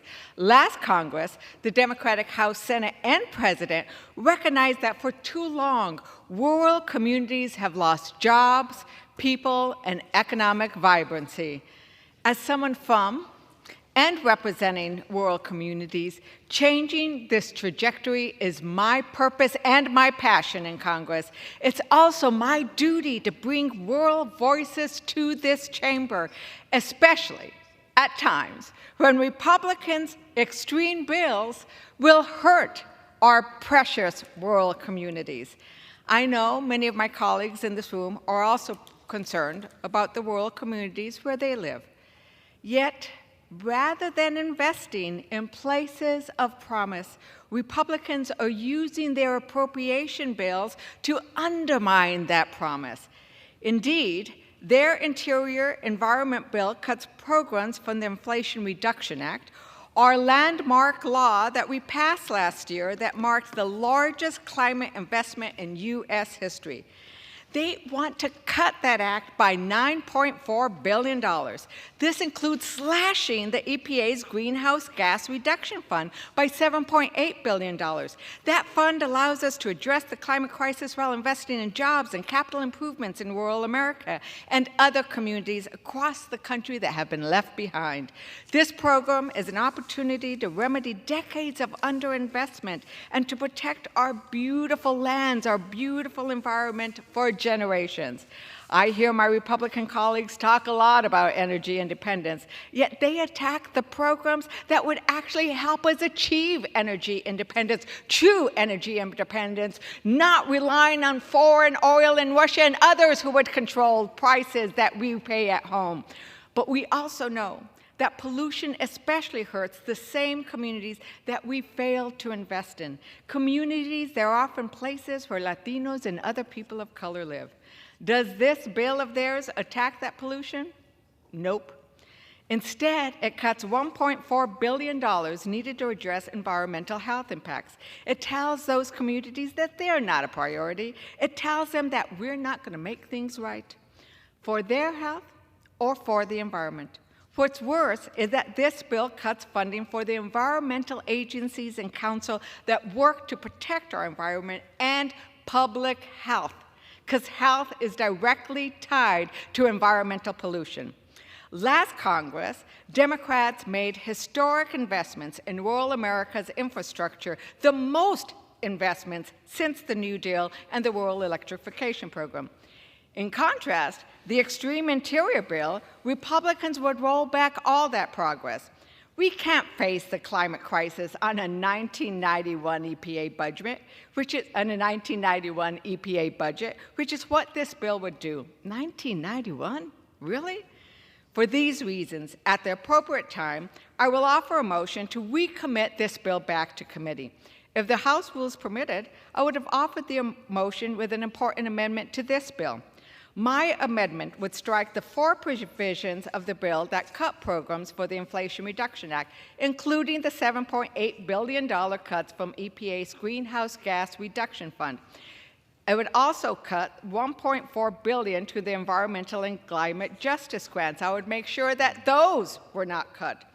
All remaining funding from the Council on Environmental Quality for environmental and climate data collection and efficient and effective.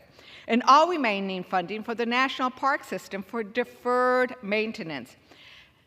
We know our parks need the care that they deserve.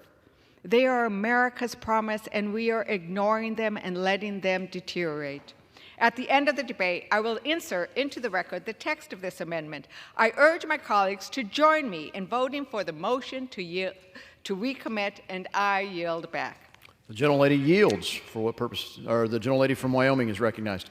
Thank you. None of the response from my colleague on the other side had anything to do with the amendment before us, so I'm just simply going to proceed with the statistics related to this particular RMP. The RMP severely restricts vehicle access, including 4,500 miles of routes to all uses, while removing an additional 10,000 miles of routes from the transportation network. This draft RMP designates 1.8 million acres out of 3.6 million acres as areas of critical environmental concern without any congressional input whatsoever. Perhaps what's most disheartening and disturbing and illegal about this RMP is the fact that it's ignored not only stakeholder input over the past 12 years, but the input and analysis undertaken and completed by the BLM personnel in the Rock Springs District's office. The administration has proven time and again that its primary agenda is to push forward with the radical Green New Deal, as we just heard from my colleague on the other side, and that it views the opinions of unelected bureaucrats in Washington, D.C. over the citizens of this country, and that it does not care whether its actions actually work in the real world or cause severe damage. In addition to the fact that Alternative B is just plain bad on its face, it was also adopted in violation of FLTMA and NEPA. According to a former BLM engineer who worked in the Rock Springs field office on this very RMP, most of the research and work went into studying and pursuing Alternative D. What does that mean? The most controversial alternative, the alternative that the BLM is now seeking to impose on Wyoming, was never adequately evaluated. Alternative C, which includes heavy recreational restrictions, also had little time and little review. The lack of planning and analysis and input related to Alternative B exposes the fact that this is a political decision that is not based on the real-life situation in the Rock Springs District, but more related to the idea of blocking any access to our natural resources for the things that we have historically used them for. I would encourage my colleagues to support this amendment, and with that, I reserve. The question, gentlelady has the only time remaining. Okay. We have historically balanced our energy development, land use, recreation, wildlife management, and grazing, and we have done it well. Come to Wyoming. It is a beautiful state. We have been able to balance all of these interests and in the process become the largest producer of trona in the United States, raised hundreds of thousands of head of cattle and sheep, and produced massive amounts of coal and oil and gas to power this country, all the while protecting our habitat, our air quality, our water quality, and our very way of life. I am proud of Wyoming producers, ranchers, and recreationists and what they have created, and we cannot allow BLM to destroy it. It was said the other day by a reporter that this BLM RMP takes the public off public lands. I couldn't have said it better. Mr. Chairman, we've seen this kind of thing happen across the interior West, including with the Bears Ears designation in Utah and others in Colorado and Arizona. We need to put a stop to this effort to block our access, use, and management of our resources. I urge my colleagues to support my amendment, which would prevent any funds from going towards implementing this monstrosity of a plan. And with that, I yield back. The question is on the amendment offered by the gentlelady from Wyoming. Those in favor say aye. Aye. Those opposed say no. In the opinion of the chair, the ayes have it. The amendment is agreed to.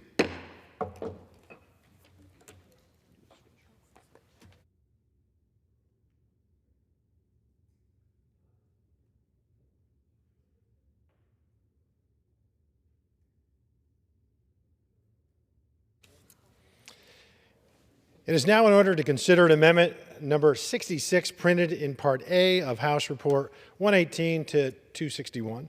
For what purpose does the gentlewoman from Tennessee seek recognition? Yeah, Mr. Chairman, I have an amendment at the desk. The clerk will designate the amendment. Amendment number 66, printed in Part A of House Report number 118-261, offered by Mrs. Harshbarger of Tennessee. Pursuant to House Resolution 838, the gentlewoman from Tennessee, Ms. Harshbarger, and a member opposed, each will have 5 minutes. The chair recognizes the gentlewoman from Tennessee. Thank you, Mr. Chairman. The Democrats have been hard at work revising American history, from the removal of statues to renaming military bases. They truly believe they can and should erase the history and progress we've made since our nation was founded for their own political benefit. When Secretary Haaland took over as Secretary of the Interior, she immediately made a point to politicize the Board on Geographic Names through deeming the word squaw as derogatory. This would entail removing any word containing squaw from any geographic landmark or unincorporated town, resulting in the town of Squawberry in Tennessee's 1st District to be renamed as Partridgeberry. I'm standing here to argue that the federal government has no business renaming towns and erasing our history. This is blatant government overreach, and we should not allow our government to continue to force our revisionist history upon my constituents or anybody else's constituents. I don't believe the Founding Fathers viewed historical revision as a key function of our government. Changing the name of small towns throughout America, such as Squawberry, is entirely unnecessary. When historical revisionists are given an inch, they'll take a mile. How long will it be until the Department of the Interior decides to remove the mention of Washington or Jefferson from geographic landmarks? I don't trust this administration to act in good faith. They have politicized vast swaths of the government, and the Board on Geographic Names is yet just another victim of those seeking to use our government and its agencies as tools to further their own agenda. For these reasons, I believe we must prohibit the funding of the Board of Geographic Names and put an end to this woke revisionist policy being forced upon the American public. And with that, I reserve. The gentlelady reserves. For what purpose does the gentlelady from Maine seek recognition? I claim time in opposition to this amendment. Gentlewoman is recognized. This amendment would prohibit all funds to the United States Board of Geographic Names. The U.S. Board of Geographic Names is a federal body created in 1890 and established in its present form by public law in 1947 to maintain uniform geographic name usage throughout the federal government. The board is comprised of representatives of federal agencies concerned with geographic information, population, ecology, and management of public lands. In this age of geographic information systems, the internet, and homeland defense, geographic names data are even more important. The board works with federal, state, tribal, and local agencies, and more than 50 nations have some type of national names authority. My Republican colleagues should be focused on creating bills that will garner bipartisan support and become law, not prohibiting funding for a board that helps surveyors, map makers, and scientists in service of federal government and the public as a central authority to which name problems, name inquiries, name changes, and new name proposals can be directed. I urge my colleagues to reject this amendment, and I reserve my time. Gentlelady reserves. For what purpose? Gentlewoman's recognized. Okay, thank you, Mr. Chairman. I go back to my original statement. The federal government has no business renaming towns and erasing our history.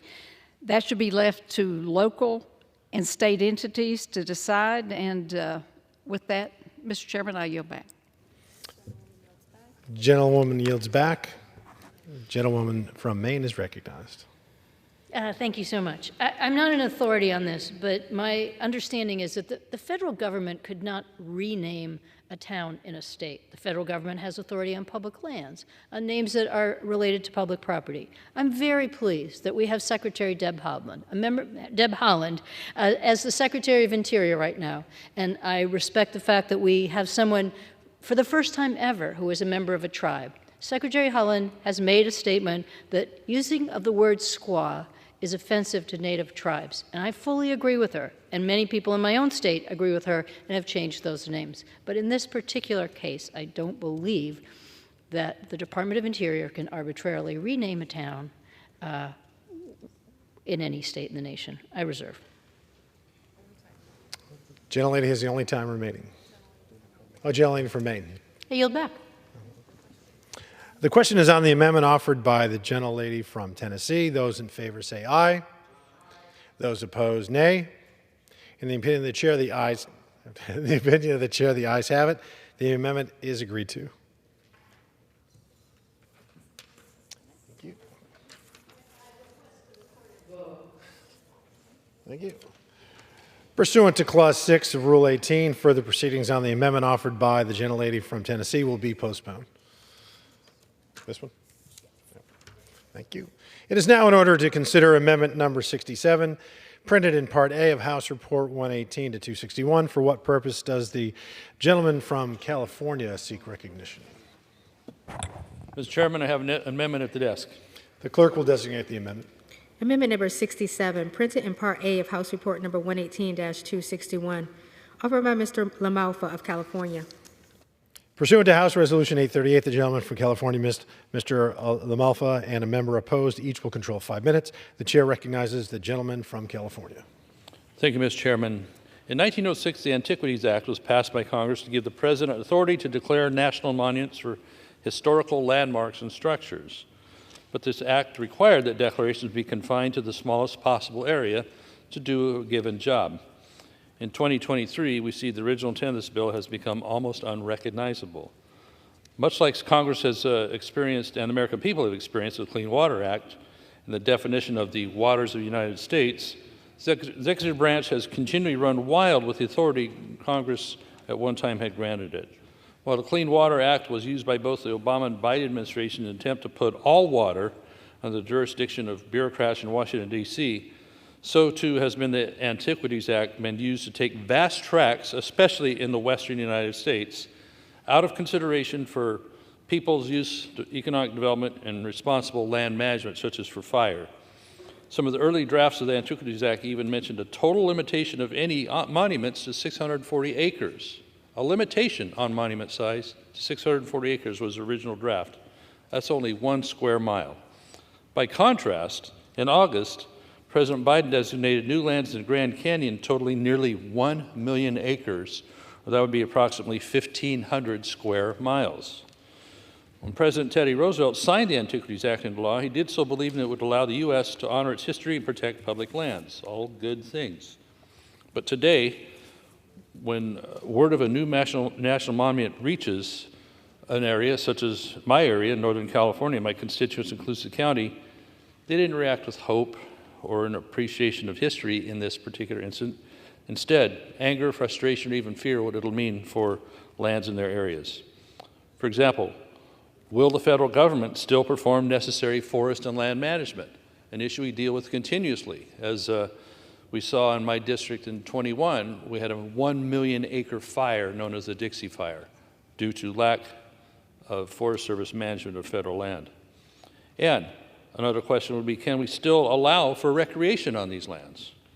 So, Mr. Chairman, this body has allowed the executive branch to take too much of our authority away from Congress. The abuse of the Antiquities Act is just the latest in a long line of white flags Congress has flown against the President. I urge adoption of my amendment and reserve my time. Gentleman reserves. What purpose does the gentlelady from Maine seek recognition? I claim time in opposition to this amendment. Gentlewoman is recognized. Thank you so much, Mr. Chair. This amendment would prohibit the use of any federal funds to establish or modify any national monuments under the Antiquity Act within Colusa County, California. Now, I'm very sorry that my colleague on the other side of the aisle feels this way. I appreciate being able to serve on the Agriculture Committee with him, and we often have areas of agreement, but on this we disagree. The Antiquities Act provides the President with the authority to designate national monuments in order to protect the objects of historic or scientific interest. This amendment inappropriately restricts the President's ability to declare national monument in specific parts of the country. Both Republican and Democratic presidents have used this authority to increase the protection of special federal lands. In our state, we're particularly pleased that a previous president declared the Katahdin Woods and Waters as a national monument, and we are very glad with the way it's been managed and the fact that it's an important resource to our state. This bill would go against 100 years of American tradition to protect the nation's cultural and natural resources. The Antiquities Act represents an important achievement in the progress of conservation and preservation efforts in the United States. Congress should not stand in the way of these achievements. I urge my colleagues to oppose the amendment, and I yield back my time. Gentlelady yields back. Gentleman from California is recognized. Thank you, Mr. Chairman. Well, I appreciate the thoughts by my good colleague from Maine, and I appreciate her.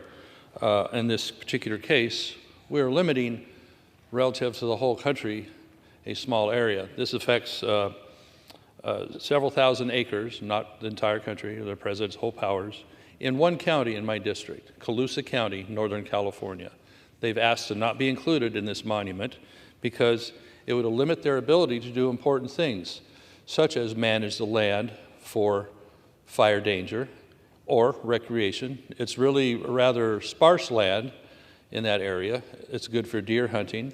So what is it you really need a monument for?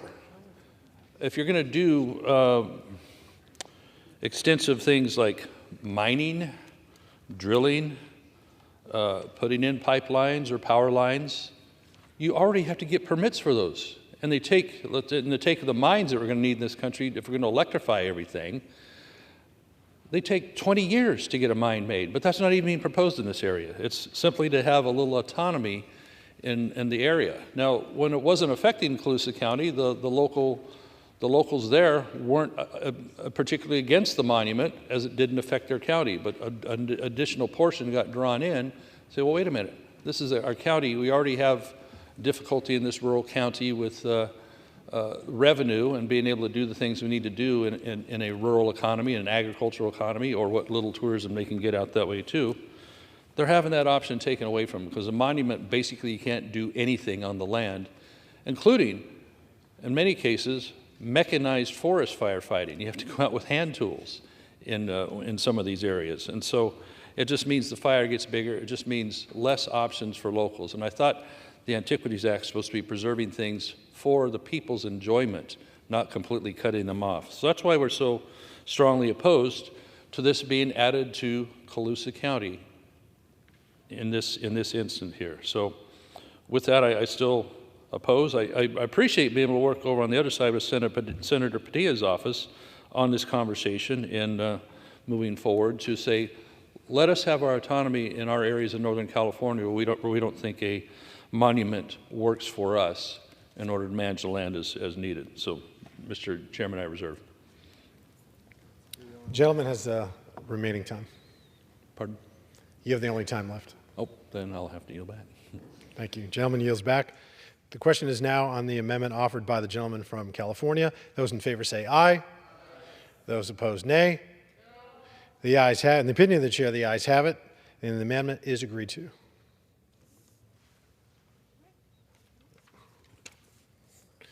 It is now in order to consider amendment number 68 printed in Part A of the House Report 118 to 261.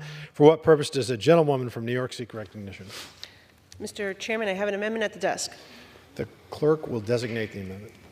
Amendment number 68, printed in Part A of House Report number 118-261, offered by Ms. Maliotakis of New York.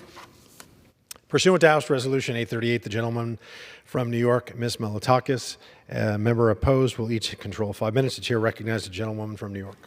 Thank you.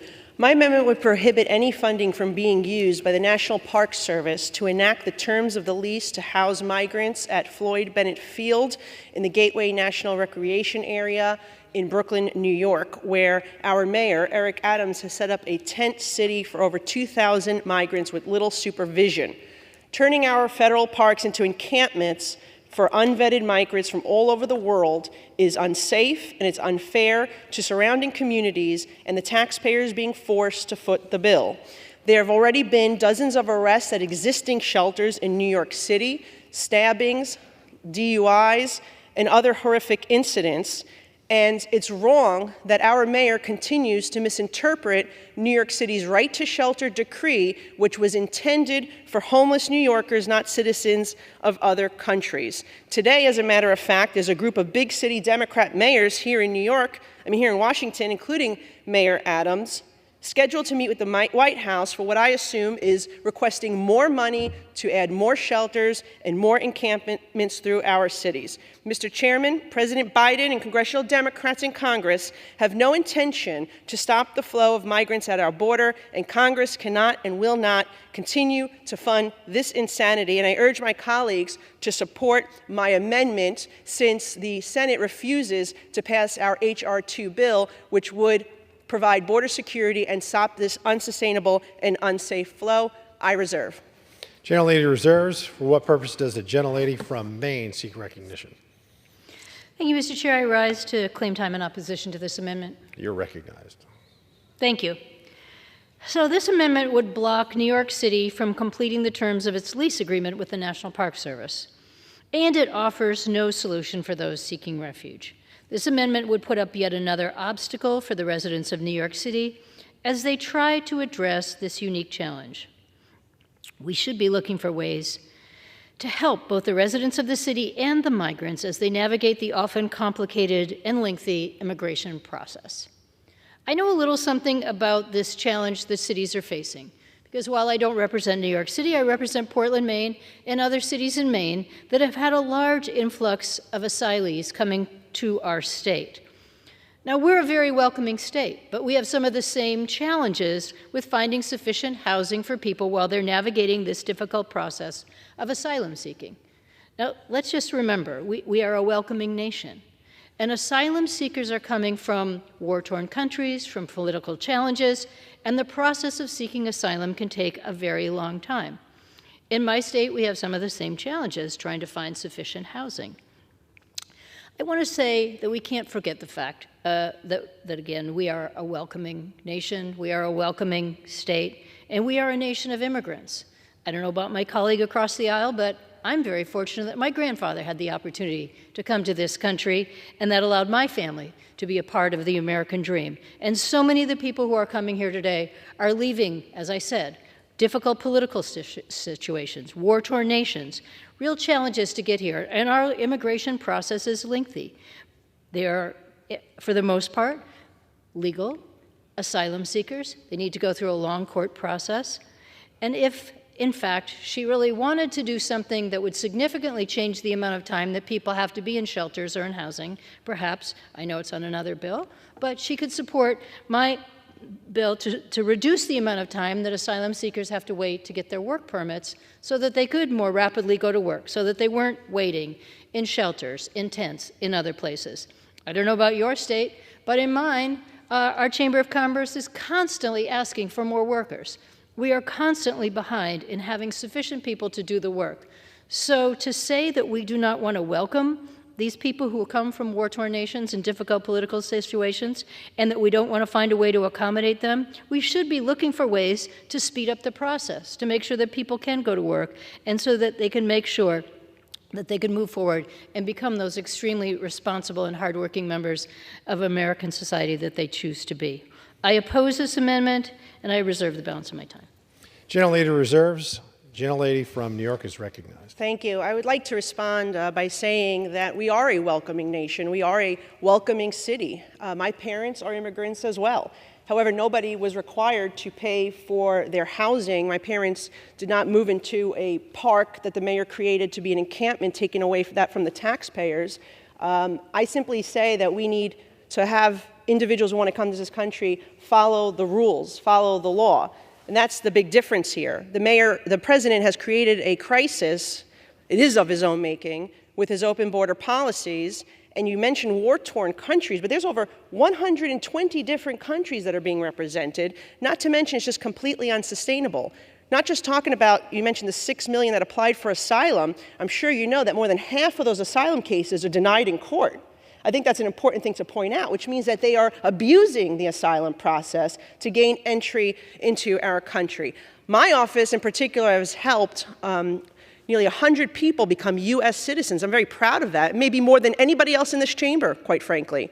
but we do it for people who followed the rules, did everything right, have been waiting in line, and unfortunately got stuck in our bureaucracy because now they're being shoved to the back of the line because, as you know, those individuals coming over the border are taken up first before anybody else, which is completely unfair to those who have come legally. What I will say is I'd like to give a minute to my colleague from Arizona.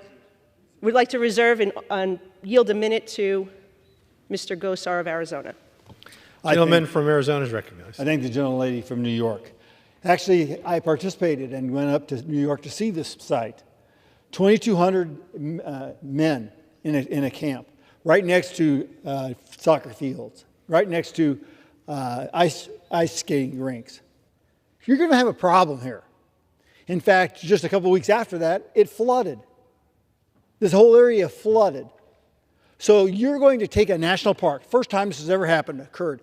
You don't do a NEPA. You don't do your full valuations. But you're going to turn 2,200 military-age men into this shelter? You're hiring a kite that you're not going to have problems. That's what the gentlelady's wanting. She's wanting to have that same things done at this time, at this place, as any other place would be done.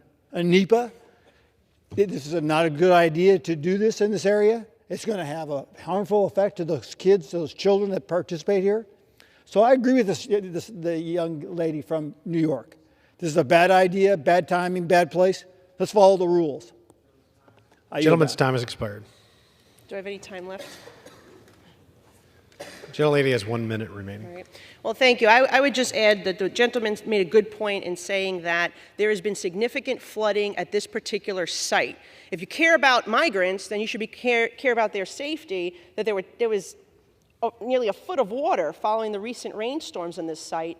I don't know how you expect to have these tents set up and people living in that condition. That's number one. Number two, there's also a fire safety issue that has been alarmed. Even Legal Aid Society, by the way, has come out against this particular encampment because they don't feel that it is safe for the inhabitants. But the other point that was brought up about the NEPA process is a very important one because I always hear my colleagues on the other side talk about protecting the environment, yet somehow they're turning a blind eye right now to when the environmental review process is not being fulfilled, okay? There wasn't an environmental assessment. There wasn't anything done to evaluate this, which is why they probably didn't know that such flooding would exist. So once again, it is unsafe for everybody involved.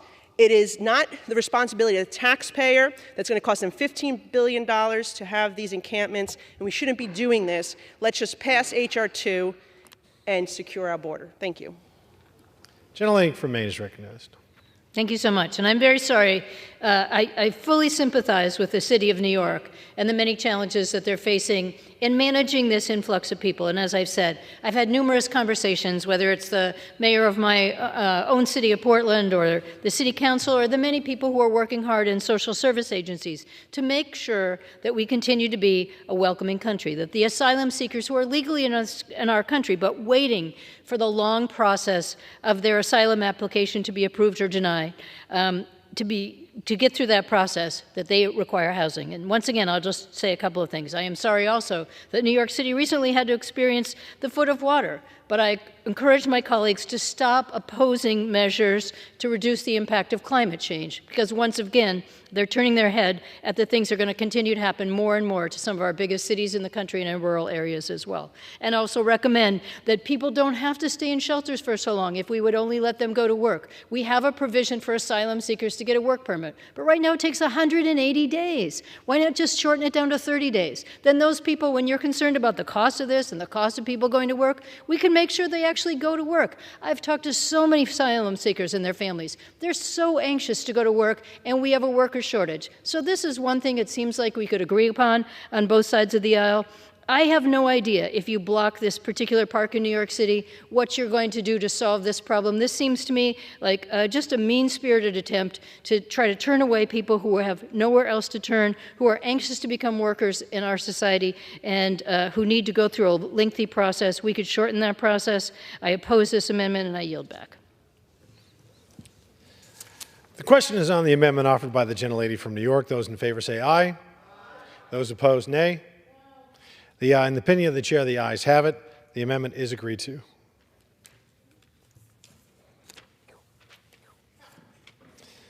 It is now in order to consider Amendment number 70, printed in Part A of House Report 118 to 261. For what purpose does the gentleman from Pennsylvania seek recognition? Thank you, Mr. Chairman. I have an amendment at the desk. The clerk will designate the amendment. Amendment number 70, printed in Part A of House Report number 118-261, offered by Mr. Perry of Pennsylvania.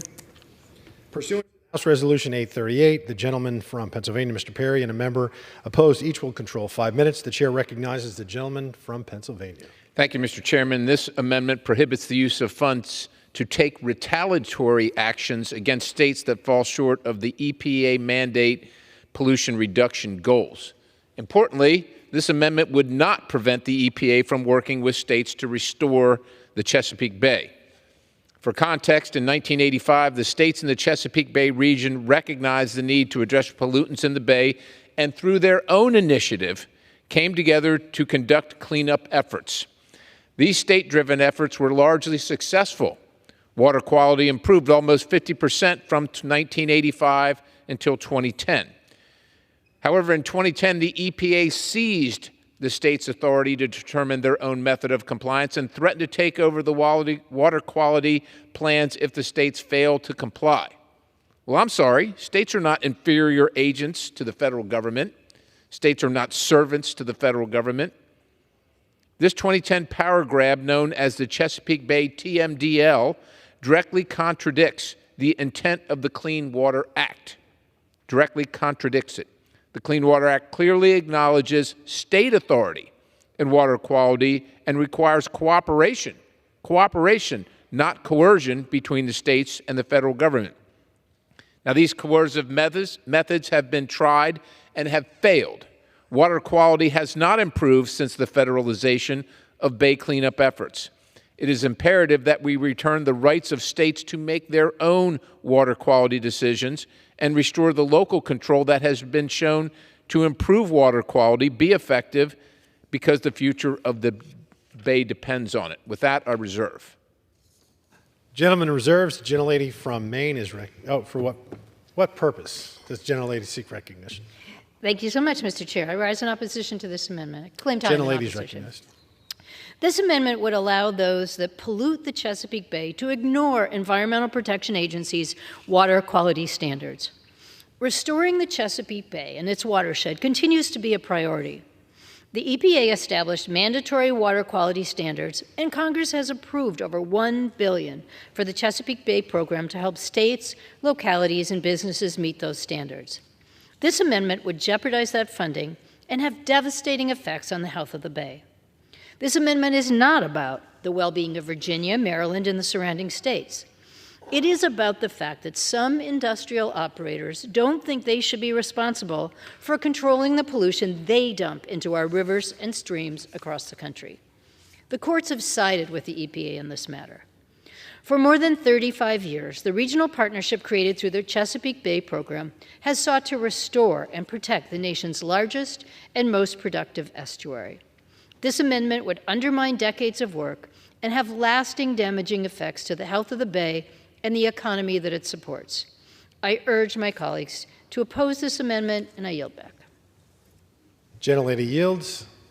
Gentleman from Pennsylvania is recognized. Well, I thank the chairman, and I remind the gentlelady and everybody that Pennsylvania and the other states are not ignoring the requirements. As I said, while they were working together without the federal involvement, without the coercive activity of the EPA, water quality was actually improving. It was when the federal government got involved that actually things stopped. It hasn't improved since that time. It worked until the federal government got involved with their coercive activity, and then it stopped. This would just allow the states to go back to collaborative efforts with the federal government, with the EPA, without the heavy hand of Damocles' sword hanging over their head, trying to force them to do something that apparently and obviously is ineffective. It's ineffective. Why would we continue to do so? We all have the same goal. We all want to clean up the Bay. The states have agreed on their own to do this, and they've been effective. What's not effective is the federal government's coercive activity. This amendment seeks to remove the ability for that coercive activity so that the requirement is just to work with the states to do what works and works well. And with that, I yield the balance. The gentleman yields. The question is on the amendment offered by the gentleman from Pennsylvania. Those in favor say aye. Those opposed, nay. In the opinion of the chair, the ayes have it. The amendment is agreed to. Request a recorded vote. Pursuant to Clause 6, Rule 18, further proceedings on the amendment offered by the gentleman from Pennsylvania will be postponed. It is now in order to consider amendment number 71 printed in Part A, House Report 118 to 261. For what purpose does the gentleman from Texas seek recognition? Unanimous consent to address the House for 5 minutes. Does the gentleman have an amendment at the desk? I do have an amendment at the desk. The clerk will designate the amendment. Amendment number 71, printed in Part A of House Report number 118-261, offered by Mr. Arrington of Texas.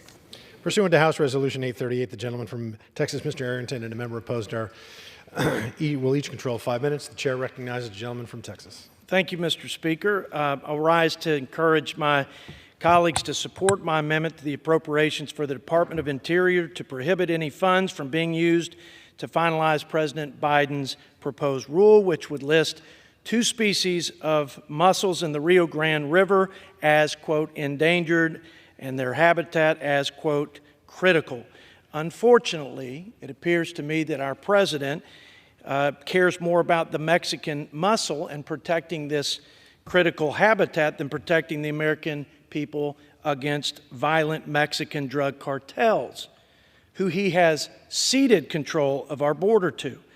The only critical habitat that is endangered along the Rio Grande, I can say this as a Texan who's been there multiple times, are the people in the communities living alongside the Rio Grande because of the deluge of people, crime, drugs pouring into our communities, not only in Texas, but throughout the country.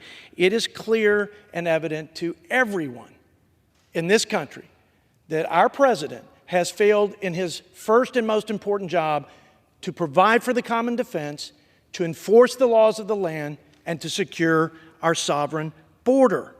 8 million people have crossed our border illegally. Just in this past year, almost 3.5 million, a record. Last month, 270,000, a record. Record drug flow, record migrant deaths, record abuses, humanitarian crimes.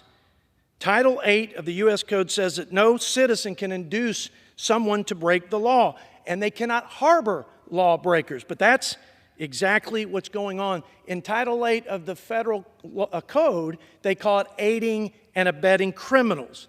That's what our federal government, under our Commander-in-Chief and CEO, President Biden, is sanctioning and legitimizing.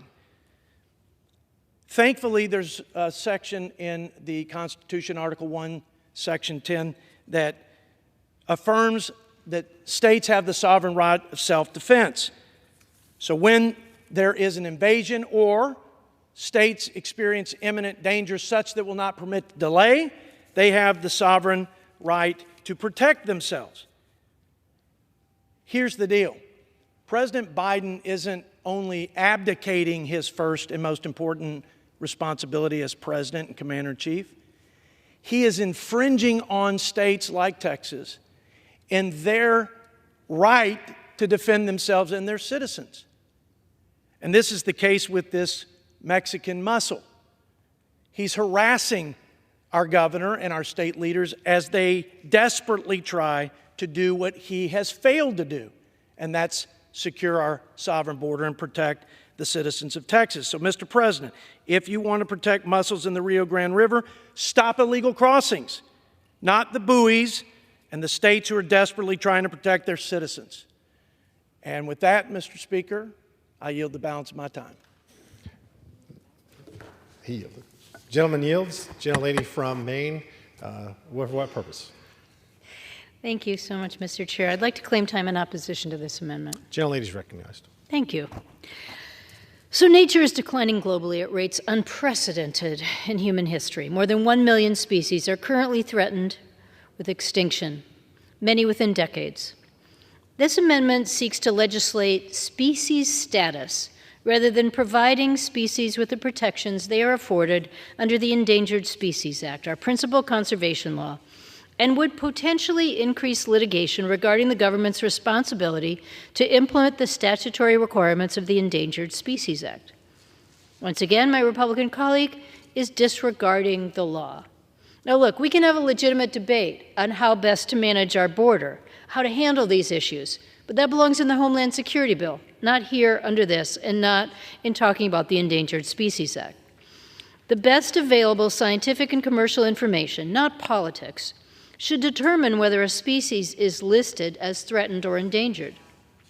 This amendment circumvents the rigorous process that is in place to make these determinations, as well as the role of public input.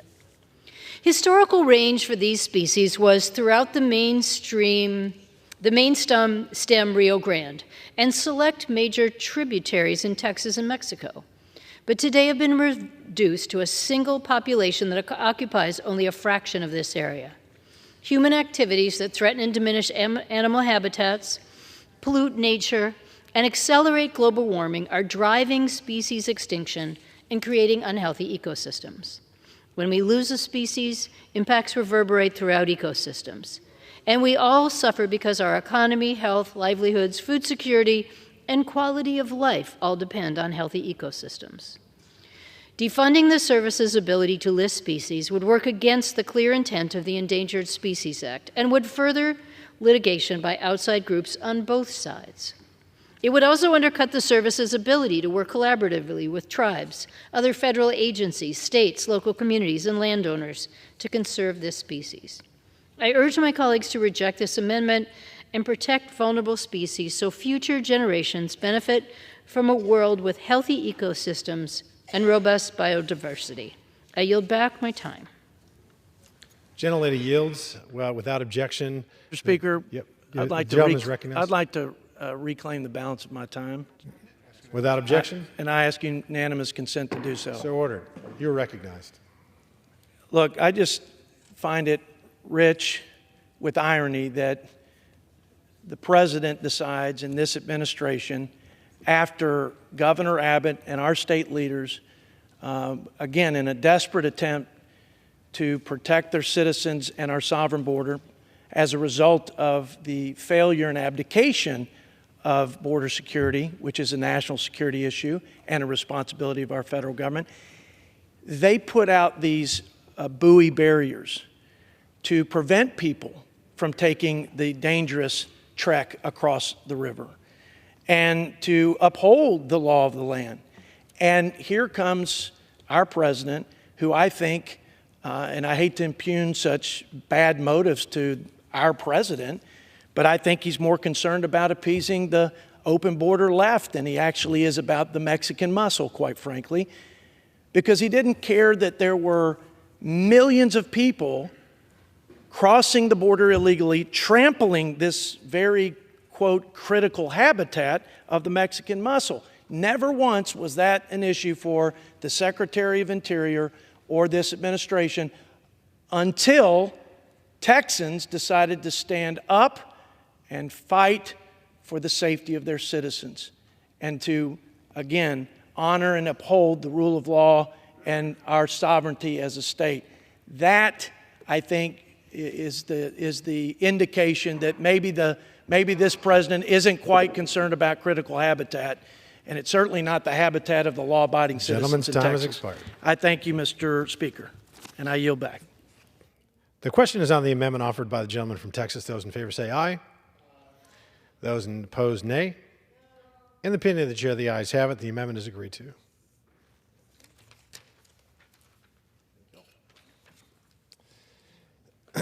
It is now in order to consider amendment number 72 printed in Part A of the House Report 118 to 261. For what purpose does the gentleman from Oregon seek recognition? Chair, I have an amendment at the desk. The clerk will designate the amendment. Amendment number 72, printed in Part A of House Report number 118-261, offered by Mr. Bentz of Oregon. Pursuant to House Resolution 838, the gentleman from Oregon, Mr. Bentz, and a member opposed will control 5 minutes. The chair recognizes the gentleman from Oregon. Thank you, Mr. Chair. This amendment would prohibit the Department of the Interior from using appropriated funds for any purpose having to do with establishing under the Antiquities Act a national monument in Malheur County, Oregon. Malheur County is part of my congressional district, and it is huge, almost 10,000 square miles in size. As you can see from this picture to my right, this county is 145 times the size of Washington, D.C. It's sparsely populated, but the people who live and work there understand the value and importance of protecting the land. Why? Because many are second, third, and fourth generations who have spent their lives earning a living in the most challenging of arid locations, knowing from hard experience the only way to survive is to live in harmony with the land. Back in 2015, a small group of mostly urban activists funded by recreational sportswear companies tried to convince the Obama administration that it should use the Antiquities Act to abruptly impose a national monument designation on 2.5 million acres of the 6.3 million acres making up Malheur County. That's about 40% of the county's entire area. This picture beside me shows a typical type of land that makes up this 2.5 million acres.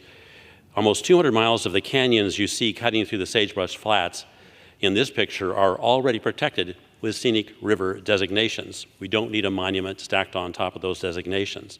Much of the 2.5 million acre area is covered by sagebrush and extremely dry.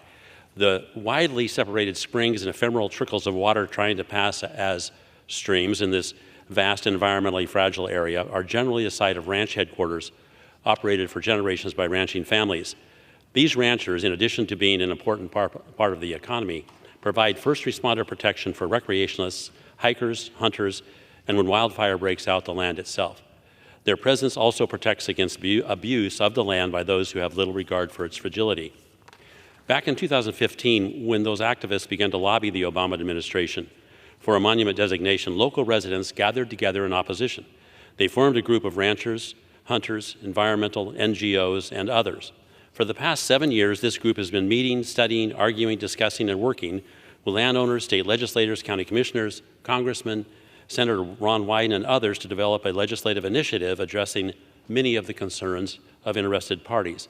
Their work culminated in Senate Bill 1890, the Malheur Community Empowerment for the Owyhee Act, now pending in the Senate. Thus, there's no reason for a national monument designation.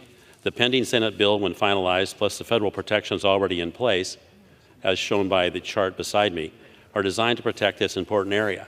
A top-down monument designation will not protect the land, and in fact, such a designation will attract tens of thousands of people to this fragile area, resulting in destruction of the very things a monument purports to protect. It's a sad commentary on those who preach cooperation and nonpartisanship that one of the environmental NGOs who was at the resolution table and who participated in the structure found in SB 1890 has now begun to advertise, fundraise, and lobby advocating that the President use the Antiquities Act to designate that same 2.5 million acres as a national monument, ignoring the years of work and time invested by those who actually live in, on, and around this land.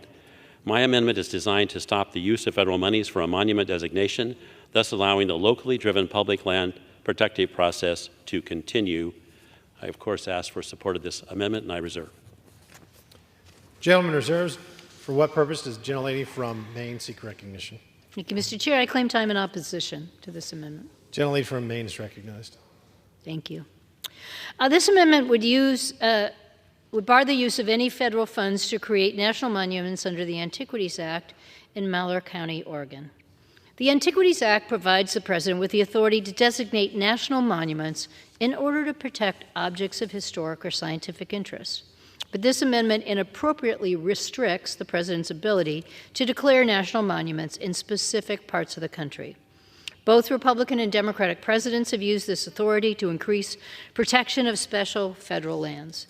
It goes against 100 years of American tradition to protect the nation's cultural and natural resources. The Antiquities Act represents an important achievement in the progress of conservation and preservation efforts in the United States, and Congress should not stand in the way of these achievements. I urge my colleagues to oppose this amendment, and I yield back. Gentlelady yields. Gentleman from Oregon is recognized. Thank you, Mr. Chair. So I want it known for the record that we had a vote in Malheur County some years ago on whether or not to have a monument. 90% 90% of the voters said no to the monument. The purpose of the amendment is focused on Malheur County, Oregon alone. The purpose of including the entire county is that the county itself and the work we're doing in this other bill addresses the county. So there's no reason to worry about the monument being or the amendment being overbroad. Without a reserve. Gentleman has the only time remaining. You're the only one with time left. Oh, how many left time? Ready to close, and I close. I yield back. Thank you. Gentleman yields. The question on the amendment is offered by the gentleman from Oregon. Those in favor say aye. Those opposed, nay. In the opinion of the chair, the ayes have it. The amendment is agreed to. It is now in order to consider amendment number 73, printed in Part A of House Report 118 to 261. For what purpose does the gentlewoman from Colorado seek recognition? Mr. Chair, I have an amendment at the desk. The clerk will designate the amendment. Amendment number 73, printed in Part A of House Report number 118-261, offered by Ms. Boebert of Colorado. Pursuant to House Resolution 838, the gentlewoman from Colorado, Ms. Boebert, and a member of the opposition will each control 5 minutes. The chair recognizes the gentlewoman from Colorado. Thank you, Mr. Chair. I rise today to offer my amendment that utilizes the Holman Rule to reduce the salary of Director of Bureau of Ocean Energy Management, Elizabeth Klein, to $1. Ms. Klein is a radical environmentalist and a partisan hack comprised by special interests and mired in ethical conflicts. Her conflicts of interest were so severe that even Senator Manchin voted to block her nomination as Deputy Secretary of the Interior. As Deputy Director at the New York University School of Law State Energy and Environmental Impact Center, Klein placed and paid the salaries of legal fellows in state attorneys general's offices to advance Michael Bloomberg's radical environmental agenda. The use of private money to conduct public business is ethically flawed. And Indiana's Attorney General categorized Ms. Klein's program as a, quote, arrangement through which a private organization or individual can promote an overtly political agenda by paying the salaries of government employees, end quote. In just the first year of the program, SEEIC fellows participated in filing at least 130 regulatory, legal, and other challenges to President Trump's policies. Now, Ms. Klein is working for the federal government and on the other side of lawsuits that she helped file. Under President Biden's own ethics rules, she should be prohibited from participating in matters involving her former employer. During her testimony to the House Committee on Natural Resources, I questioned Ms. Klein about her failed nomination to become Deputy Secretary of the Interior.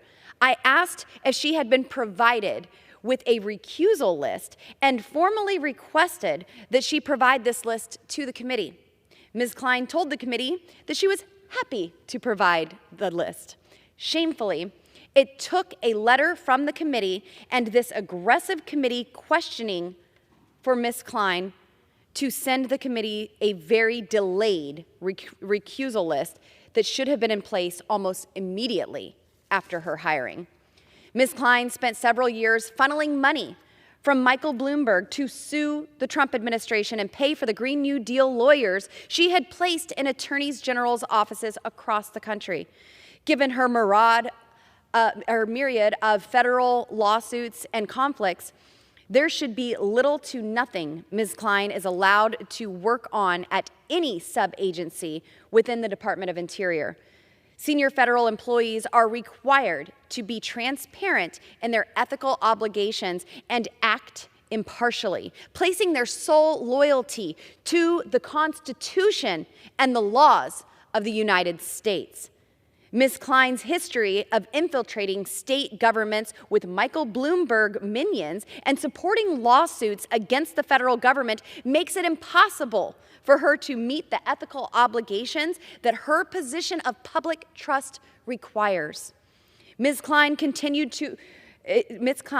continued employment as director of the Bureau of Ocean Energy Management has been ridiculed with a controversial and extensive history of ethical conflicts and is a stain on the Department of the Interior and the Bureau of Ocean Energy Management. Radical partisan extremists have no place in the federal government, especially those in charge of our energy industry.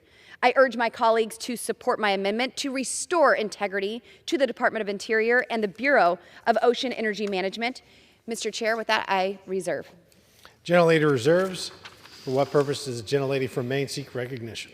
Mr. Chair, I rise in opposition to this amendment. Gentlelady is recognized. Mr. Chair, this amendment is petty and punitive. Rather than pursuing grudges against public servants and spewing inaccurate and disrespectful information, my colleagues across the aisle should focus their energy on negotiating with the Senate on a bill to fund the government. I urge my colleagues to reject this amendment, and I yield back. Gentlelady yields. Gentlelady from Colorado is recognized. Mr. Chair, I yield. Gentlelady yields. The question is on the amendment offered by the gentlewoman from Colorado. Those in favor say aye. Aye. Those opposed say nay. In the opinion of the chair, the ayes have it. The Recorded vote is requested. Pursuant to Clause 6 of Rule 18, further proceedings on the amendment offered by the gentlelady from Colorado are postponed. It is now in order to consider amendment number 74 printed in Part A of House Report 118 to 261. For what purpose does the gentlewoman from Colorado seek recognition? Mr. Chair, I have an amendment at the desk. The clerk will designate the amendment.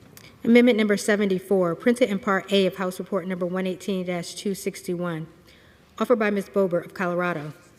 Pursuant to House Resolution 838, the gentlewoman from Colorado, Ms. Boebert, and a member of the opposition will control 5 minutes. The gentlelady from Colorado is recognized. Thank you, Mr. Chair. I rise to offer my amendment that prohibits the Biden administration from taking any action to finalize, implement, or enforce their proposed Endangered Species Act rules proposed on June 22, 2023. For far too long, radical environmentalists have weaponized the ESA against farmers, ranchers, landowners, and our rural communities. The proposed rules abandons clear and well-functioning Trump-era reforms in favor of one-size-fits-all mandates from disconnected Washington bureaucrats. These new regulations will only make it more difficult for true conservationists to assist with species recovery. In 2019, the Trump administration modernized the Endangered Species Act for the first time in nearly 40 years. The Trump administration added more flexibility for affected stakeholders while also ensuring species recovery plans take a tailored and targeted approach.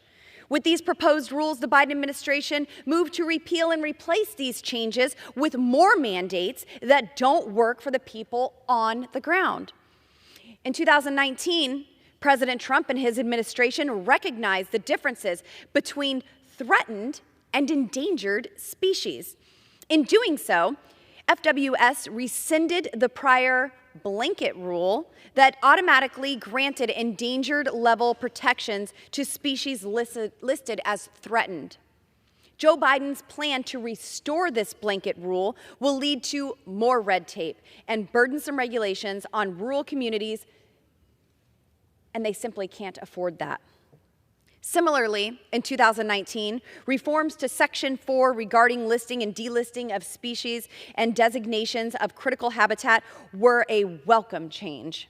These reforms removed constraints that previously prohibited agencies from researching and sharing the economic impacts of a listing determination under the ESA. Joe Biden's proposal removes those flexibilities and includes a mandate that the agencies must designate unoccupied areas as critical habitat. The 2019 modernization efforts also updated Section 7 to clarify the interagency consultation process and codify alternative consultation mechanisms to provide greater efficiency. The rule established standards to ensure that effects analysis for proposed actions is limited only to, quote, activities that are reasonably certain to occur, end quote, and must be backed by, quote, clear and substantial information, end quote. Eliminating these important modernizations made by President Trump and his administration will only result in further one-size-fits-all responses to threatened and endangered species that will benefit absolutely nobody, including the species. I urge my colleagues to vote in favor of my amendment to prevent these egregious new rules from taking effect and steer the ESA back to its intended purpose of actually helping species recover without being a barrier to prosperity for our rural communities. Mr. Chair, I reserve. Gentlelady reserves. For what purpose does the gentlelady from Maine seek recognition? Thank you, Mr. Chair. I claim time in opposition. Gentlelady's recognized. The Endangered Species Act is the nation's principal conservation law, whose ultimate goals include preventing the extinction of species and providing for their recovery.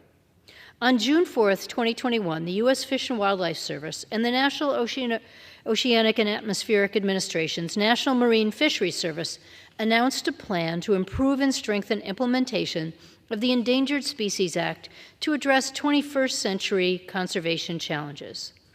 These agencies are proposing to revise 3 final rules issued in 2019 under the previous administration that do not adequately guide the implementation of the Endangered Species Act.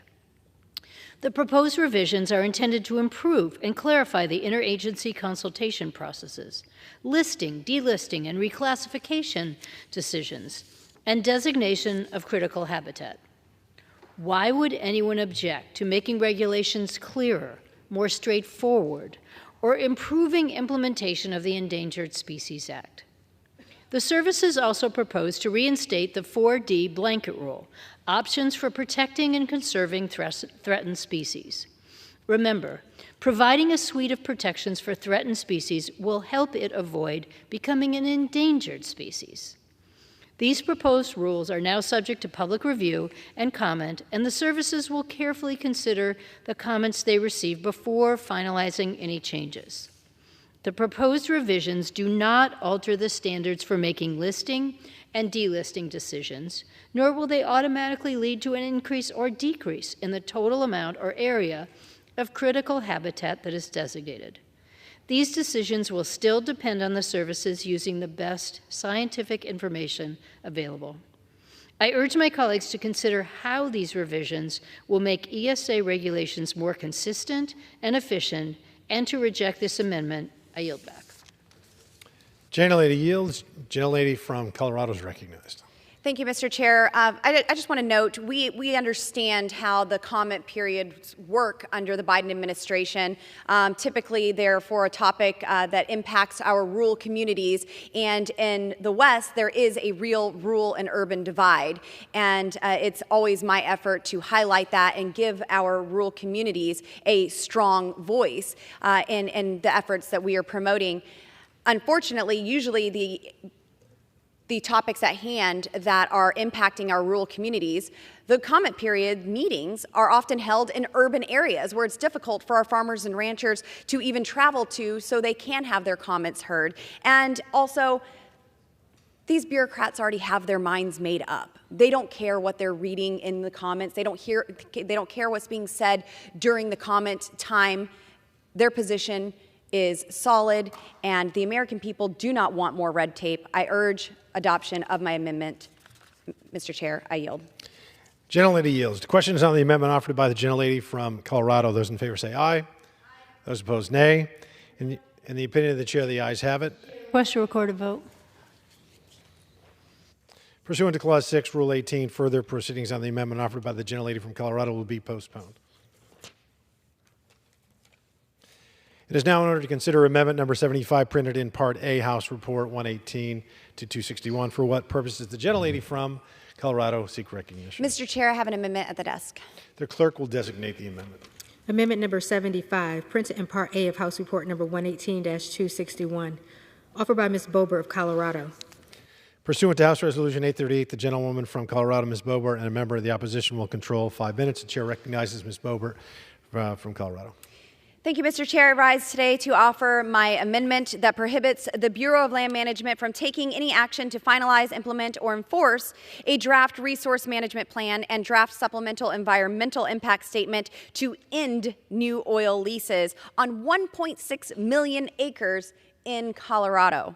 Colorado's West Slope used to have a booming energy production economy. Unfortunately, we've been regulated into poverty in Colorado's 3rd District. I remember when I owned a small business, roughnecks used to come into my restaurant, and I knew that it was going to be a good, successful, profitable day because I had mud on my floor to clean up. But through regulations, there was no more mud to clean up on nearly any of our business floors, and many businesses shuttered forever. There used to be 112 rigs on the West Slope, but now we have 4 drilling rigs. Now, not in my backyard, extremists and job-killing federal policies have driven away these good-paying jobs. The Bureau of Land Management's draft resource management plan for the Colorado River Valley Field Office and Grand Junction Field Office is the latest fossil fuels attack. This proposed land grab could remove over 1.6 million acres of public lands in Colorado from future oil and gas leasing and establish 9 different, quote, areas of critical environmental concern, end quote, and over 100,000 acres of BLM land. If this proposal is finalized, the United States will lose access to vital energy resources, many more than 600 fewer wells projected by the agency to be lost by 2043. The consequences will be felt far beyond the state of Colorado, where the residents will lose their livelihoods and see increased gas and energy prices. BLM is proposing to close all areas with no known low and moderate oil and gas development potential, and is basing its analysis of the oil and gas potential of out-of-date information that does not take into consideration modern technology. The Permian Basin was once thought to be low to medium, and now it's the highest producing oil field in the world. As a result, the Permian Basin would be closed if this proposal had been in place in New Mexico and Texas prior to the significant amount of production that is now occurring. This proposed land grab is nothing short of partisan politics meant to further restrict access to the oil and natural gas development that could reinvigorate the economy of the West Slope of Colorado and help ensure energy security for all Americans. There are already stringent standards and requirements in place for all oil and gas producers that aim at reducing environmental and cultural impacts. This proposed rule is yet another blatant land grab designated and designed to dismantle the fossil fuel industry and force a green transition. Closing the door to over 1.6 million acres of vital public lands for energy development is not just an issue of economics. It's a threat to our nation's energy independence and security. This proposal goes beyond necessary environmental considerations and instead seeks to restrict access to promising resources, hindering the potential for economic growth and prosperity, particularly in the West Slope of Colorado. Rogue bureaucrats at the BLM shouldn't be unilaterally locking up more land in Colorado. It is urgent that we block this overreach and prioritize responsible energy production that will help reduce gas prices during these challenging times. Mr. Chair, I reserve.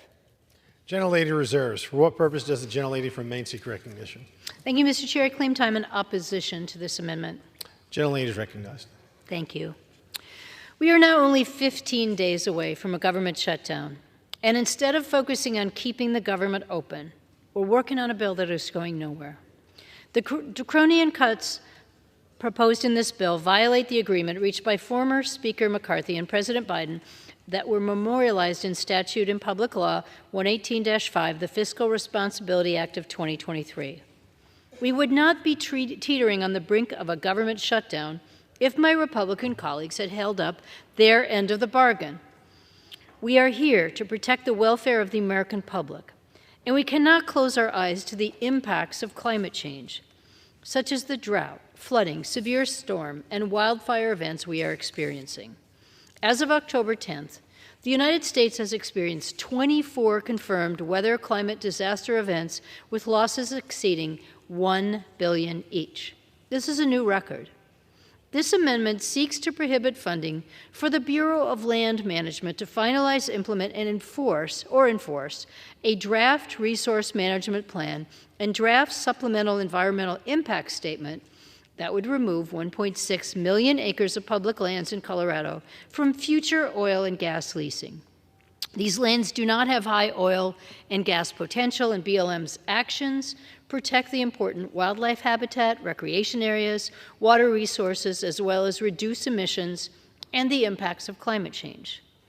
Not investing in strategies that minimize and prevent the acceleration of climate change, and instead paying billions in disaster relief, shows my Republican colleagues are not thinking about what is best for the American taxpayer. Our economy, health, livelihoods, food security, and quality of life all depend on healthy ecosystems. I urge my colleagues to reject this amendment and focus instead on addressing climate change and making our nation stronger. I yield back. Gentlelady yields. Gentlelady from Colorado also yields. The question is now on the amendment offered by the gentlelady from Colorado. Those in favor say aye. Those opposed, nay. In the opinion of the chair, the ayes have it, and the amendment is agreed to.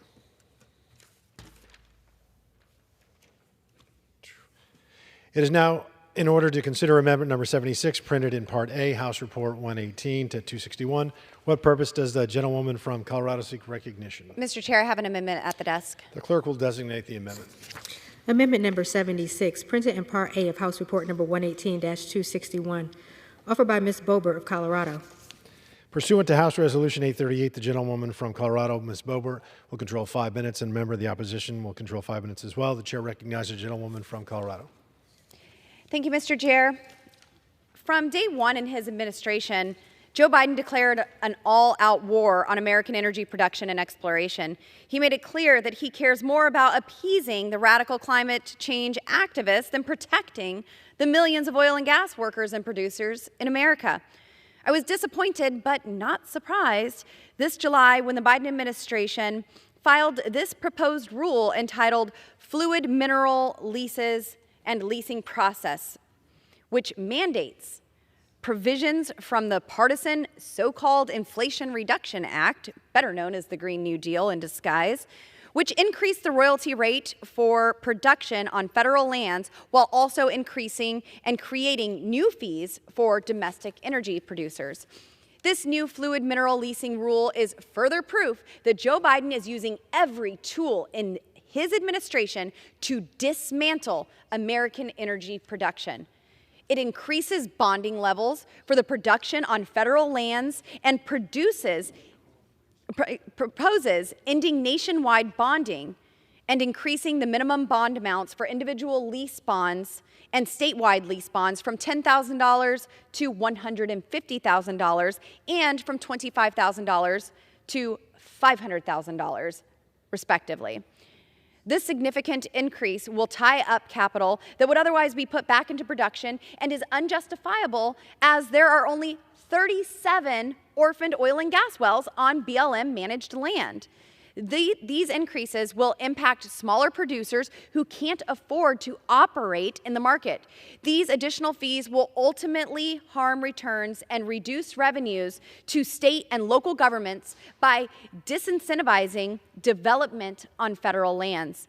The proposed rule also introduces the idea of using preference criteria to inform the BLM's selection of lands for lease sales. BLM's rationale for this change is to avoid conflict areas, quote, with sensitive cultural, wildlife, and recreation resources, end quote.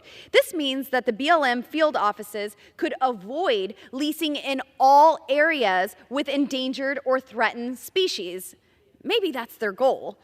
Critical habitat or even nearby recreation areas, a move that would greatly limit leasing on federal lands. With the wars happening in the Middle East and in Europe, and with OPEC significantly lowering oil production, we cannot rely on foreign nations to control our energy supply.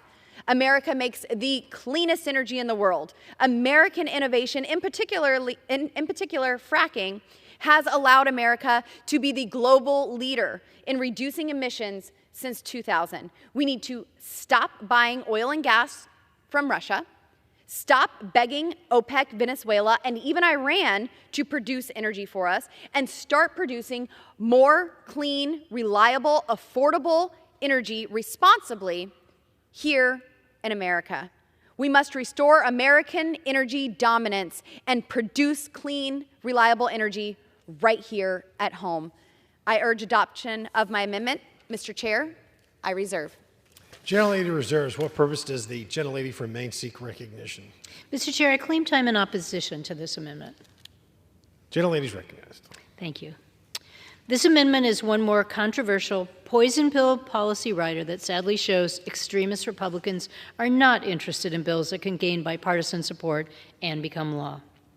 The proposed rule on fluid mineral leases and the leasing process aims to enhance the administration of oil and gas-related activities on America's public lands and reflects provisions in recently enacted laws that modify aspects of the federal onshore oil and gas program whose regulation have not been updated since 1988.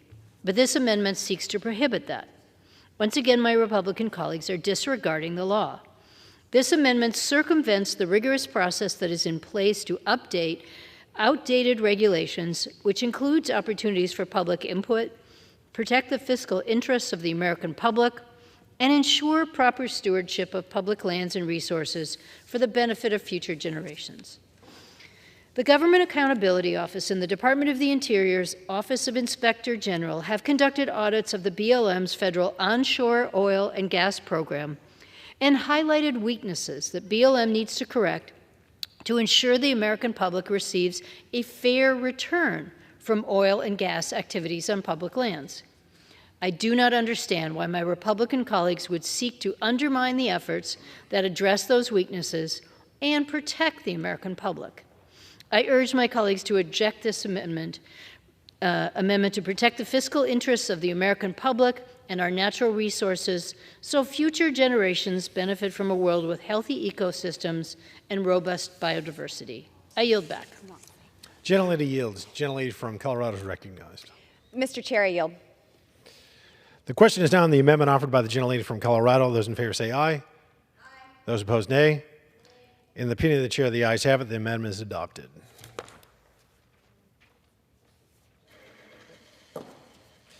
It is now in order to consider amendment number 77, printed in Part A of House Report 118 to 261. For what purpose does the gentlewoman from Colorado seek recognition? Mr. Chair, I have an amendment at the desk. The I've said that so many times, I didn't know if I said it yet. The clerk will designate the amendment. Amendment number 77, printed in Part A of House Report number 118-261, offered by Mrs. Boebert of Colorado. Pursuant to House Resolution 838, the gentlewoman from Colorado, Ms. Boebert, and a member of the opposition will each control 5 minutes. Gentlewoman from Colorado is recognized. Thank you, Mr. Chair. I rise today to offer my amendment to prohibit funding for the bicycle subsidy benefit program at the Department of Interior. I wish I were kidding.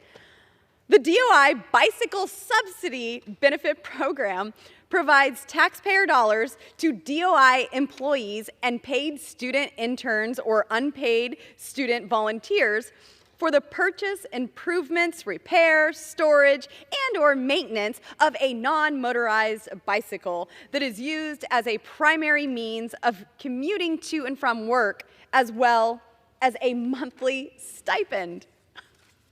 Can't make this up. American taxpayers' hard-earned money is being wasted on covering bicycle commuting expenses such as bicycles, bicycle locks, bicycle parking storage, bicycle safety equipment, bicycle improvements or accessories including reflective lights, racks, bicycle repairs and general maintenance, personal safety, and protective equipment, including high visibility safety apparel, headwear, and bicycle gloves, and bicycle share memberships, as well as getting paid to bike to work. DOI employees are going to bike to work because they want to bike to work, not because taxpayers are being forced to shell out $20 a month to federal bureaucrats that participate in this absurd and ridiculous program. Coloradans across my district are struggling right now as they deal with the disastrous effects of Joe Biden's destructive economic policies. The Biden administration has unleashed record inflation on Americans that has decimated our bank and retirement accounts, increased gas prices to record levels, raised utility bills, drove up grocery prices, and made it harder to live for all American people. The primary root cause of this record-breaking inflation was trillions of dollars of wasteful federal spending. This excessive spending has real-life consequences. American families will pay a $8,581 inflation tax over the next year. Currently, 20 million Americans can't even afford to pay their utility bill. We have seen a 4.3% decline in real wages since Biden took office. Americans have lost more than $2 trillion in retirement savings. America is $33 trillion in debt with a $2 trillion a year deficit. And Democrats want us to continue to print money and pay bureaucrats to bike to work when our so-called commander-in-chief doesn't even know how to properly ride one. Maybe we should subsidize some bicycle lessons for the president while we're at it. I urge my colleagues to support my amendment to cut wasteful federal spending by prohibiting funding for the Bicycle Subsidy Benefit Program at the Department of Interior. Mr. Chair, I reserve. Gentlelady reserves. For what purpose does the gentlelady from Maine seek recognition? Thank you, Mr. Chair. I claim time in opposition to this amendment. Gentlelady is recognized. So this amendment would block the Department of Interior from its Bicycle Subsidy Benefit Program, which encourages federal employees to use bicycles and to commute to the office. Not unlike many wellness programs that are available in the public and private sector, this is a good idea for the fresh air, for our personal health, for a whole host of reasons. It's also good for the environment. More of us should be on bicycles instead of occupying a car to commute back and forth to work. The department created this program in response to a 1993 law in which Congress authorizes each agency head to establish a program to encourage employees to use means other than single occupancy motor vehicles to commute to and from work. It's a government-wide program, and this amendment unfairly targets Interior employees. I urge my colleagues to treat all employees fairly. Reject this amendment. I yield back my time. Gentlelady yields. Gentlelady from Colorado is recognized. Thank you, Mr. Chair. You know, riding a bicycle is great. It's wonderful. Sure, we want fresh air. Sure, we want exercise. It's great for our health, but it's not great for the American taxpayer to subsidize this to bureaucrats. What about Western Colorado?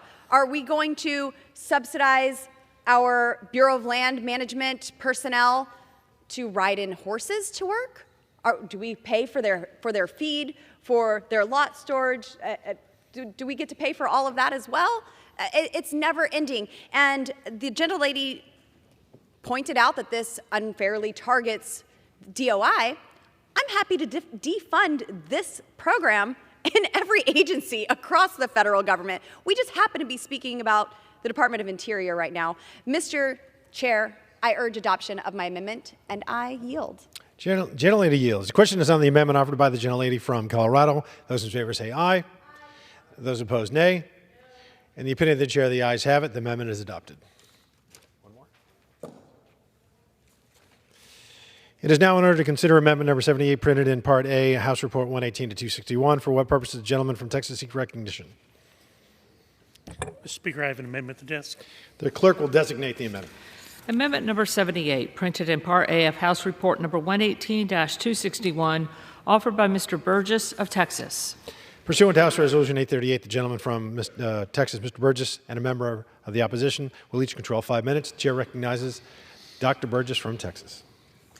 Mr. Speaker, I rise in support of my amendment that would prohibit the Environmental Protection Agency from utilizing a Title 42 special pay authority. There is no rationale for this authority to exist. It is time that the authorizers in Congress stand up for their prerogatives and act as a check on the executive branch when it invents claims to new powers to which it has no right. Mr. Speaker, this is not just my sentiment. In 2012, the Government Accountability Office conducted a study on the EPA's use of Title 42 special pay authority.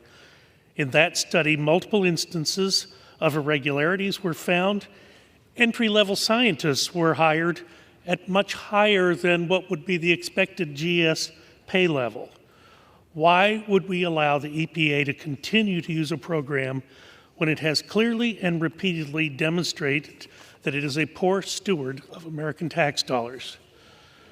Mr. Speaker, not only has there been a report that highlights the abuse of the program, but a subsequent study was undertaken by the EPA's Office of Inspector General that found that the EPA did not demonstrate a need to use this special pay authority. In fact, there was no shortage of qualified applicants for those positions. Even more alarming, the Inspector General found that the EPA did not provide any convincing justification for its continued use. Recent college graduates with a chemistry degree have been hired onto the staff of the EPA at rates higher, much higher than the GS level would indicate. This is not for what the program was intended. It is time for Congress to exercise the proper authority and not allow agencies to ignore congressional intent. That's why this amendment should be adopted, Mr. Speaker. I urge colleagues to support the amendment and show the American people that its representatives here in the People's House will properly require accountability of agencies, particularly when they overstep the bounds of congressional intent. I urge adoption of the amendment.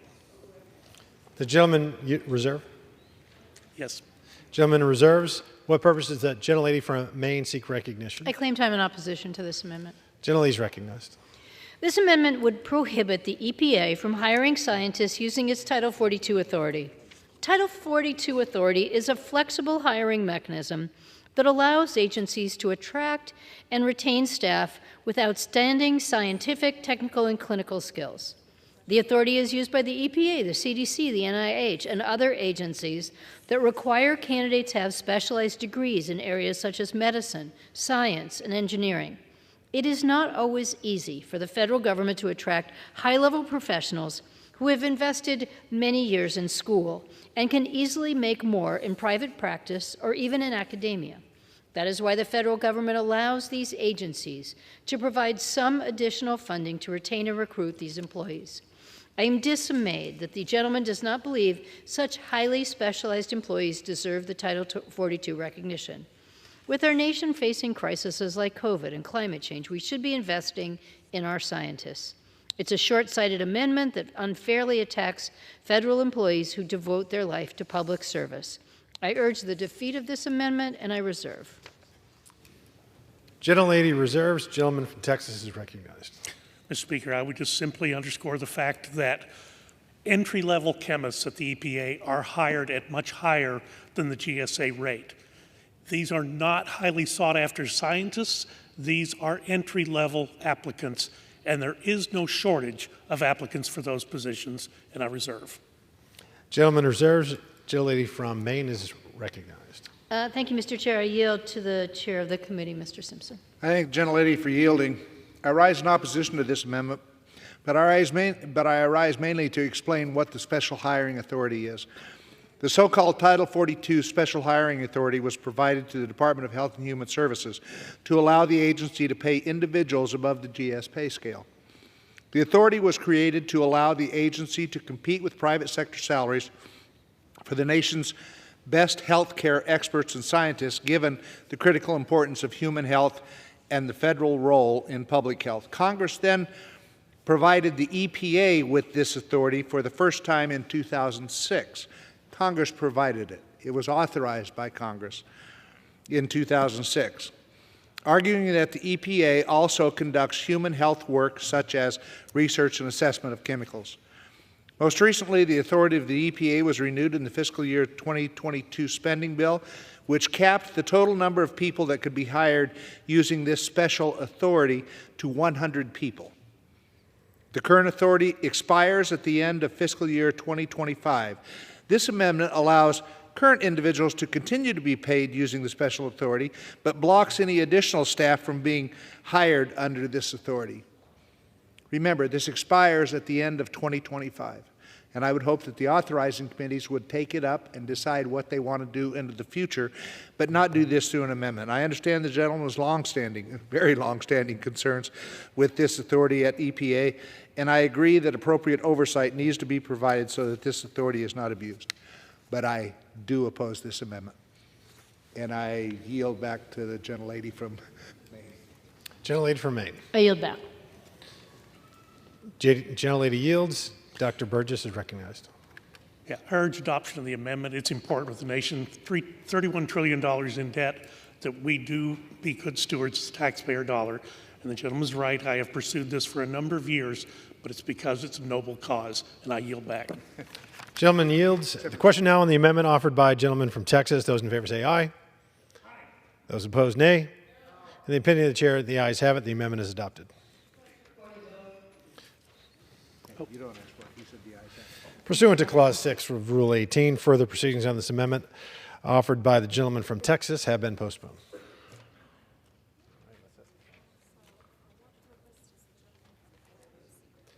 For what purpose does the gentleman from Idaho seek recognition? Chair, I move that the committee do now rise. The question is on the motion that the committee rise. All those in favor say aye. All those opposed, no. The ayes have it. The motion is adopted. Accordingly, the committee rises.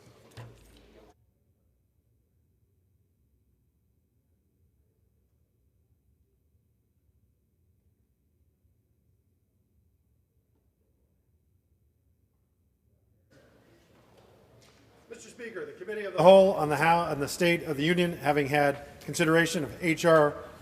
4821, directs me to report that it has come to no resolution thereon. The chair of the Committee of the Whole House in the State of the Union reports that the committee has had under consideration H.R. 4821 and has come to no resolution thereon.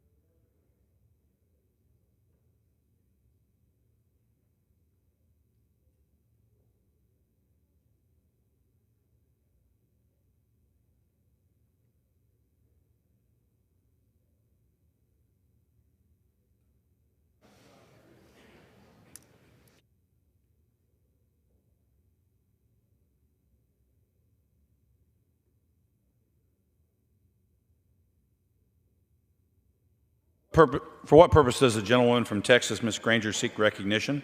Mr. Speaker, pursuant to House Resolution 838, I call up the bill, H.R. 6126, and ask for its immediate consideration in the House. The clerk will report the title of the bill. H.R. 6126, a bill making emergency supplemental appropriations to respond to the attacks in Israel for the fiscal year ending September 30th, 2024, and for other purposes. Pursuant to House Resolution 838, the bill is considered read. The bill shall be debatable for 1 hour, equally divided and controlled by the chair and ranking minority member of the Committee on Appropriations or their respective designees. The gentlewoman from Texas, Ms. Granger, and the gentlewoman from Connecticut, Ms. DeLauro, will each control 30 minutes. The chair now recognizes the gentlewoman from Texas, Ms. Granger. Mr. Speaker, I ask unanimous consent for all members have 5 legislative days to revise and extend their remarks and include extraneous material on the measure under consideration. Without objection.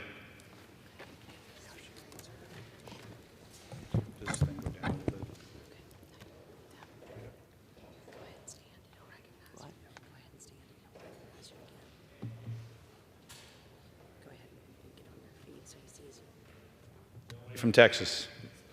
Mr. Speaker, I rise today in support of H.R. 6126, the bill that will provide additional support for Israel.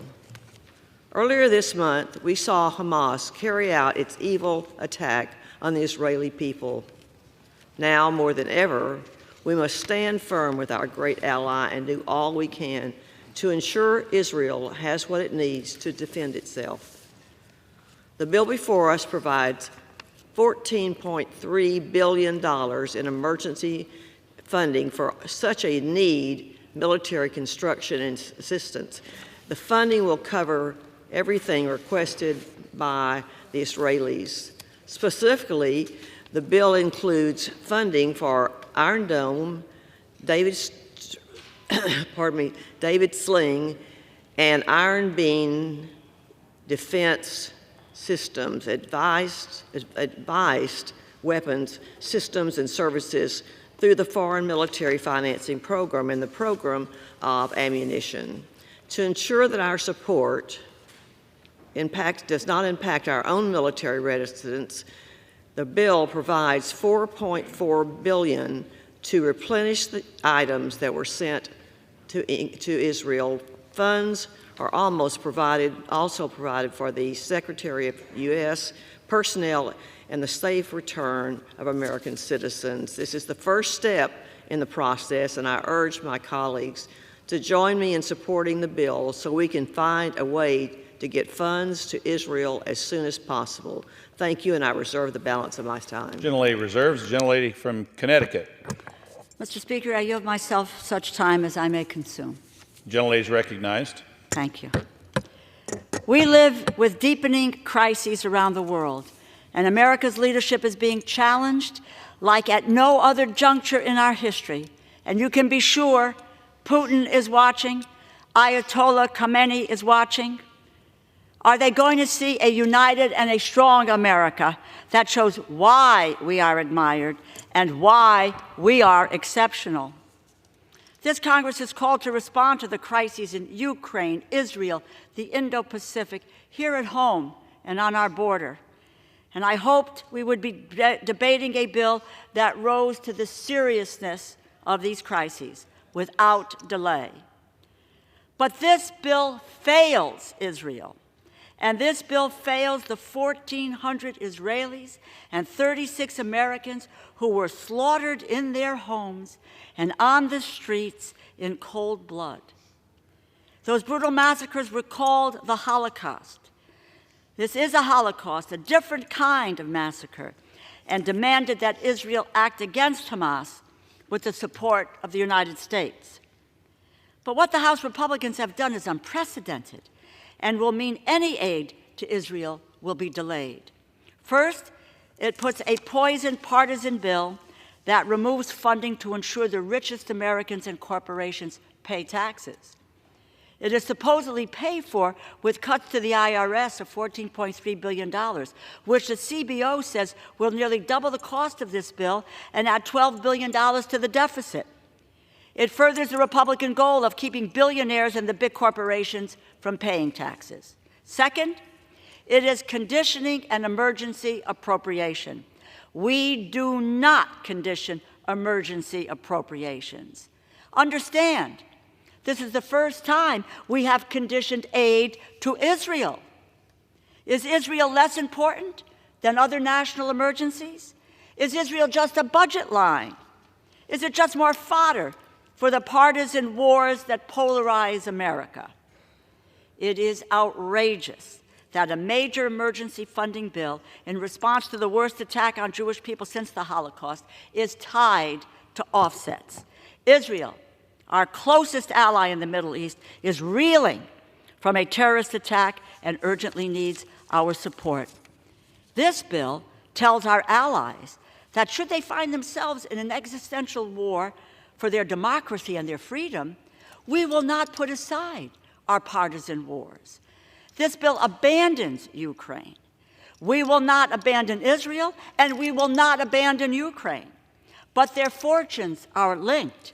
Ukraine's fight for democracy and sovereignty requires decisive action and absolute support from the free world. We must act like the leaders of the free world. This bill tells America border communities that you cannot count on us for security or support. Let me go to another critical part of this bill. It provides only military aid. It provides no humanitarian aid for the innocent civilians caught in the middle of this war. None. Are you watching the unfolding of this war and have no humanity? Let me remind the Speaker of his colleague's nominating speech. Congresswoman Stefanik recalled, "In God we trust," emblazoned over the Speaker's chair. The Speaker reiterated, "In God we trust." The Speaker said, "Look to the Bible to know his thinking." And I too look to my Catholic faith. So in this critical bill, we remove all help for the civilians being killed in this war. Hamas is responsible for spreading a humanitarian crisis as it builds its armaments deep inside civilian centers.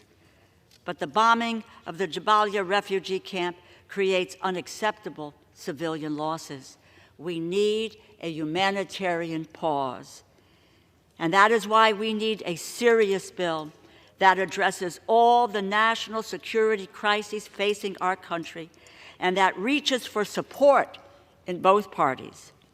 House Democrats are ready to work with House Republicans on legislation that supports our allies abroad, including Israel and Ukraine, that protects our national security, provides humanitarian assistance, secures our border, and makes much-needed domestic investments. But House Republicans so far refuse to join us at the negotiating table. We need to prove, as we did in the years after World War II and throughout the Cold War, that we can protect, defend, and nurture global democracy as the preeminent form of governance at the same time we serve the American people. Our allies and the American people have no more time to wait. We must now act to defend our allies, protect civilians, and serve the American people's urgent needs. This bill does none of the above. So I urge my colleagues to withhold their support. I thank you, and I reserve the balance of my time. Gentlelady reserves. Gentlelady from Texas.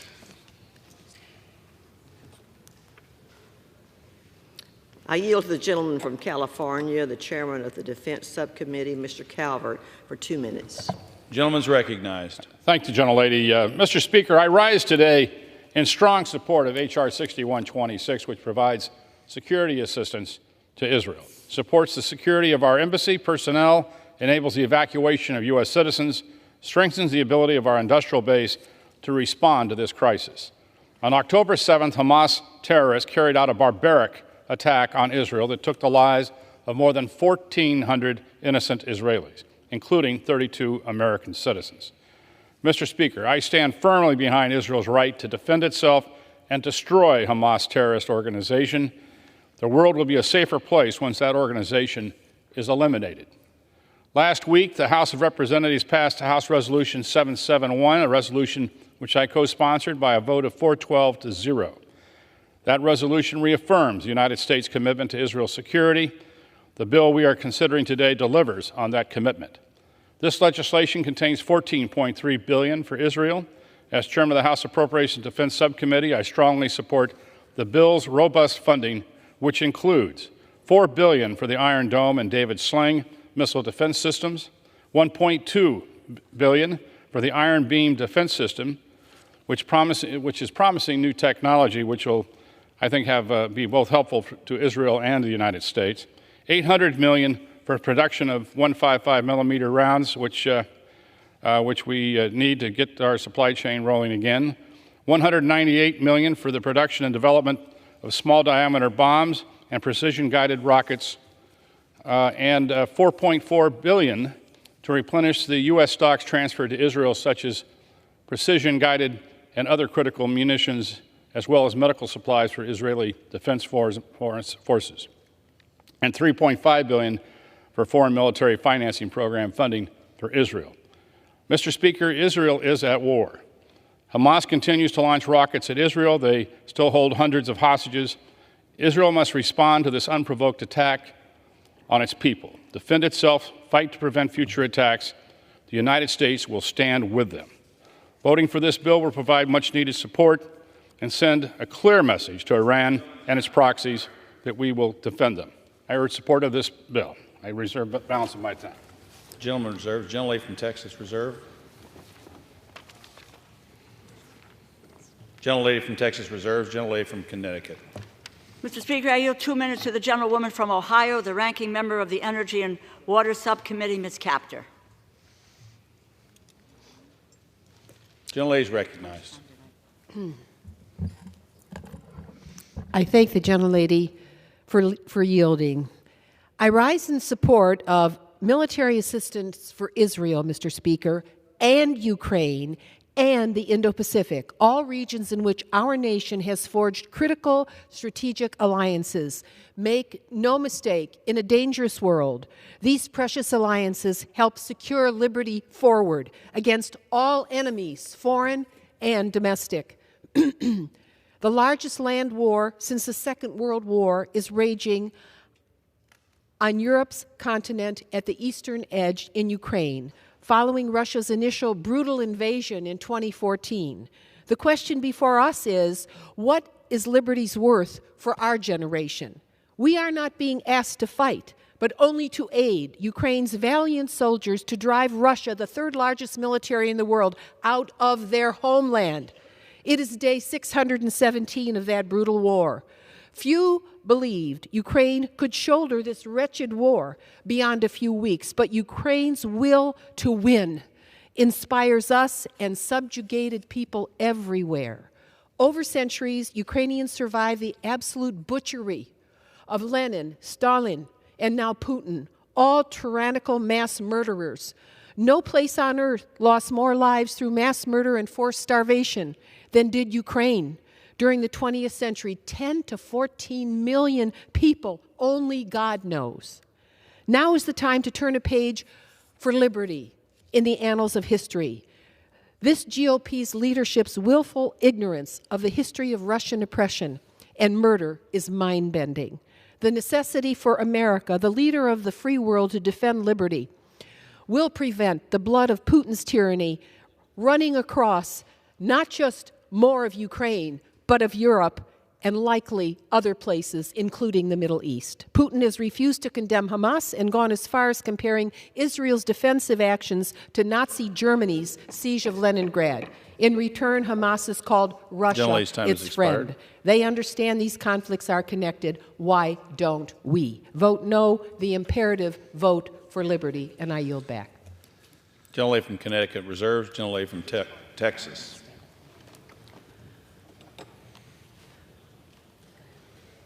I yield to the gentleman from Arkansas, the chairman of the Financial Services and General Government Subcommittee, Mr. Womack. Gentleman is recognized. Thank you, Mr. Speaker, and I thank the gentlelady from Texas for her leadership on this issue. I rise in strong support of our friends in Israel. I want to thank the chairwoman and my friend, Ms. Granger, for bringing this vital legislation to the floor, for the opportunity to speak on it. Mr. Speaker, the choice today is pretty clear to me. We either support our Israeli friends or we don't. We've heard and will continue to hear complaints about the funding offset and the lack of non-Israel funding in this bill. And look, each member is entitled to their opinion, but at the end of the day, this bill will provide over $14 billion in support of Israel in its war against these murderous terrorists. That's the important part. These aren't just numbers, Mr. Speaker, on a piece of paper. Real lives are at stake here. This funding will save Israeli lives through replenishment of its missile defenses. It will give Israel the ability to rid the world of dangerous terrorists, and it will help reestablish deterrence in the Middle East at a time that is aggressively advancing on all fronts. What happened October 7th was tragic. No one, not one person, can argue the cruel and gruesome atrocities were justified. Israelis were killed in their homes, massacred for having different religious beliefs than their terrorist attackers, and unfortunately, these actions have not been met with universal condemnation, not even in this very House. Mr. Speaker, I have personal experience in this region. I commanded troops with the U.S. Battalion of the Multinational Force of Observers in the Sinai Peninsula, responsible for maintaining peace between Israel and Egypt. Thankfully, we were and continue to be successful at that mission, but unfortunately, we still see terrorist violence aimed at Israelis simply trying to live their very lives. Israel has a right to defend itself. It needs the freedom of action to do so. We do not accept arbitrary restrictions on our actions following 9/11, nor should we place any restrictions on Israel's response. This House has a habit on both sides of the aisle to search for the perfect bill instead of taking something that is good for the moment, a bill that makes incremental progress as we speak. I implore all members to reject the demand for the perfect and instead support the good. Support this vital funding, and then we can move to support our Ukrainian friends, rebuild our defense industrial base, and improve our conventional military capabilities to enhance our deterrence against PRC threats. With that, Mr. Speaker, I urge passage of this bill and yield back the balance of my time. The gentleman yields. The gentlelady from Texas Reserve. Gentlelady from Connecticut. Just to remind my dear friend from Arkansas that this bill for the first time would condition aid to Israel, which is something we have never done before. With that, I yield 2 minutes to the gentlewoman from Minnesota, the ranking member of the Defense Subcommittee, Ms. McCollum. Gentlelady is recognized. Thank you, Mr. Speaker. Thank you, Ranking Member DeLauro. I rise in opposition to this legislation. Mr. Speaker, the United States faces two immense national security crises at one time: Russia's illegal and unjust invasion of Ukraine and Israel's military response to the barbaric Hamas attacks on October 7th. I commend President Biden for swiftly sending a comprehensive emergency funding request to Congress to address both crises. The President's request provides Ukraine with security assistance necessary to defend its democracy from Putin's invasion. The President also addresses the broad scope and crisis in Israel and Gaza. Israel deserves security after the Hamas terrorists hunted down and attacked children and families in their own homes. And right now, innocent children and families in Gaza are in immediate danger and desperate need of humanitarian aid. And that's why it's unfortunate that a few fringe Republicans insisted on bringing this bill to the floor, a bill that President Biden says he'll veto. And why? Mr. Speaker, more than 300 bipartisan House members voted in support of Ukraine's fight for freedom, along with the Senate and the President. Yet this bill eliminates urgently needed funding for Ukraine, abandoning their democracy to Russian aggression. And this bill has no humanitarian aid for the Palestinians in Gaza who are suffering without access to food, water, and even safe shelter. Mr. Speaker, for the security of both the Palestinians and Israeli families, the violence must stop, and all hostages must be released. And we must work with the United Nations and regional partners on a ceasefire that holds every party accountable. Until then, declared safe areas must be truly safe for civilians fleeing violence. And finally, this bill ignores a bipartisan precedent of emergency appropriation bills without an offset. And there is no offset. The fact that the CBO says this bill would add to the deficit, cutting enforcement for tax evasion. I urge my colleagues to vote no. The gentlelady's time has expired. The gentlelady from Connecticut reserves. Gentlelady from Texas recognized. I yield to the gentleman from Tennessee, Mr. Kustoff, for 1 minute. Gentleman's recognized for 1 minute. Thank you, Mr. Speaker. I want to thank the chairwoman for her leadership in bringing this crucial security package that provides much-needed aid and support for Israel, our greatest ally in the Middle East. Israel has every right to defend herself from terrorists who have brutally murdered over 14,000 men, women, and children. As I stand here today, if I could, I want to quote Israeli Prime Minister Netanyahu.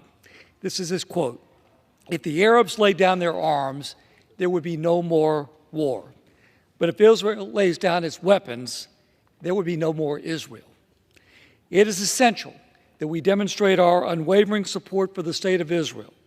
With that, I urge my colleagues strongly to support this package that's so crucial for our greatest ally in the Middle East, Israel.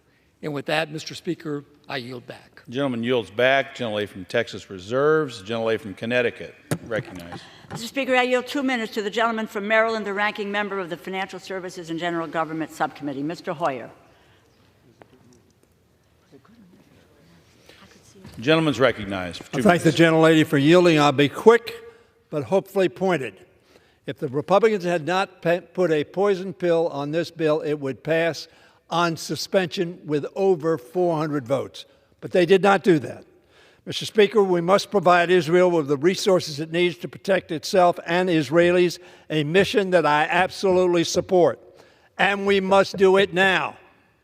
However, I rise in strong opposition to this legislation, the dangerous precedent it sets, and the unsettling message it sends. At any point, the majority could and should have put a bill on the floor providing crucial aid to Israel and Ukraine. The Israel bill alone would get over 400 votes, and support for Ukraine has consistently gotten 300 votes. The new Speaker chose neither. Instead, he has constructed a political gotcha bill. The majority tries to score political points at the expense of Jewish lives and the confidence of both our allies and enemies in our resolve and reliability. They undermine the critical aid for Israel with their misguided attacks on the IRS, which delaying this vital funding for our ally while adding $12.5 billion to the deficit. That's the exact opposite of what the offset claims to be its objective. How ironic. How perverse. The only thing this bill offsets is America's reputation and the world's greatest defender of democracy. It signals to Putin, Hamas, Hezbollah, Iran, Xi Jinping, Kim Jong-un, and other despotic regimes around the world that America may no longer be willing to pay the price of freedom. Such doubt is dangerous. It signals to our allies that our support is contingent, not on our shared values, but on partisan issues unrelated to this bill. Vote no for Israel and for precedent. I yield back. The gentleman yields. Gentlelady from Connecticut reserves. Gentlelady from Texas recognized. I yield to the gentleman from Ohio, Mr. Miller, for 2 minutes. Gentleman's recognized for 2 minutes. I thank the gentlelady for yielding. Mr. Speaker, I rise in a time of great need and urgency to support an emergency supplemental aid package to our great ally and the only democracy in the Middle East, Israel. For nearly a month now, the world has watched the bombardment of brutal terrorist attacks against Israel, the sheer evil and terror that have been brought upon the Israeli people by these barbaric savages cannot be met by silence or inaction. As Hamas continues its heinous attacks against Israel, we must continue to send the message to the world and leaders of Hamas that the United States stands with Israel and supports its absolute right to exist. In our first action under Speaker Johnson, the House overwhelmingly passed a resolution reaffirming support for Israel. Following that up, this supplemental aid to Israel is a necessary step. Such aid will provide Israel with the critical resources it needs to defend itself and mount a response that will allow for the elimination of the threat of Hamas. As our strong ally in the Middle East, the United States must continue to stand firmly with Israel and provide support for it to defend its right to exist against those who wish it would cease to be. As one of 2 Jewish House Republicans, I urge all of my colleagues to support this aid package and to stand firmly behind Israel and the Israeli people. Thank you, and I yield back. Gentleman yields. Gentlelady from Texas reserves. Gentlelady from Connecticut is recognized. Mr. Speaker, I yield 2 minutes to the gentlewoman from Florida, the ranking member of the Military Construction and Veterans Affairs Subcommittee, Ms. Wasserman Schultz. Gentlelady is recognized. I thank the gentlelady for yielding, and thank you, Mr. Speaker. I rise today in pain. As Florida's first Jewish Congresswoman, the debate we are having today is deeply personal. I've never felt this magnitude of agony, shock, and anger burning in the hearts of the entire Jewish community. For me, for many of us, this goes beyond our belief in the survival of the Jewish state and rises far above politics as usual.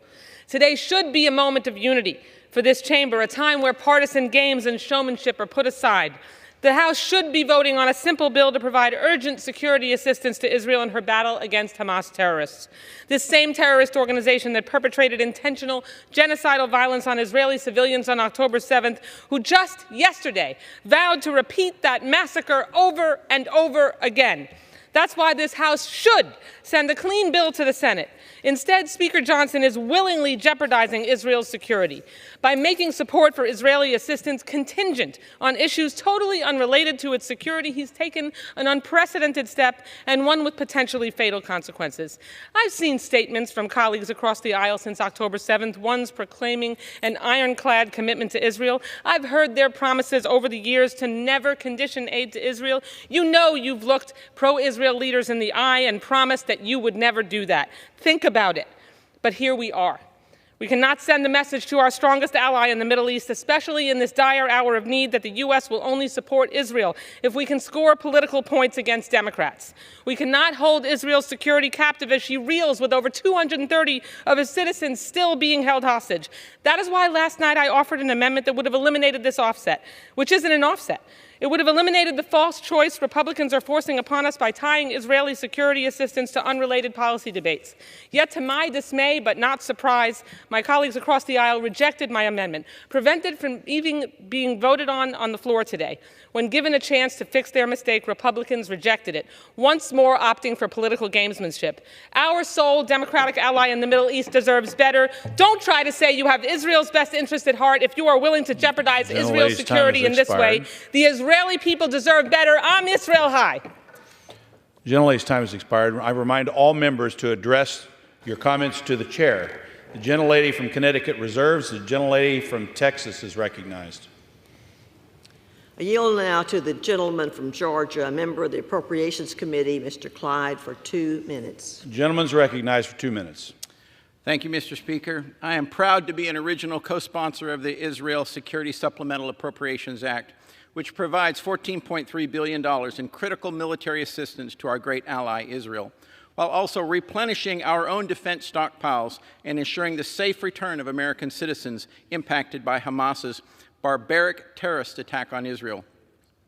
On October the 7th, Iran-backed Hamas terrorists committed heinous attacks on the people of Israel. In the days following this savage onslaught, the world has watched in horror as images and reports reveal the vile depths of Hamas's depravity.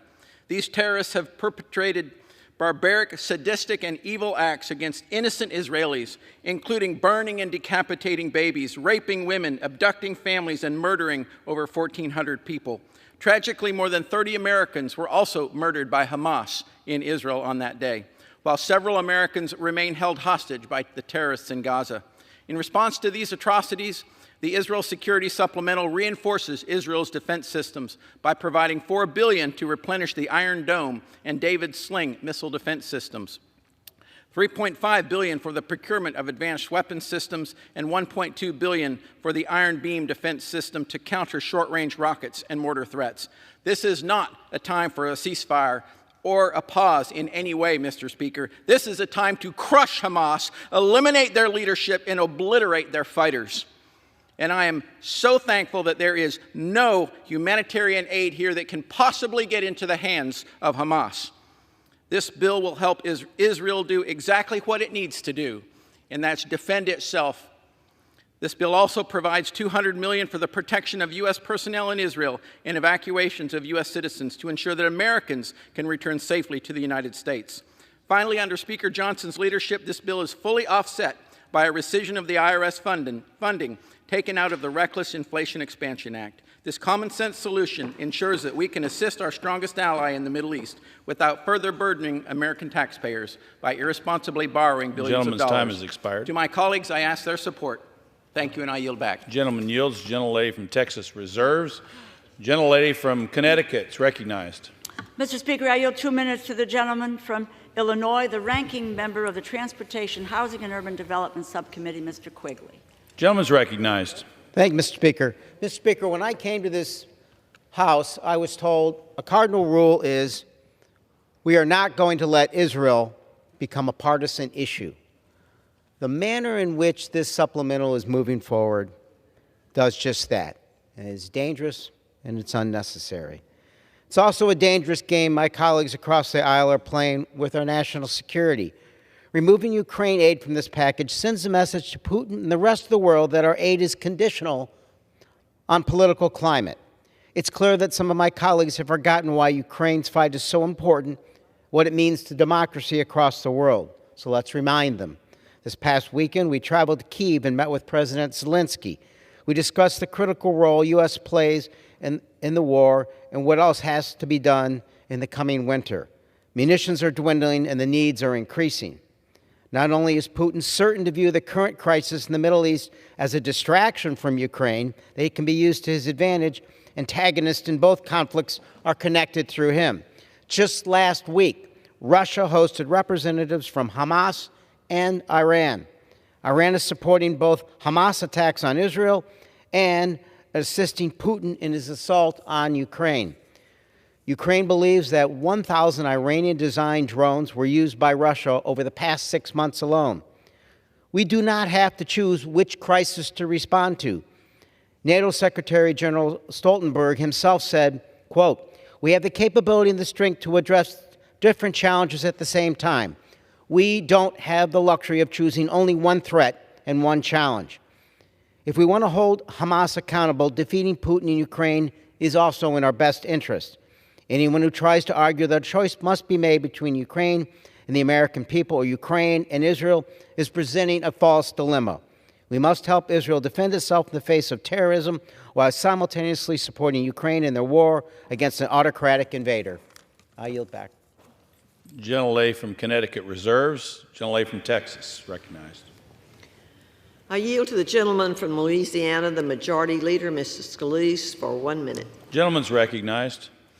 Thank you, Mr. Speaker. I thank the Appropriations Chair, my good friend, Ms. Granger from Texas, for yielding and for bringing this important legislation, which I strongly support. We have seen the atrocities in Israel. We have always stood by Israel, and in fact, the United States is proud to be the first country that recognized Israel as a Jewish state on the heels of World War II, as the nations were coming together and recognizing the importance that we all get behind a Jewish state. But unfortunately, from that day, there were always people around the neighborhood who wished Israel harm. Over time, you've seen peace agreements, Abraham Accords, but you've always seen seeds of discord. And of course, the biggest discord started with Iran funding terrorist organizations like Hamas. And Hamas took action weeks ago, atrocities that are hard to repeat. We've seen, and the world needs to continue to see, because unfortunately, as the world is seeing the atrocities, while we recognize the lives that have been lost, not only Israelis, Jews, Americans, Palestinians, but you also see the ugly head of anti-Semitism popping up here on college campuses in the United States, other places around the nation and the world where anti-Semitism seems to rise its ugly head at times when Israel seems to be in a dangerous position. These are times when we all need to be standing with Israel, giving them the tools they need to make sure they can defend themselves against these atrocities. That's what this legislation does. And in fact, we worked with the leadership in Israel. We worked with the Biden administration, the Pentagon, others who know what's at stake. We've had long-time partnerships in our strength and our defense systems, if you think about the Iron Dome, David Sling, weapon systems that will be replenished with this legislation. A lot of this is American technology that's been partnered with Israel over many, many years to save lives in Israel. And as those weapon systems get depleted, we need to make sure they're replenished. The Iron Beam system, more advanced missile systems, some of the other partnerships that we've had for a long time, that's also funded in this bill. So making sure that Israel has the tools they need. We came out of the box ensuring, under Speaker Mike Johnson, that we send a strong message to the world that we support Israel, passing strong legislation to unite behind Israel. But now we need to back that up with action, with the support in military strength that they need to continue this conflict. And it's actually paid for not by taking away existing IRS agents, but tens of thousands of new proposed IRS agents. And where are they coming from? Who are they going after? If you look at the CBO report, the IRS agents actually proposed that we would be defunding in this. We're helping President Biden keep his promise. If you heard over and over and over again, President Biden said no American making under $400,000 will pay a dime in new taxes. We all heard that. It was a promise made over and over and over again, except President Biden broke that promise. Families making under $400,000 are paying more in new taxes. And part of that is the army of IRS agents that they're sending after people, tens of thousands. Under this bill, these IRS agents that we would be eliminating save the American taxpayers making under $400,000 a total of $4 billion. $4 billion back in the pockets of hardworking families who were promised by President Biden they wouldn't see their taxes go up. And yet he wanted to put tens of thousands of IRS agents looking into and raising their taxes. That won't happen if this bill passes, which is more money they need right now because prices are higher on those families. But at the end of the day, sending the message that we're willing to stand up to Iran, give Israel the tools they need. Tomorrow we're bringing more legislation, by the way, in the SHIP Act to put sanctions on Iranian oil. Again, Iran is at the heart and center of funding Hamas. Hamas started this. As the president talks about a ceasefire, it was Hamas who broke the ceasefire when they invaded and attacked and murdered barbarically Israel. And so Israel needs the right to defend themselves. They need the tools to defend themselves. But let's also defund Iran and the money they're getting. They made $80 billion during the Biden administration selling their oil on world markets. We need to pass that legislation tomorrow, which we will, and hopefully a very big bipartisan vote. We need to start today by passing this legislation to give them the tools they need in Israel to make sure that they can push back and destroy Hamas, protect those citizens in Israel who deserve peace. And America's always stood by our ally Israel. Let's continue that today. Urge passage, and would be happy to yield to, I still call him Leader Hoyer. I thank my friend for yielding.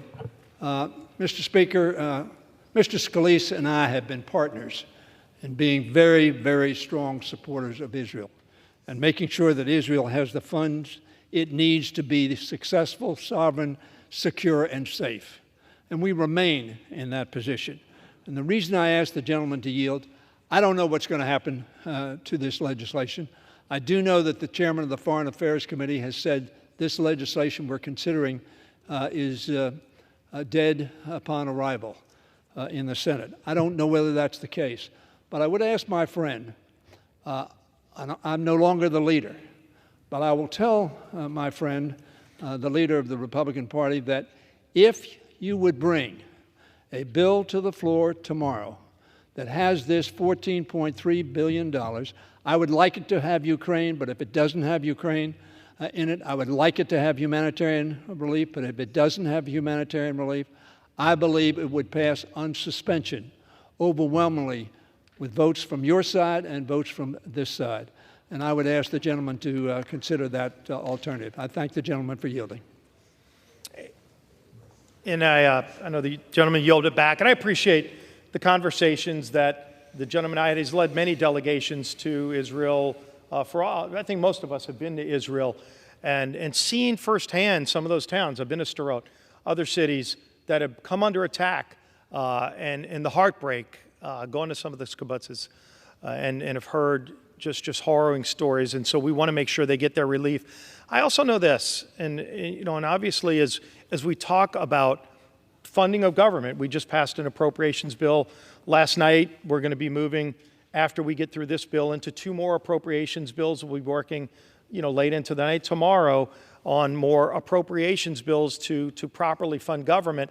When you look at the bills we've already sent over to the Senate that include the defense appropriations bill, that includes more funding for Israel, along with the state and foreign operations bill that also includes more funding for Israel. When we've had heads of the Joint Chiefs of Staff, military leaders, come before us in committees to testify about the major threats globally, they've been asked point blank, what is the major threat to America? And you would think if you're, a military leader, you'd be talking about maybe China and some of the threats they pose that we know are very real, other countries. That's not what they talked about. They talked about our nation's debt, that the nation's debt is the biggest threat. And so if we can do both, support our friends around the world and start confronting our nation's debt, and we're going to have to do this over and over again. The Speaker talked about a debt commission that got a lot of bipartisan interest, and in fact, bicameral interest. These are all issues we have to confront at the same time. So we're going to continue to do our work. The Senate could pass that bill to the President's desk, and I think in the end he would sign it. If the Senate passes this bill that we're going to pass today to the Senate, I have no doubt the President would sign this bill. We've got to confront our challenges here. We need border security. As we talk about Ukraine, we need to secure America's border because we know there are people on the terrorist watch list coming into our country right now that we cannot ignore. This administration might be ignoring it. Democrat mayors, Republican mayors alike recognize it's a major problem in their cities that has to be confronted. We're going to confront it, continue to work on those issues as well. But all of this has to be dealt with at the same time. And none of this happens in a vacuum. And many of these problems are interrelated.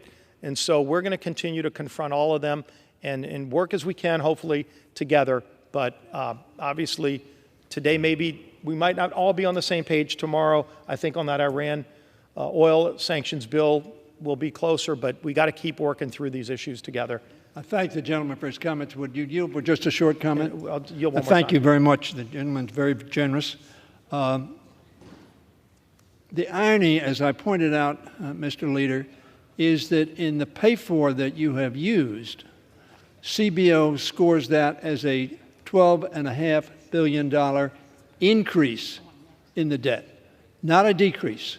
And the reason for that is it raises it cuts $28 billion, essentially, that we would otherwise collect, and that we spend 14 of that, so there's a net $12 billion plus remaining to add to the deficit. So I understand the gentleman. I agree with the gentleman. The debt is important. We need to deal with it. I agree with his observation that our defense officials see that as a clear and present danger to our country. We need to deal with it.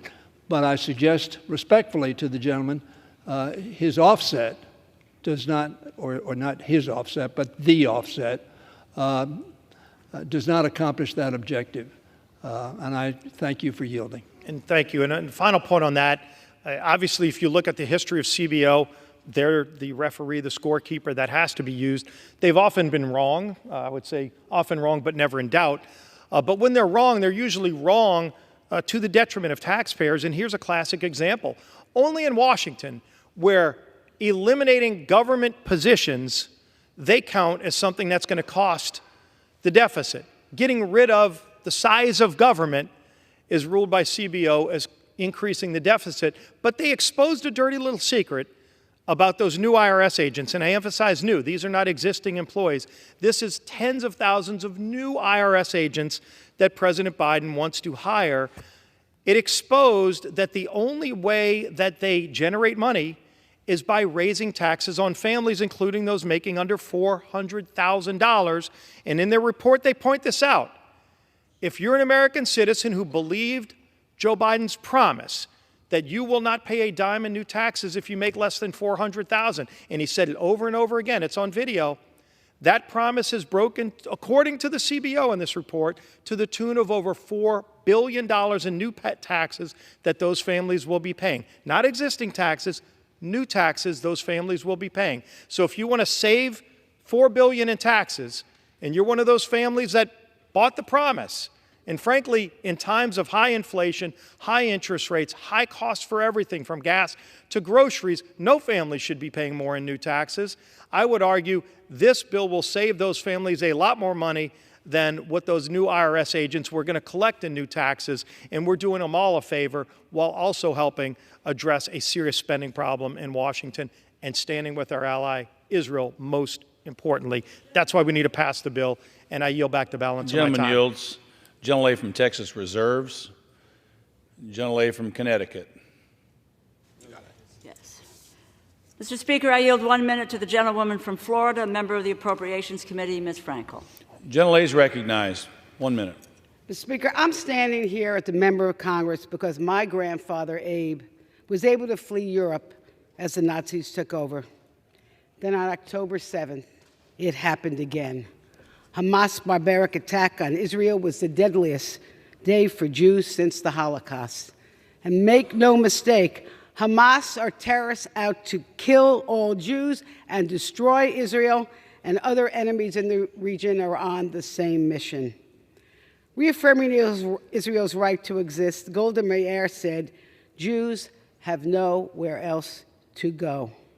Mr. Speaker, the United States has a moral duty and national security urgency to aid Israel in defending herself, and we must send an unmistakable message to the world that we stand with Israel. And I hope that as this process moves forward, we will all come together to do just that. And I yield back. It yields. Gentlelady from Connecticut reserves. Gentlelady from Texas recognized.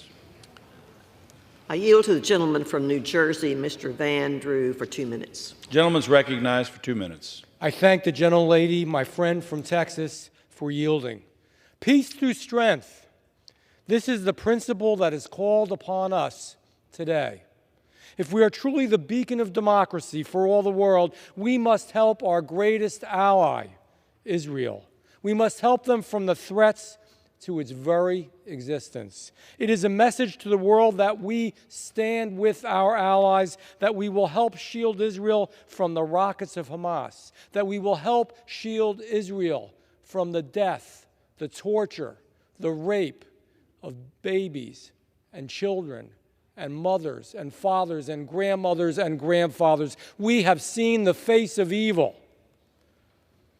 That will take a resolute stand against terrorism wherever it is and whenever it is. It is an unwavering commitment to Israel's absolute right to defend itself, its absolute right to do what is ever necessary. I implore all of my colleagues, let us stand with Israel. This is a simple yes or no vote. Vote yes to stand with Israel. It is right. It is necessary. I yield back. Gentleman yields. Gentlelady from Texas reserves. Gentlelady from Connecticut is recognized. The gentleman cares about what's happening to women, children, babies. There would be humanitarian assistance in this package. And with that, I yield 2 minutes to the gentleman from New York, the ranking member of the Judiciary Committee, Mr. Nadler. Gentleman's recognized for 2 minutes. I thank the gentlelady, Mr. Speaker. I rise in strong opposition to this bill, which for the first time conditions emergency essential aid to Israel on cuts to the domestic budget. The majority is attempting to divide Congress for purely partisan gain. It is despicable. I stand here as a proud progressive Zionist. Support for Israel is built into my DNA. My wife lived in Israel. I have family in Israel. I was horrified by the events of October 7th. It was a traumatic moment for Israel and a traumatic moment for the global Jewish community. I remain committed to doing whatever I can to support our ally Israel in its fight against the terrorist organization Hamas, especially since Hamas' statement last night that they would repeat the October 7th massacre over and over until Israel is no more. I look forward to voting for President Biden's complete supplemental military and humanitarian aid package, including strategic and military assistance to Israel, Ukraine, and Taiwan, and humanitarian assistance to Gaza, Israel, and Ukraine to deal with extreme crisis conditions caused by two major wars. But today's vote is not about supporting Israel. It's not about global security. Rather, today's vote is on a divisive political maneuver that leads us down a dark road. It sets a dangerous precedent, pitting our national security and support for democratic allies against domestic expenditures. And when Israel needs more funds, will we have to find another offset? And it must be repeated, this so-called offset will actually increase the deficit, all while allowing the wealthiest to cheat on their taxes. As the nonpartisan Congressional Budget Office has made clear, it would add $12.5 billion to the deficit in the next decade. I will proudly support emergency supplemental aid to Israel. I look forward to voting for that bill. But the bill we are voting on today is just a partisan game. It is an insult to Jewish Americans, and it is an insult to our ally Israel. The pro-Israel vote is a no. I will proudly vote no, reject this unprecedented partisanship, and wait for a genuine bill to aid Israel. I yield back the balance of my time. Gentleman yields. Gentlelady from Connecticut reserves. Gentlelady from Texas. I yield to the gentleman from New York, Mr. Lawler, for 3 minutes. Gentleman's recognized for 3 minutes. Thank you, Madam Chair. Thank you, Mr. Speaker. We must stand with Israel in its time of need. This funding will go a long way towards ensuring that Israel has the ability to defend itself from the horrific campaign of terror waged by Hamas, Hezbollah, Iran, and other terrorist organizations. What occurred on October 7th is akin to what happened to our country on December 7th, 1941, or September 11th, 2001. Israel has a right to defend itself and fight back against those who would see them eradicated from the face of the earth. No one told the United States after Pearl Harbor or 9/11 not to hold the perpetrators of those attacks accountable. And the perpetrators of this attack on Israel are an insidious organization that has attacked their country. Hamas's stated goal is the elimination of the State of Israel, and by extension, the genocide of the Jewish population living in it. We cannot let that happen. We have members in this body who have voted against condemning Hamas, voted against holding Iran accountable, members in this body calling for a ceasefire, despite the fact that Hamas has already stated this is just the first step. They will not abide by a ceasefire.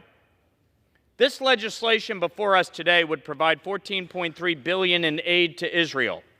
This is a significant defense supplemental that includes $801.4 million in extra funding for ammunition procurement, $3.5 billion in funding for foreign military financing, $50 million in evacuation assistance support for the U.S. Embassy in Israel, $4 billion for Iron Dome and David Sling defense systems and other defense-wide procurement, and $38.6 million for Air Force procurement.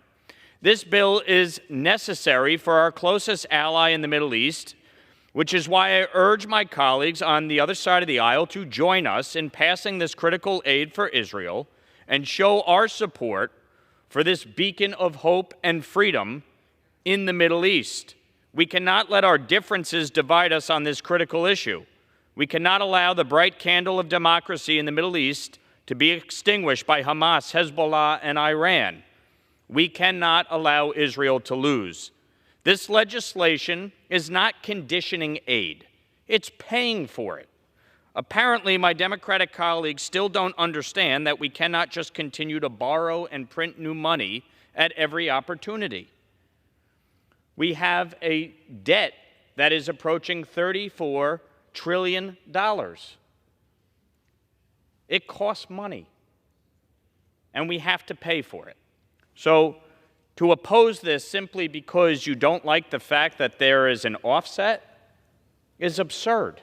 The gentleman's time has expired. I look forward to everyone joining in passing this bipartisan legislation. I yield back. Gentleman yields. Gentlelady from Texas reserves. Gentlelady from Connecticut is recognized. On September 29th, the gentleman who just spoke voted for a $1 billion cut to Israel. I yield 2 minutes to the gentleman from New York, the ranking member of the Foreign Affairs Committee, Mr. Meeks.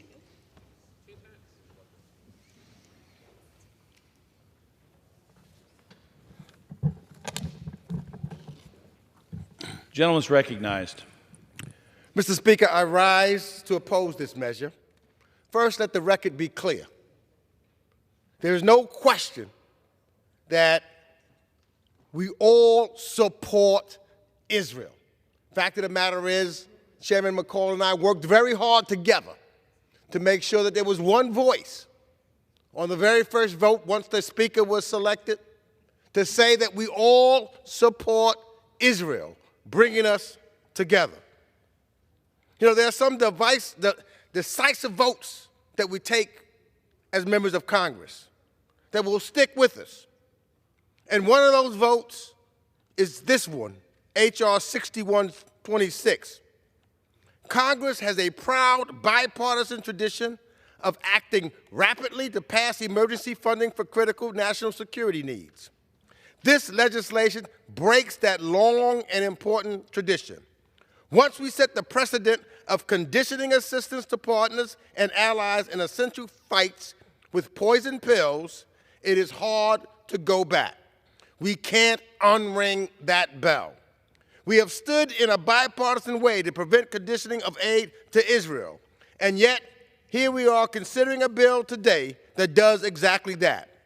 Disappointingly, this bill doesn't include the $9.15 billion the administration had requested to address global humanitarian needs, including Gaza, undermining our values and the Biden administration's careful diplomacy and bipartisan support for Israel. We are a nation that aims to use its power for good in this world. That has been our guiding principle, drawn from the lessons learned when we look away. Mr. Speaker, we can't afford to look the other way as Ukraine faces a vital moment and critical munitions shortfalls. We can't afford to look the other way as countries in the Indo-Pacific are looking to the United States for leadership as we engage in strategic competition with China. Are we prepared to signal to the world that we're looking away? Mr. Speaker, let's reject this bill, which trades our long-term national security for a fleeting political advantage. And let's get back to work. Gentleman yields. Gentlelady from Connecticut reserves. Gentlelady from Texas recognized. I yield to the gentleman from New Jersey, Mr. Smith, for 2 minutes. Gentleman is recognized for 2 minutes. I thank my good friend for yielding and thank her for her leadership on protecting Israel and providing them the means to protect themselves. Mr. Speaker, our great friend and ally Israel, with assistance from the U.S., continues to respond to the cowardly Hamas invasion that includes psychotic terrorists butchering innocent civilians, rape, hostage-taking, the beheading of babies, and the daily indiscriminate missile attacks that are reminiscent of Nazi buzz bombs and V-2 rockets.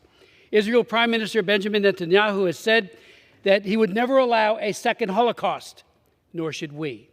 Anti-Semitism, as we all know, is at the root of Hamas violence against Israel, and I ask members to read the charter that was put out by Hamas in 1988. They call for killing Jews, slaughtering Jews. I ask every member to read it, and also for the end of Israel, and that there be no Israel, that they eviscerate it from the planet Earth. This important bill provides $14.3 billion to provide military assistance to Israel, including $4 billion to replenish Iron Dome and David Sling, $3.5 for foreign military financing, $1.2 billion for the continuing development of the Iron Beam system, and so much more. Like the Nazis before them, Mr. Speaker, Hamas and its chief terrorism sponsor, Iran, are committing genocide against the Jews. And can you believe it? Iran is now the chairman or chairing the Human Rights Council in Geneva. As of today, that is absurd. The United States and all people committed to human rights and the rule of law must stand with Israel. That means our moral support and our prayers. That means ensuring that critical intelligence be shared and every weapon system critical in destroying Hamas, including Iron Dome, is conveyed to Israel in quantities commensurate to the challenge and without any delay. This is an important bill. I call on my friends on the other side of the aisle to support it. Yield back the balance of my time. Gentleman's time has expired. The gentlelady from Texas reserves. Gentlelady from Connecticut is recognized. The gentleman from New Jersey on September 29th voted for a $1 billion cut in aid to Israel. I yield now 1 minute to the gentleman from Texas, Mr. Doggett. Gentleman's recognized. This bill is soft on war crimes. The massacres in Mariupol, in Bucha, and the kidnapping of Ukrainian children, similar to what happened in Israel, are all crimes against humanity. Like the Holocaust, there is no other side justifying these crimes, and all of these criminals must be held accountable. And yet, because of Trump affection for Putin and his little helpers here in Congress, this bill offers absolutely nothing to help fight Russian terrorists, and nothing to stop Hamas terrorists unless well-connected Republican tax cheats get help first. Nor does defeating Hamas require encouraging collective punishment of the children of Gaza by denying them food, medicine, and water. Immediate Senate correction of the many failings in this bill can produce a balanced bill that I and many others will join in supporting. And a humanitarian pause now, stopping disproportionate responses, represents no surrender to Hamas. Rather, it offers a chance to secure the hostages, avoid a wider war, and achieve long-term security. I yield back. Gentleman yields. Gentlelady from Connecticut reserves. Gentlelady from Texas recognized. Mr. Speaker, I reserve the balance of my time. Gentlelady from Texas reserved. Gentlelady from Connecticut is recognized. I yield 1 minute to the gentleman from California, Mr. Sherman.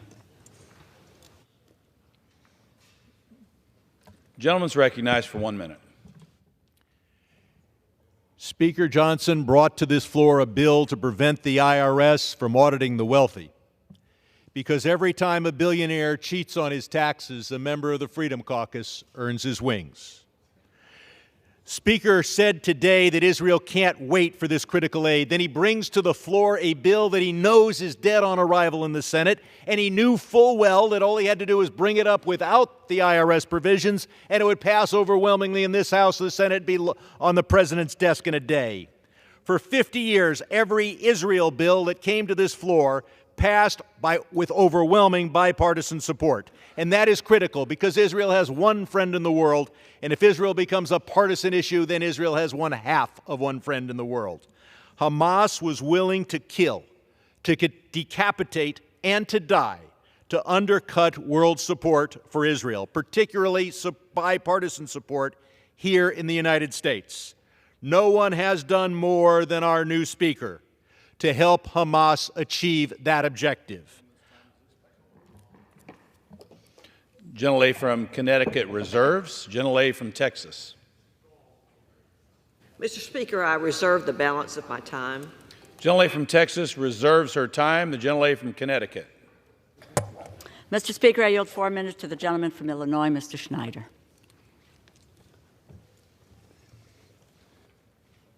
Gentleman's recognized for 1 minute. 4 minutes. 4 minutes. Gentlelady from Connecticut has 5 minutes remaining. Thank you, Mr. Speaker. I rise in opposition to this bill. 80 years ago, the greatest generation laid their lives on the line fighting for our country and the free world in Europe, Africa, the Middle East, and Pacific. Today, we are facing grave global challenges and threats not seen in decades. The world is again looking to the United States to lead, and we must not shrink from the burdens of our responsibilities. We are here today talking about Israel and our ironclad commitment to its security. Israel is fighting a war for its survival and must defeat Hamas. Hamas is a genocidal, nihilistic terrorist organization dedicated to the destruction of the state of Israel and the murder of the Jewish people. There will not be peace for Palestinians or Israelis until Hamas can no longer rule over Gaza or threaten Israel from its borders. It is also important to understand that Putin's war against Ukraine cannot be separated from Hamas's war against Israel. Success in both wars is imperative for the interests of the United States. We must demonstrate to our allies and our enemies that we are not just able, we are committed to support Israel, Ukraine, and our friends in the Indo-Pacific as they defend themselves. Sadly, at this moment, the new Speaker of the House and the bill he brought to the floor today are coming up woefully short. Leaders from both sides of the aisle have long accepted three tenets in their support for Israel. Number one, support for Israel must never be a bargaining chip. Second, support for Israel is and must remain broadly bipartisan. And third, aid for Israel must never be conditioned. This bill violates all three. Right now, Israel urgently needs our strong support. Meanwhile, Republicans who have too long tried to use Israel as a political partisan wedge are now conditioning aid to Israel on the partisan demand we defund the IRS. Reflecting the cynicism of this move, their condition for supporting Israel will not even pay for itself, but will dig a fiscal hole $27 billion deeper. It'll be far better and less costly in blood and treasure if we ensure Russia, Iran, and Hamas are defeated in their current wars than if our enemies achieve strategic victories against Ukraine and Israel, and America has to strengthen our defenses in Europe and the Middle East. Speaker Johnson's plan is dangerous, reckless, and irresponsible. It's dangerous because it endangers Israel's security. It's reckless because it conditions aid to Israel for the first time. It is irresponsible because it adds $27 billion to the national debt. I'm fully committed to ensuring Israel gets the aid it needs as quickly as possible. I will work with anyone, Democrat and Republicans, to get this done. And we all know the Senate will send us a robust bipartisan package. I look forward to leading the charge, making sure that package passes overwhelmingly in this House. But I cannot support the terribly flawed, weak, and dangerous bill Speaker Johnson and the Republicans have on the floor today. I urge all my colleagues to reject the cynical bill before us. I yield back. Gentleman yields. Gentlelady reserves from Connecticut reserves. Gentlelady from Texas. Mr. Speaker, I reserve the balance of my time. Gentlelady from Texas reserves. The gentlelady from Connecticut. Can I ask how much time is Gentlelady remaining? has 2.5 minutes remaining. What I'd like to do is yield the balance of my time to the gentleman from New York, Mr. Goldman. Gentleman's recognized for 2.5 minutes. I thank the gentlelady for recognizing me. Thank you, Mr. Speaker. Mr. Speaker, I stand before you and this body as the only member who was in Israel on October 7th, hiding in a stairwell with my wife and 3 young kids to avoid rockets sent our way by a brutal terrorist regime. 27 days later, there are 240 hostages that remain in Gaza. My children are still traumatized, but their trauma does not compare to the trauma every single Israeli feels after the most barbaric and horrific terrorist attack targeting Jews since the Holocaust. So to my Republican colleagues, please spare me the lectures about what is best for Israel. You will not find a member of Congress who is more supportive of Israel than I am. And that is why I am so personally disappointed that the House Republicans have chosen to divide us by playing political games with aid for Israel, when what Israel needs desperately right now is our unified, unconditional support. 412 members of this body voted last week to condemn Hamas and support Israel. But today, for the first time ever, Republicans have put conditions on emergency aid to Israel in a purely political ploy designed to divide us. This is a terrible precedent for the future of Israel. I look forward to supporting the full amount of Israel aid that is in this bill when it comes back from the Senate as soon as possible and without conditions. Support for Israel may be a political game for my colleagues on the other side of the aisle, but this is personal for us Jews, and it is existential for the one Jewish nation in the world that is a safe haven against the rising tide of anti-Semitism across the globe. This is a shameful effort to use Israel and the Jewish people as a political weapon. I urge my colleagues to vote no. Gentleman's time has expired. Gentlelady's time has expired. The gentlelady from Texas is recognized. Mr. Speaker, I urge the support of this bill, and I yield back the balance of my time. Gentlelady yields back. Pursuant to House Resolution 838, the previous question is ordered on the bill. The question is on engrossment and third reading of the bill. Those in favor say aye. Those opposed say no. The ayes have it. Third reading. A bill making emergency supplemental appropriations to respond to the attacks in Israel for the fiscal year ending September 30th, 2024, and for other purposes. Pursuant to Clause 1C of Rule 19, further consideration of H.R. 6126 is postponed.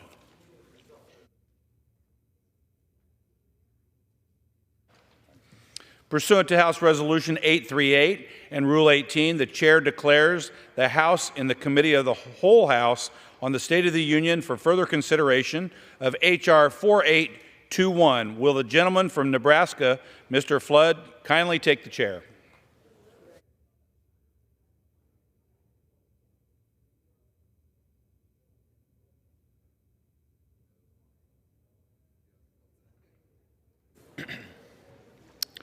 The House is in the Committee of the Whole House on the State of the Union for further consideration of H.R. 4821, which the clerk will report by title. A bill making appropriations for the Department of the Interior, Environment, and related agencies for the fiscal year ending September 30th, 2024, and for other purposes. When the Committee of the Whole rose earlier today, a request for a recorded vote on Amendment number 78, printed in Part A of House Report 118-261, offered by the gentleman from Texas, Mr. Burgess, had been postponed. Pursuant to Clause 6 of Rule 18, proceedings will now resume on those amendments printed in Part A of House Report 118-261, on which further proceedings were postponed, in the following order. Amendment number 2 by Ms. Hegman of Wyoming. Amendment 15 by Mr. Collins of Georgia. Amendment number 59 by Mr. Perry of Pennsylvania. Amendment 60 by Mr. Perry of Pennsylvania. Amendment 61 by Mr. Perry of Pennsylvania. Amendment number 66 by Ms. Harshberger of Tennessee. Amendment 70 by Mr. Perry of Pennsylvania. Amendment number 73 by Ms. Boebert of Colorado. Amendment number 74 by Ms. Boebert of Colorado. And Amendment number 78 by Mr. Burgess of Texas. The chair will reduce to 2 minutes the minimum time for any electronic vote after the first vote in this series. The unfinished business is the request for a recorded vote on Amendment number 2, printed in Part A of House Report 118-261 by the gentlewoman from Wyoming, Ms. Hegman, on which further proceedings were postponed and on which the noes prevailed by voice vote. The clerk will redesignate the amendment. Amendment number 2, printed in Part A of House Report number 118-261, offered by Ms. Hageman of Wyoming. A recorded vote has been requested. Those in support of the request for a recorded vote will now rise and be counted. A sufficient number having risen, a recorded vote is ordered. Members will record their votes by electronic device. This will be a 15-minute vote.